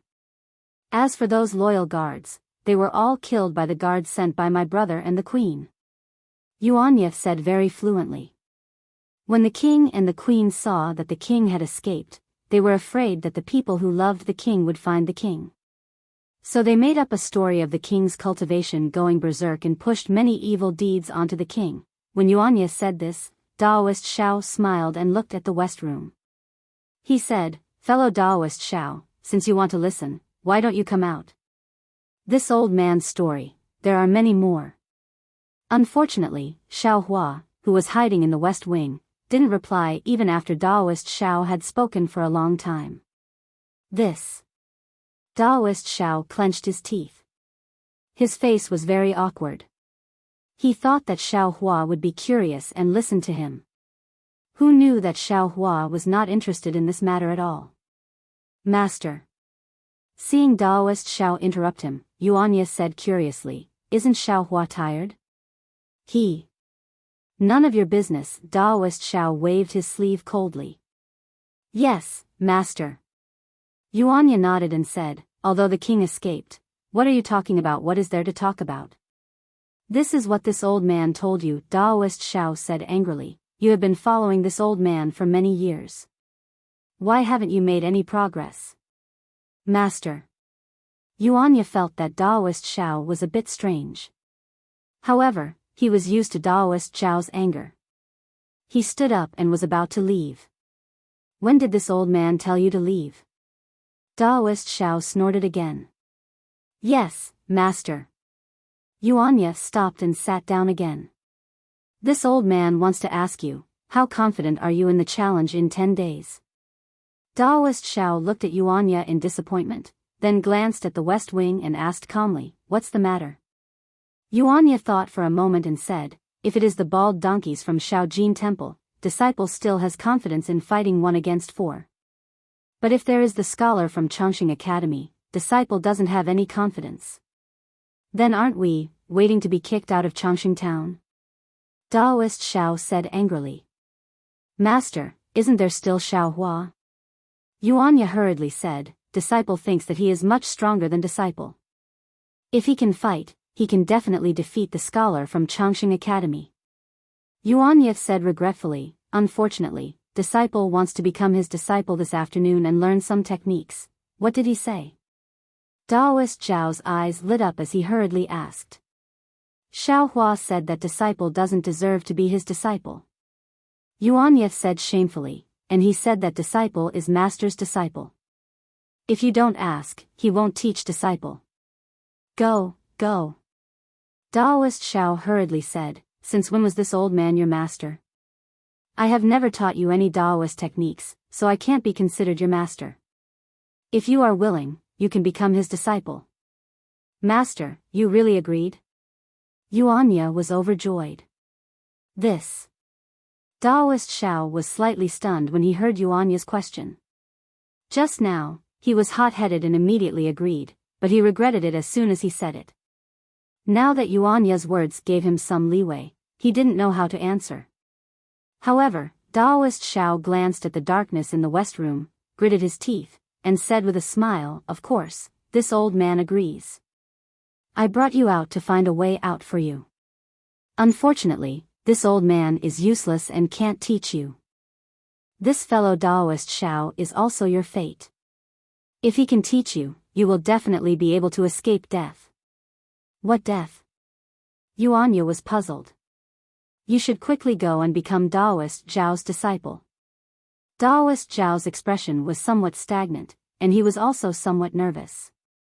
He urged, after you become his disciple, this old man will naturally tell you.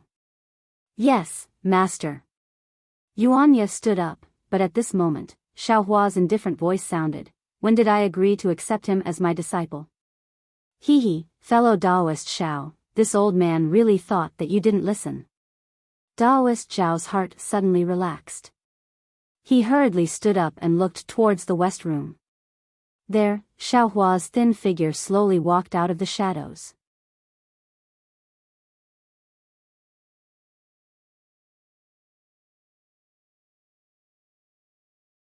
Chapter 3171. Seeing Feng Shu appear, Qiu Feng became even more nervous. His body trembled slightly as he stammered, I know my mistake. I beg for your mercy. Unfortunately, Feng Shu didn't even look at him. He turned his head and swept his gaze over Zhang Xiaohua. He nodded slightly, so you left a mark on this little guy's body. That's why you chased after him. It seems like you already had a plan when you sent him out. Ha ha ha ha. Seeing that Feng Shu ignored him, Qiu Feng knew that it was useless to continue begging.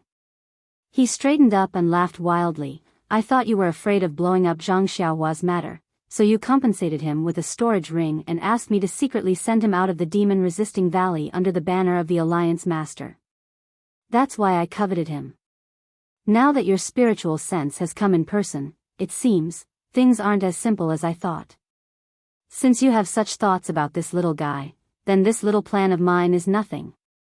Hee, under normal circumstances, even if you killed a dozen qi refining stage cultivators, this old man wouldn't care.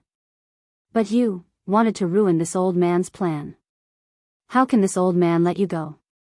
Feng Shu said with a smile, this old man worked so hard to hide it from Chan Si Miao. I pretended to be panicked and even compensated with a storage ring. Wasn't it because I didn't want to attract your attention? I didn't think that I would succeed in drawing out your greed. Sigh, this little one was blinded by greed. Why didn't I think of that? The spiritual sense of a spirit-severing stage cultivator isn't something that ordinary things can withstand. If it weren't for this storage ring, this little guy wouldn't be able to find a place to mark his spiritual sense. Qiu Feng sighed and looked around in self-pity. Hee, what's the use of knowing it now? Feng Shu said with a smile, your fate was already sealed when you placed the spiritual sense mark on this little guy. Birds die for food, and men die for wealth. This is the truth. Then, Senior Feng, this humble one has no intention of begging for mercy. It's just that, before this humble one dies, could you tell this humble one that this little fellow is nothing more than an aura refining cultivator? What does he have that's worth Senior taking such a risk and making so many plans for? Qiu Feng no longer had any hope of surviving.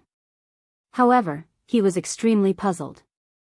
Zhang Xiaohua was a young man whom he had discovered with his own eyes and had personally used his detection technique to check her cultivation.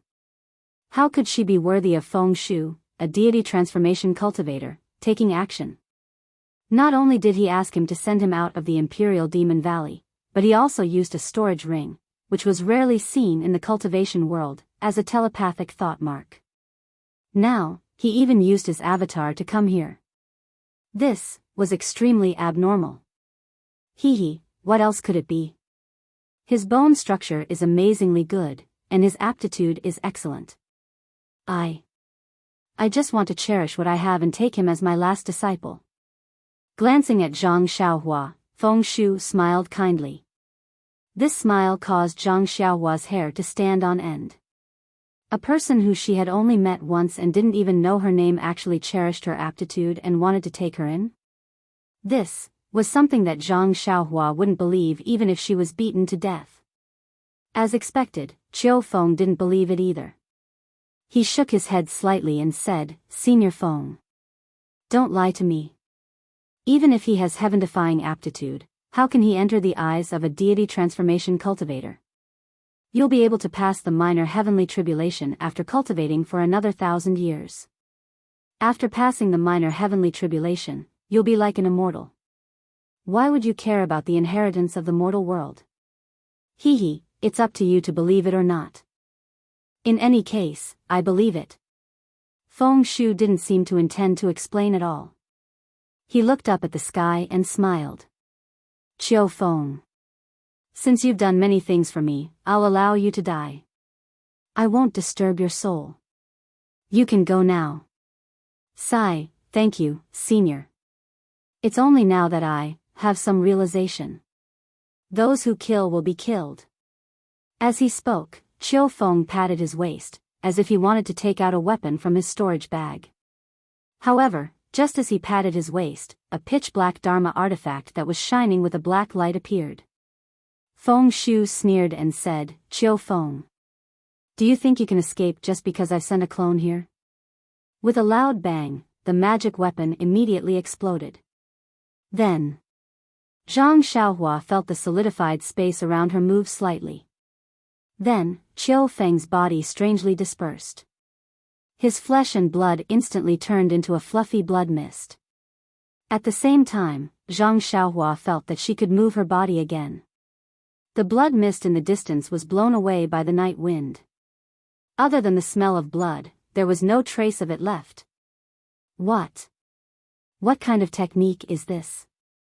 Zhang Xiaohua felt her hair stand on end.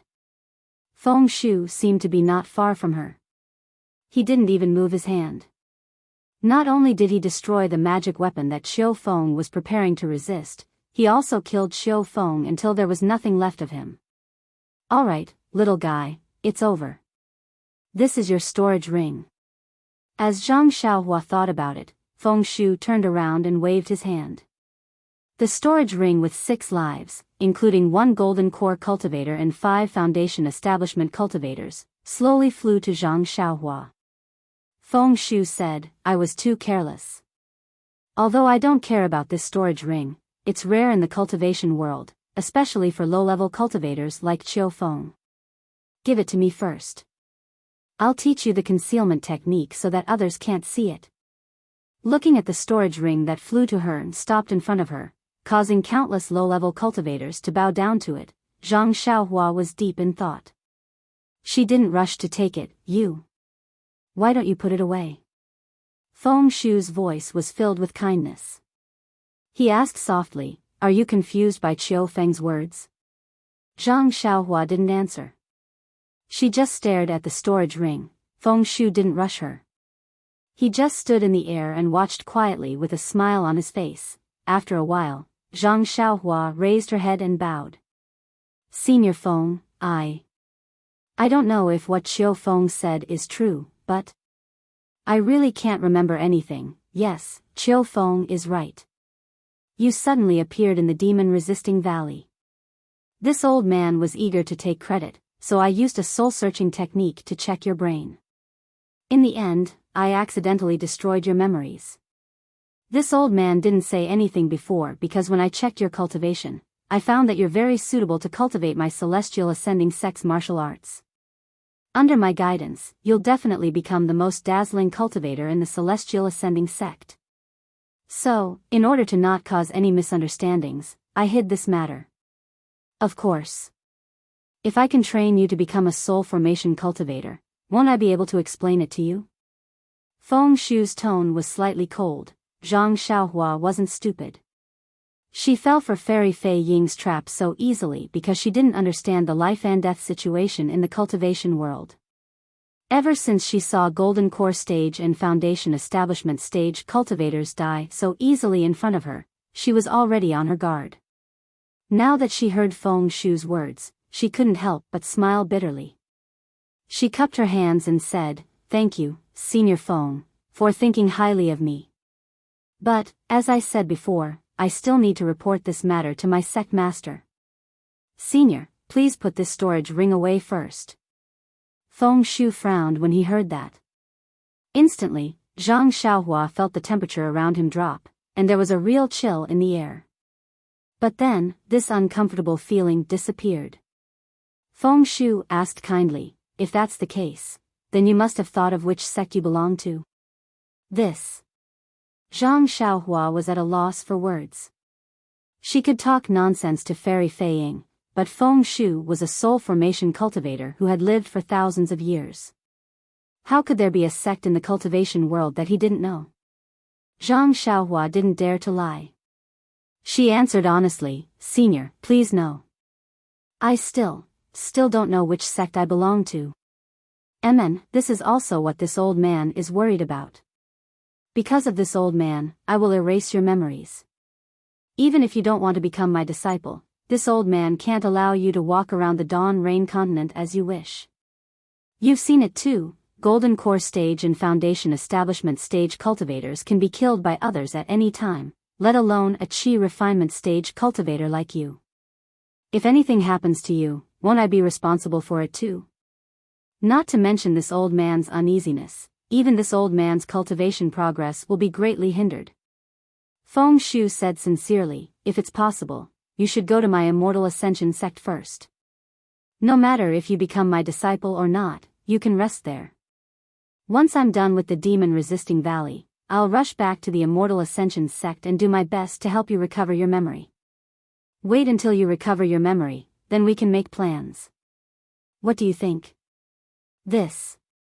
Zhang Xiaohua was a little moved. Feng Shu was telling the truth. She had only been awake for half a day and had already encountered so many things. Experts died one after another in front of her. Moreover, none of these experts could kill her easily. In this unfamiliar environment, in this ferocious place, in this cruel battle, if he were to make even the slightest mistake, he would end up dead in the underworld. Finding a thick thigh to cling to was also a brilliant idea. But, was she really a cultivation genius? Zhang Xiaohua thought about Feng Shu's method of killing people without making a move. Then, she thought about her own aptitude and the precious storage ring that Feng Shu had given her. Suddenly, she had an idea. There was no such thing as a free lunch in this world. Alas, Feng Shu, you old man, don't deceive this junior. This junior is only a Qi refining junior. If you have any thoughts about this junior, you can tell me. If it's possible, this junior won't refuse. Even if it's extremely difficult, this junior will consider it carefully, considering that senior sent this junior out of the Imperial Demon Valley. Haha, you little brat, you think too much. How can it be so complicated? Feng Shu still couldn't change the way he addressed her. He still called her little brat. He was still trying to persuade her. Hey, since it's like this, I don't want to go to the Immortal Ascending sect for no reason. I also want to repay you for your kindness. Then. I don't even have half a copper coin on me. I can only use my life to repay you. Zhang Xiaohua said. She waved her hand and was about to slap her forehead. Zhang Xiaohua used all her strength and her hand was extremely fast. However, she was praying in her heart, Feng Shu, hurry up, Hurry up, Zhang Xiaohua was gambling. Indeed, he did not know what Feng Shu saw in him, but other than his life, he had nothing else. If Feng Shu really cared, there was no reason for him not to make a move. Maybe Zhang Xiaohua was right. Or maybe Feng Shu saw through Zhang Xiaohua's thoughts. However, he couldn't let Zhang Xiaohua die. He had to make a move. The moment Zhang Xiaohua's hand touched her forehead, at that moment, Zhang Xiaohua couldn't move her body. When her hand touched her forehead, the heaven and earth essence qi around Zhang Xiaohua froze. Even the space seemed to be frozen. Just when Zhang Xiaohua was secretly proud of herself, she heard Feng Shu's cold voice. Since you don't want to accept my toast, I can only make you drink a forfeit. Then, Zhang Xiaohua felt the air around her tighten. It was as if she was being held tightly by something. A force appeared on her body and pulled her towards Feng Shu. Hey, I screwed up again. At this moment, Zhang Xiaohua knew that she had made a fool of herself again. She had successfully provoked the anger of a soul formation cultivator. Who at this moment, she suddenly heard Feng Shu's angry roar. Then, a pale yellow light flashed. Zhang Xiaohua suddenly felt her body become light. Her body floated up. She was in a hurry. A very strange force attacked her and hit her body. An unparalleled force instantly circulated in her meridians and quickly withdrew. Ha ha ha, Feng Shu, I was wondering why you were so free. Instead of guarding the demon-resisting valley, you sent a clone here. So, you found such a treasure. Chan Si Miao's voice seemed to be dancing in the air.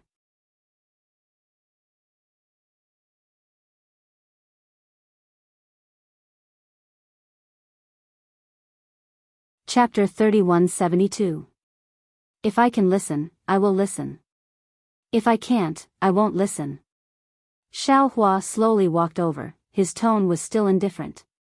Xiao Daoist was a bit embarrassed, as if his plan was seen through. However, he immediately regained his calmness and said with a smile, "Fellow Daoist Xiao, yesterday and today I was a bit rude, please forgive me." "It's okay," Xiao Hua waved his hand and said, "You guys dug me out from the spirit stone, it can be considered fate. I owe you guys a favor. You don't have to worry about the Immortal Buddha ceremony challenge. Since the rules are set by the Temple of Tides, I only need to show up and expel the Buddhist sect from the town of Immortals." "Thank you, fellow Daoist Xiao." Xiao Daoist was really happy and bowed to thank him. However, Xiao Daoist couldn't help but ask, "Fellow Daoist Xiao, it's not that I don't believe you, but fellow Daoist doesn't seem to have my Daoist magic power. I'm afraid it won't be easy to deal with those bald donkeys of the small gold temple. Of course I don't have confidence in 3 days." Xiao Hua said with a smile, "If it's 10 days later, I have 70% confidence." "Oh, I see." Xiao Daoist naturally understood that Xiao Hua should be injured right now. 3 days later, he might not be able to recover, but 10 days later, he should be able to see results. "Then I'll have to trouble fellow Daoist Xiao."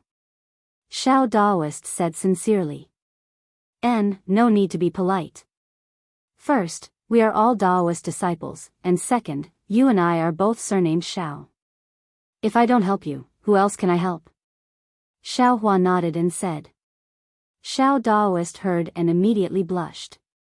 He hurriedly said, "Oh right, I's surname is Xiao Jian. I didn't tell you my surname yesterday, I've made a fool of myself." He. Xiao Hua smiled faintly and didn't say much. "Master." Yuanya looked at Xiao Hua and hurriedly said, "Master has already agreed to let me become your disciple. When did I agree to accept you as my disciple?"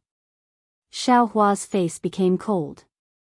He waved his hand and said, "You are already old, how can you still cultivate? If I accept you as my disciple, wouldn't it ruin my reputation?" "Yes, master." Yuanya didn't get angry and replied. "Fellow Daoist Xiao." Xiao Jian hurriedly, "Ya's aptitude. If he didn't have immortal fate and couldn't enter my Daoist sect when he was young, how could he be in this situation?" Fellow Taoist, please, take pity on Jia. Even if you can't accept him as your disciple, you must teach him a few divine abilities so that he can survive. Oh? What do you mean? Xiao Hua was somewhat puzzled. You don't know. Xiao Jian looked at Yuanya, who was equally confused, and explained, Yuanya actually didn't follow me since he was young, he this matter this afternoon. Xiao was lost take take TTTTTS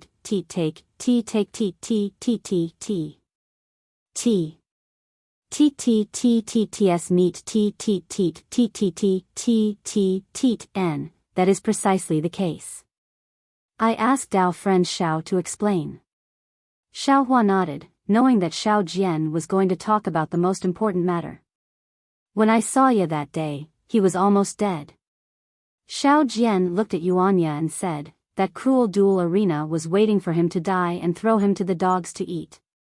I couldn't bear to see him being eaten by the dogs, so I wanted to ask the duel arena to release ya and let I take him away. But what I didn't expect was that even if you was a dying person, they still wouldn't let him go.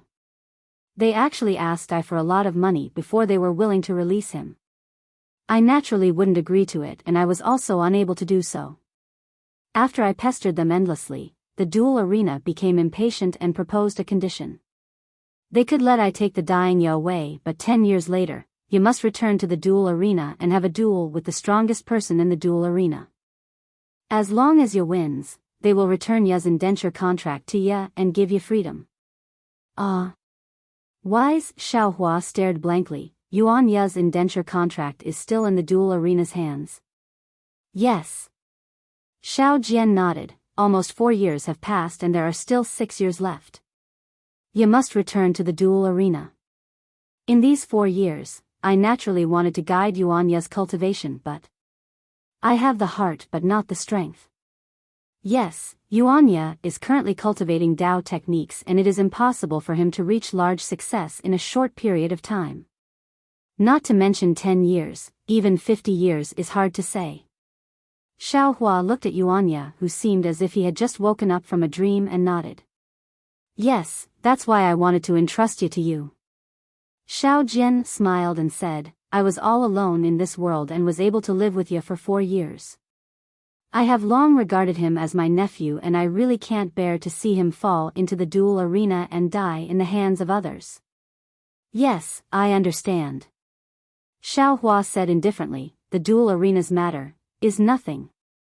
I am currently injured and it's not very convenient. Master. No matter how stupid Yuanya was, he understood at this moment and hurriedly called out. Don't, Xiao Hua waved his hand and said, I haven't said that I will take you in. Let's talk about it later. Yes, Master. Yuanya's reply was really smooth. Although Xiao Hua didn't agree to take Yuanya in, he was already relaxed. Xiao Jian was also overjoyed and asked tentatively, last night, about Daoist Zhao's matter. Xiao Hua wasn't surprised. Tonight's matter was so big that it was impossible for Xiao Jian to not ask. He had already thought about it and said while waving his hand, it's just a medicinal pill that cultivators like us often use to replenish qi and blood. It's nothing. Last night, when you all left the mountain, this Xiao was resting here. That man kowtowed to this statue very sincerely. This Xiao looked at his sincerity and then looked at his wife and child at the foot of the mountain. This family of 4 is really pitiful. So I casually gave him 1 pill. Of course, I can't move now and can't go down the mountain to personally diagnose her. I don't even know the effect of that medicinal pill. Fortunately, it can be said that saving a life is better than building a 7-floor pagoda. Fellow Daoist Xiao Jian's face had a strange expression, as if he wanted to ask something, but felt that it was inappropriate. He rolled his eyes and said with a smile, this saving a life is better than building a 7-floor pagoda, is a saying of Buddhism. We Daoist cultivators can't relate to it. It doesn't matter. Xiao Hua said with a smile, as long as I can see this family of 4 safe and happy, I will also be satisfied. Isn't it just an ordinary medicinal pill? I can still afford to give it to you. Master. Yuanya at the side rubbed his hands and called out without any courtesy, do you still have this kind of medicinal pill? If you don't call me master, I will give it to you. Xiao Hua said with a smile. Yes, master. Yuanya nodded, I won't call you master in the future.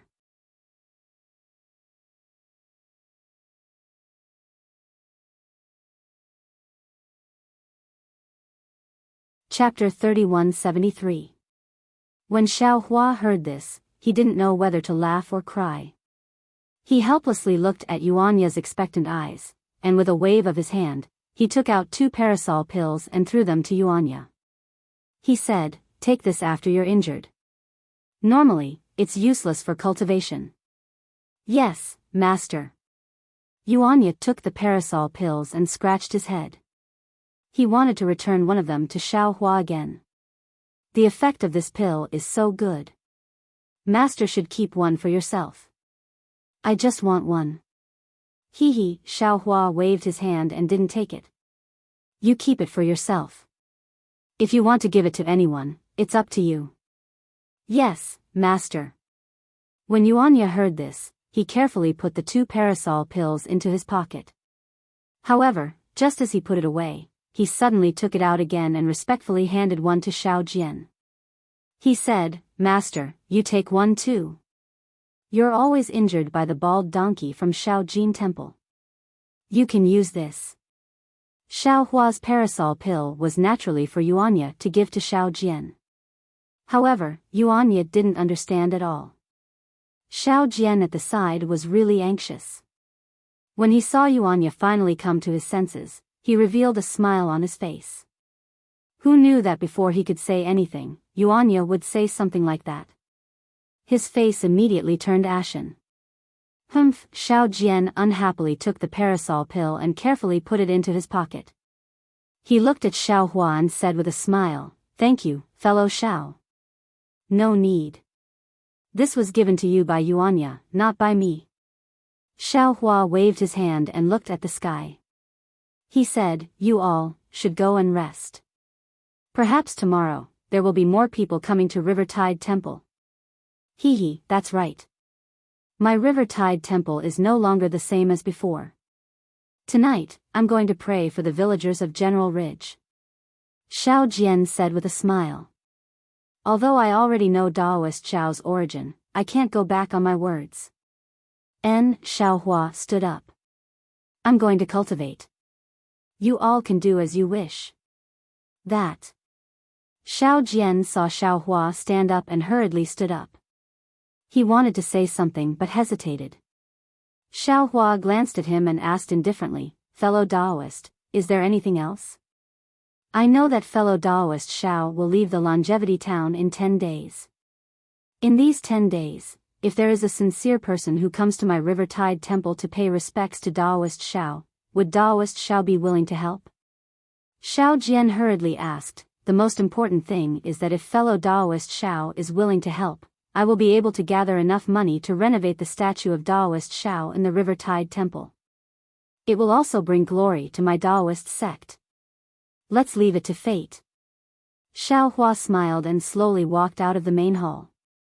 I'm just an ordinary cultivator, not a Daoist who can reach the heavens. Many thanks, fellow Daoist Xiao. Xiao Jian was overjoyed and bowed in greeting. He believed that with his silver tongue and Xiao Hua's occasional methods, the incense offerings of Jiangtiao Temple would definitely surpass Xiao Jin Temple. However, this thought only lasted for a moment, and he immediately laughed involuntarily. With Xiao Hua's help, how could the Taoist school be defeated in the challenge 10 days later? After 10 days, Xiao Jin Temple will no longer exist in Longevity Town. It doesn't matter if the Jiangtiao Temple doesn't have any incense offerings. Oh right, fellow Daoist Xiao.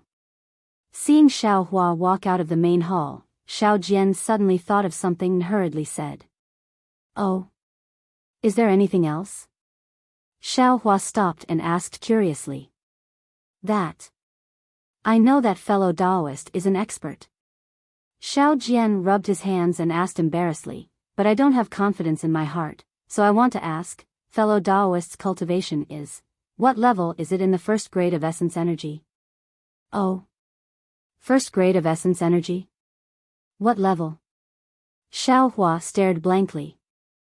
How would he know what level of essence energy his cultivation was? Previously, when he was in the West Ocean, he saw a sea beast that Taoist leopard called fourth grade essence energy. Moreover, he and the others were also called second and third grade essence energy cultivators by Xian Cheng.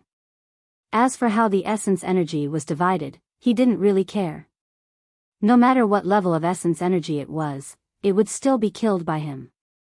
Xiao Hua rolled his eyes and said with a smile, Taoist Xiao, how are the levels of essence energy divided? To tell you the truth, I have always been in seclusion, so I'm not too sure.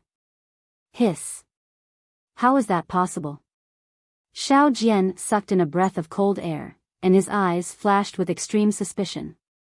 However, this suspicion slowly disappeared in front of Xiao Hua's smile and gaze that didn't seem to be fake.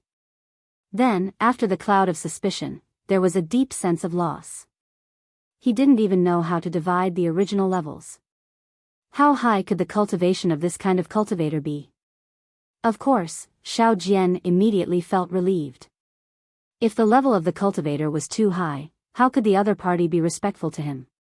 Sigh, no matter what. To be able to defeat ya, even if you don't enter the level, it's fine. Xiao Jian sighed and waved his hand. Hee, Taoist Xiao, it's better if you tell me. Xiao Hua stopped instead, turned around and asked humbly. Alright, since this old man knows that I will have to rely on you in the future, then this old man will let you experience it. Xiao Jian suddenly referred to himself as this old man, and the previous apprehension and caution completely disappeared. Please speak. Xiao Hua laughed in his heart. Xiao Hua, I presume that you also know about the 3 continents? Xiao Jian seemed to be somewhat teasing as he said, if you don't even know about the 3 continents, then this old man will really suspect your origin. The 3 continents are naturally the hidden immortal continent, the Western Paradise, and the Thousand Demons Sacred Realm. Xiao Hua also laughed, this old man naturally knows about this. Since you know about the 3 continents, then you naturally know that the hidden immortal continent is the origin of Confucian cultivators, the Western Paradise is the origin of Buddhism, and the Thousand Demons Sacred Realm is the place where demons run rampant, right? Xiao Jian didn't know whether he was asking Xiao Hua or talking to himself.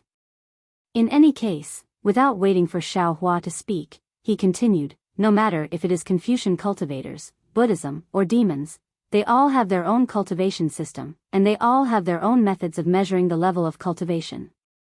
This kind of system is unknown to others, and it is also impossible to measure between each other. Therefore, in order to make a simple judgment, according to the suggestion of Confucian cultivators, the 3 continents introduced the levels of origin power. This so-called origin power level is divided into 9 levels, and within each level, it is divided into 3 levels, high, middle, and low.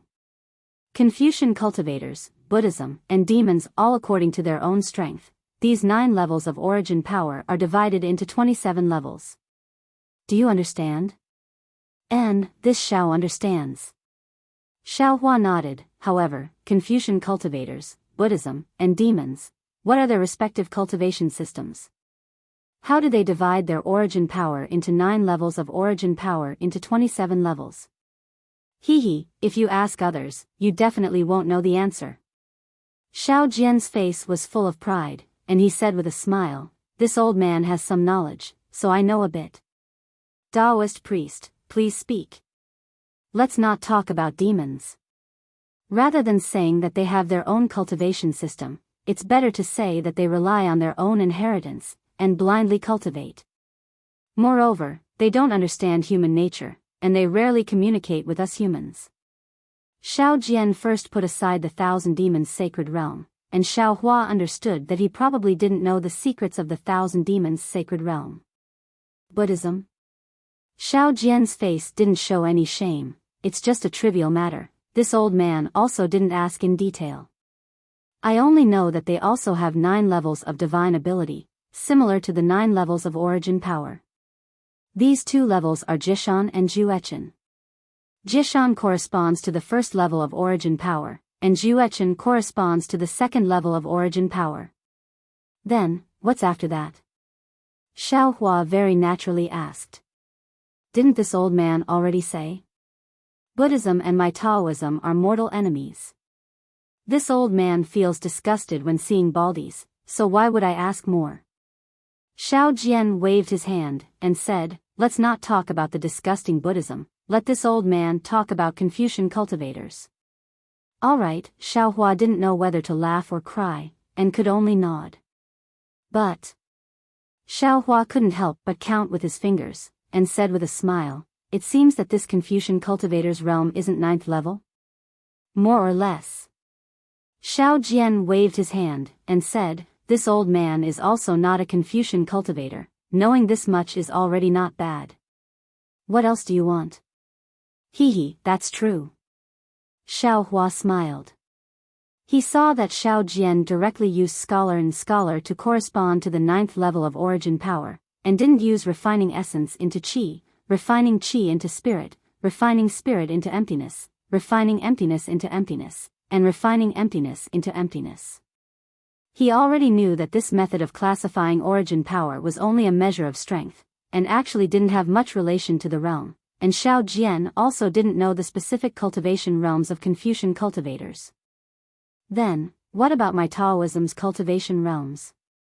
How does it correspond to the different levels of origin power?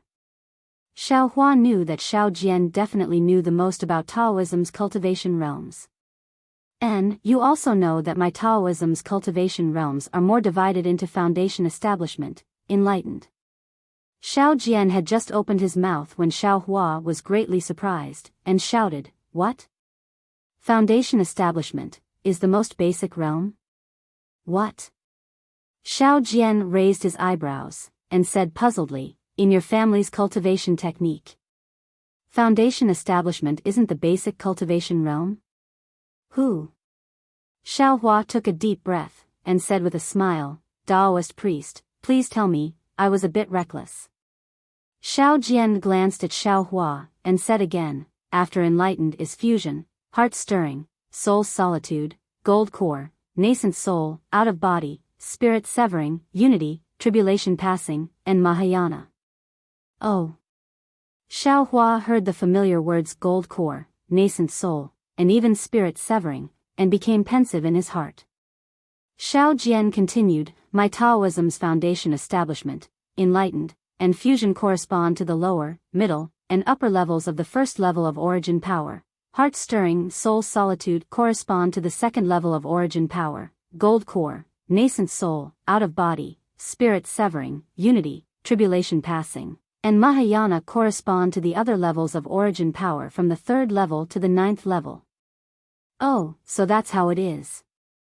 Xiao Hua understood, but he still asked cautiously, Taoist priest Xiao, when true qi transforms into true essence, and true essence condenses in the dantian to form a core, what realm is that? Hearing Xiao Hua's question, Taoist priest Xiao became even more discouraged, and said almost unhappily, I don't have any cultivation, how would I know this? Could it be, you've already formed a core? Fellow Taoist Xiao, sometimes, it's better not bite off more than you can chew.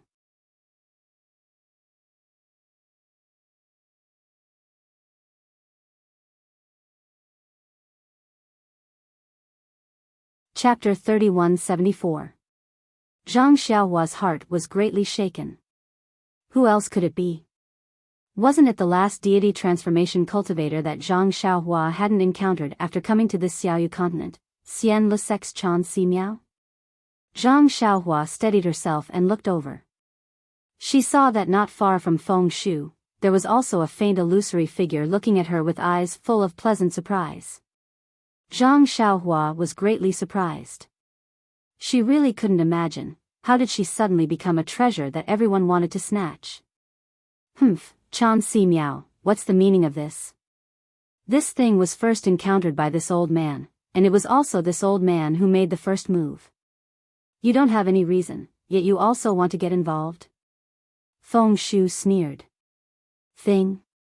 Zhang Xiaohua's heart went cold, and she inwardly sneered, I am actually a thing. Hee, what's wrong? Feng Shu, you're not happy. I was wondering why you repeatedly prevented me from investigating this little thing's meridians in the demon-resisting valley. It turns out that this little thing's body still has such a universe. Chan Si Miao sneered, perhaps, that soul-searching technique of yours was also deliberately used. If it was an idiot qi refining cultivator, wouldn't it be easier for you to take over his body? Humph, Feng Shu coldly snorted and didn't answer. Only after a long while did he say, since you know the importance of this person to this old man, you presumably also know that this old man must have him. You can leave now.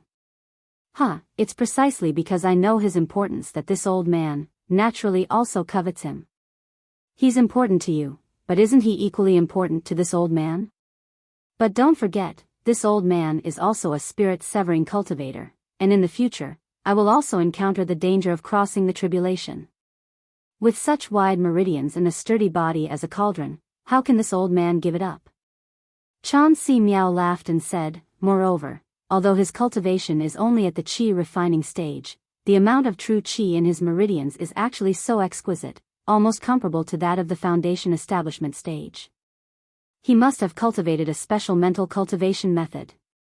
Chan Si Miao, do you still want to say that the most valuable thing is that he used his middle dantian as his sea of qi, and didn't cultivate his lower dantian at all? For you and me, as long as we seize his body, on one hand, it's easy to cultivate our sex martial arts in his lower dantian, without any conflicts with other martial arts. On the other hand, we can use this thing's middle dantian to cultivate others' middle dantian to cultivate another dantian, and it won't have any conflicts with other martial arts. On the other hand, we can use this thing's middle dantian to cultivate. Meow, Chan Si Miao said. Chan Si Miao clapped his hands and said, the most valuable thing is that this person's physical body is innately tough. Not only does he not have to worry about the thunder tribulation in the future, but he also doesn't have to endure the intense pain when he takes over the body. His original body's divine sense won't deteriorate too much. When the two of them spoke, they didn't use telepathy, and they didn't hide it from Zhang Xiaohua. These words entered Zhang Xiaohua's ears, and Zhang Xiaohua was dumbfounded. He really couldn't imagine that he actually had so many benefits on his body. It was as if he was tailor-made for others to seize his body. Feng Shu, tell me, this is a good thing that this old man has never seen before. This old man can let go? Chan Si Miao said with a cold smile. Chan Si Miao, do you think this old man can let go? Feng Shu took a step forward and released his aura, closing in on Chan Si Miao. This old man is also a spirit-severing cultivator. Feng Shu, do you think you can do it? Chan Si Miao also raised his leg, and the two's auras collided, stirring up the surrounding heaven-earth yuan qi like a huge wave in the sea. A hurricane rose from between the two of them, howling and blowing in all directions. Zhang Xiaohua, who was standing at the side, was like Xiaohua in water, floating up and down a few times before floating into the distance. Sigh. Seeing this, Feng Shu waved his hand, and the hurricane disappeared without a trace. Then, Zhang Xiaohua felt another wave of dizziness, and the entire night sky turned upside down. When Zhang Xiaohua regained his senses, he was no longer in midair. Instead, he was in a gray area. The storage ring floated quietly beside him, and there was also a bag of dirt and a strange Dharma artifact at his feet. Zhang Xiaohua recognized that Dharma artifact. It was Qiu Feng's, and that bag had fallen from Qiu Feng's mountain when he was killed. Looking up, Feng Shu and Chan Si Miao were still standing in midair. Feng Shu smiled and said, Chan Si Miao, you're quite brave. You actually didn't escape and followed this old man here. What's there to leave for? This old man is the same as you. We're both spirit-severing cultivators. Even if you kill this old man, my main body is still here. Even if this spirit-severing cultivator loses this spirit-severing cultivator, I will tell this matter to the Alliance Master. This old man believes that the Alliance Master will be more interested in this matter than this old man. Chan Si Miao said indifferently. You. Are you determined to go against this old man? Feng Shu was furious. Having a good cauldron to possess is the last method to successfully pass the minor heavenly tribulation. This old man has no reason to go against my own chance. Chan Si Miao was still indifferent. This old man believes that fellow Taoist Feng won't be willing to see a third person know about this other than me. Feng Shu's expression was uncertain. After a long while, he said gloomily, this old man naturally doesn't want to do this, but there's only one of this. If fellow Taoist Chan uses it, how am I going to use it? Fellow Taoist Chan, don't tell me you're planning to share a soul with me. This old man also just found out about such a good cauldron. Where did this idea come from? If fellow Taoist Feng has any good ideas, please tell me. Chan Si Miao said with a smile. Previously, I only had the thought of monopolizing it. Who would have thought that you would appear out of nowhere? Feng Shu sneered and looked at Zhang Xiaohua, who was standing on the ground with an ashen face. He said, also, fellow Taoist Chan, you didn't know the gravity of the situation from the start. You exposed my plans. Now, it's too late to deceive this fellow. What's the big deal? Can't we just use the soul-searching technique again? We'll just make him an idiot and leave him alive. Chan Si Miao said disapprovingly. If that's the case, do I need to lower my voice and deceive him? Feng Shu's face was filled with anger. If I use this soul-searching technique again, this guy's mind will collapse. This old man's consciousness will also perish if I go in again. Isn't this asking this old man to commit suicide? This. Chan Si Miao came to a realization. He thought for a moment and bowed deeply. Fellow Taoist Feng, this matter. I was careless. Please forgive me. However, fellow Taoist, you don't have to be too concerned. I know a small mystic technique. There's no need to search his soul. I can erase this short-term memory. What could Feng Shu do? He knew that Chan Si Miao would definitely not let go. He could only wave his hand and say, forget it. Who knows if your mystic technique will work? It's not wrong to not know, but later, during the discussion, fellow Taoist Chan will have to take half a step back.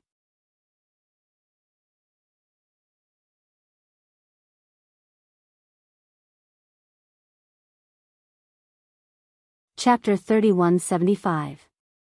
Hee, Taoist priest Xiao. Xiao Hua laughed. A straightforward person doesn't resort to insinuations. Others may not know whether Taoist priest has cultivation or not, but how could I not know? What? You actually. Taoist priest Xiao turned pale with fright, almost jumping up. You were really sent by them? Who are they? Xiao Hua laughed. Taoist priest Xiao is too suspicious. Could it be that if you weren't sent by them, they wouldn't know that you have spiritual sense? You. Taoist priest Xiao's face turned ashen, but immediately after, his face showed ecstasy again. Just as he was about to speak, Xiao Hua immediately waved his hand. Don't talk nonsense. You should first answer this Xiao's question. Yes. Taoist priest Xiao almost stuttered in his surprise. True essence condensing into a core is naturally the golden core realm that all Taoist disciples dream of. Other than this, what else is possible? Could it be Taoist priest Xiao? Oh, no, senior Xiao is already third grade essence force? Third grade essence force? Xiao Hua laughed. This Xiao wants it, but it doesn't want this Xiao. Do you think this Xiao is third grade essence force? Xiao Hua's words were naturally ambiguous, but in a normal person's impression, Xiao Hua naturally admitted that he was not third grade essence force. No, not possible. Taoist priest Xiao seemed to suddenly wake up at this time, shaking his head vigorously, trying to throw away his unrealistic delusions. Taoist priest Xiao has naturally terminated meridians. It's not possible for him to enter the Foundation establishment realm, not to mention consecration and fusion. But finally, Taoist priest Xiao struggled like a drowning person grabbing onto a water plant, saying, "But that bald donkey from the small gold temple is at most in the early stage of the benevolence realm. He can be considered a low first-grade essence force. If Taoist priest Xiao can enter the ranks, then you can defeat the Buddhist sect and expel that group of bald donkeys from Longevity Town." Taoist priest Xiao, are you in the ranks or not? Hee hee. Xiao Hua smiled slightly, turning around to leave, and said indifferently, "This Xiao can be considered in the ranks. Looks like if this Xiao doesn't say it, you won't be able to sleep tonight." Ha ha ha. Taoist Xiao was overjoyed. He bowed and said, "Since Taoist Xiao is at the lower first rank, then the challenge in 10 days will depend on you." Xiao Hua flicked his sleeves and ignored Xiao Jian's bow. Xiao Jian seemed to be an unspeakably snobbish person. His attitude towards Xiao Hua changed several times. Xiao Hua originally had the cultivation of a Buddhist sect, so he only treated the fight between Shaojin Temple and Jiangchao Temple as a joke. However, the arrogant words of Shaojin Temple's monk Mingyu, who even proposed to expel Xiao Jian and Yuanya from Longevity Town, was not something Xiao Hua was willing to see. Therefore, this was also one of the reasons why Xiao Hua helped Xiao Jian. After all, Xiao Hua was also from the Tao sect. It was impossible for him to watch Taoism be expelled from Longevity Town by the Buddhist sect. Of course, 10 days was indeed a short period of time for Xiao Hua. It was impossible for him to completely clean out the earth crystal Yao milk in his meridians, dantian, and flesh. However, looking at Monk Mingyu's fat body and Yuanya's ability to fight 1 against 5, there was no reason why Xiao Hua couldn't sweep through Shaojin Temple's monks. As for Longevity Academy and the people Chancher Mingyu relied on, Xiao Hua didn't care about them at all. Even if he couldn't recover to his peak state, when facing some foundation establishment or even Jindan stage cultivators, Xiao Hua definitely wouldn't be at a disadvantage just by relying on some yellow and fire talismans. It was exactly as Xiao Hua said. He indeed had the cultivation of a 4th-rank origin energy, but right now, his meridians and flesh were filled with earth crystal Yao milk. He couldn't use any divine abilities, so he really was just in the ranks. The 3 lonely and helpless Taoist cultivators of Jiangchao Temple saw the light and were filled with hope for their future. One closed his eyes and meditated, one meditated and prayed for blessings, and one even laid down on the branch of a banyan tree, looking up at the stars in the night sky. It was unknown what he was thinking. Less than 5 li north of Longevity Town, there was a hill several li in size. Shaojin Temple, which was a dozen times larger than Jiangchao Temple, was built on top of this hill. At this moment, inside Shaojin Temple, the rhythmic sound of a wooden fish in the main hall was heard along with the loud and clear sound of a bell.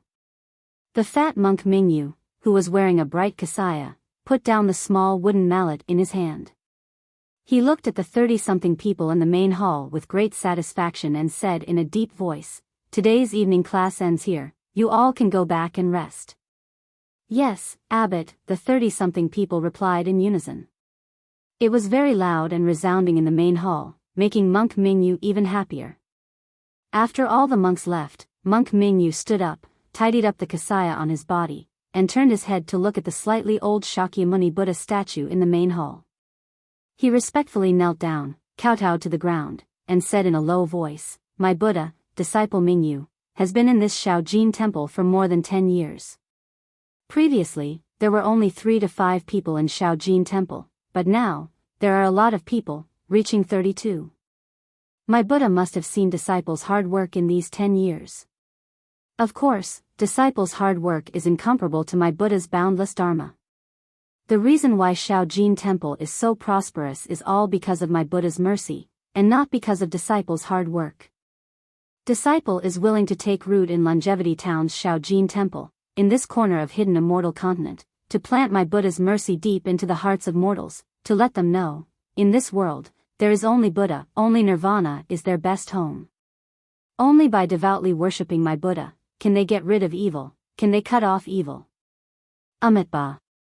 After that, Monk Mingyu softly muttered for a long time, kowtowed again, and respectfully retreated from the main hall. After Monk Mingyu returned to the abbot's meditation room, he changed his kasaya into a white monk robe. Peng peng.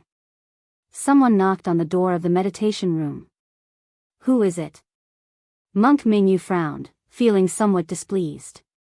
Senior brother Mingyu, it's disciple Ming Fa.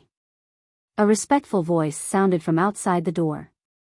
Amitba, so it's Ming Fa. Monk Mingyu's lips curled into an inexplicable smile.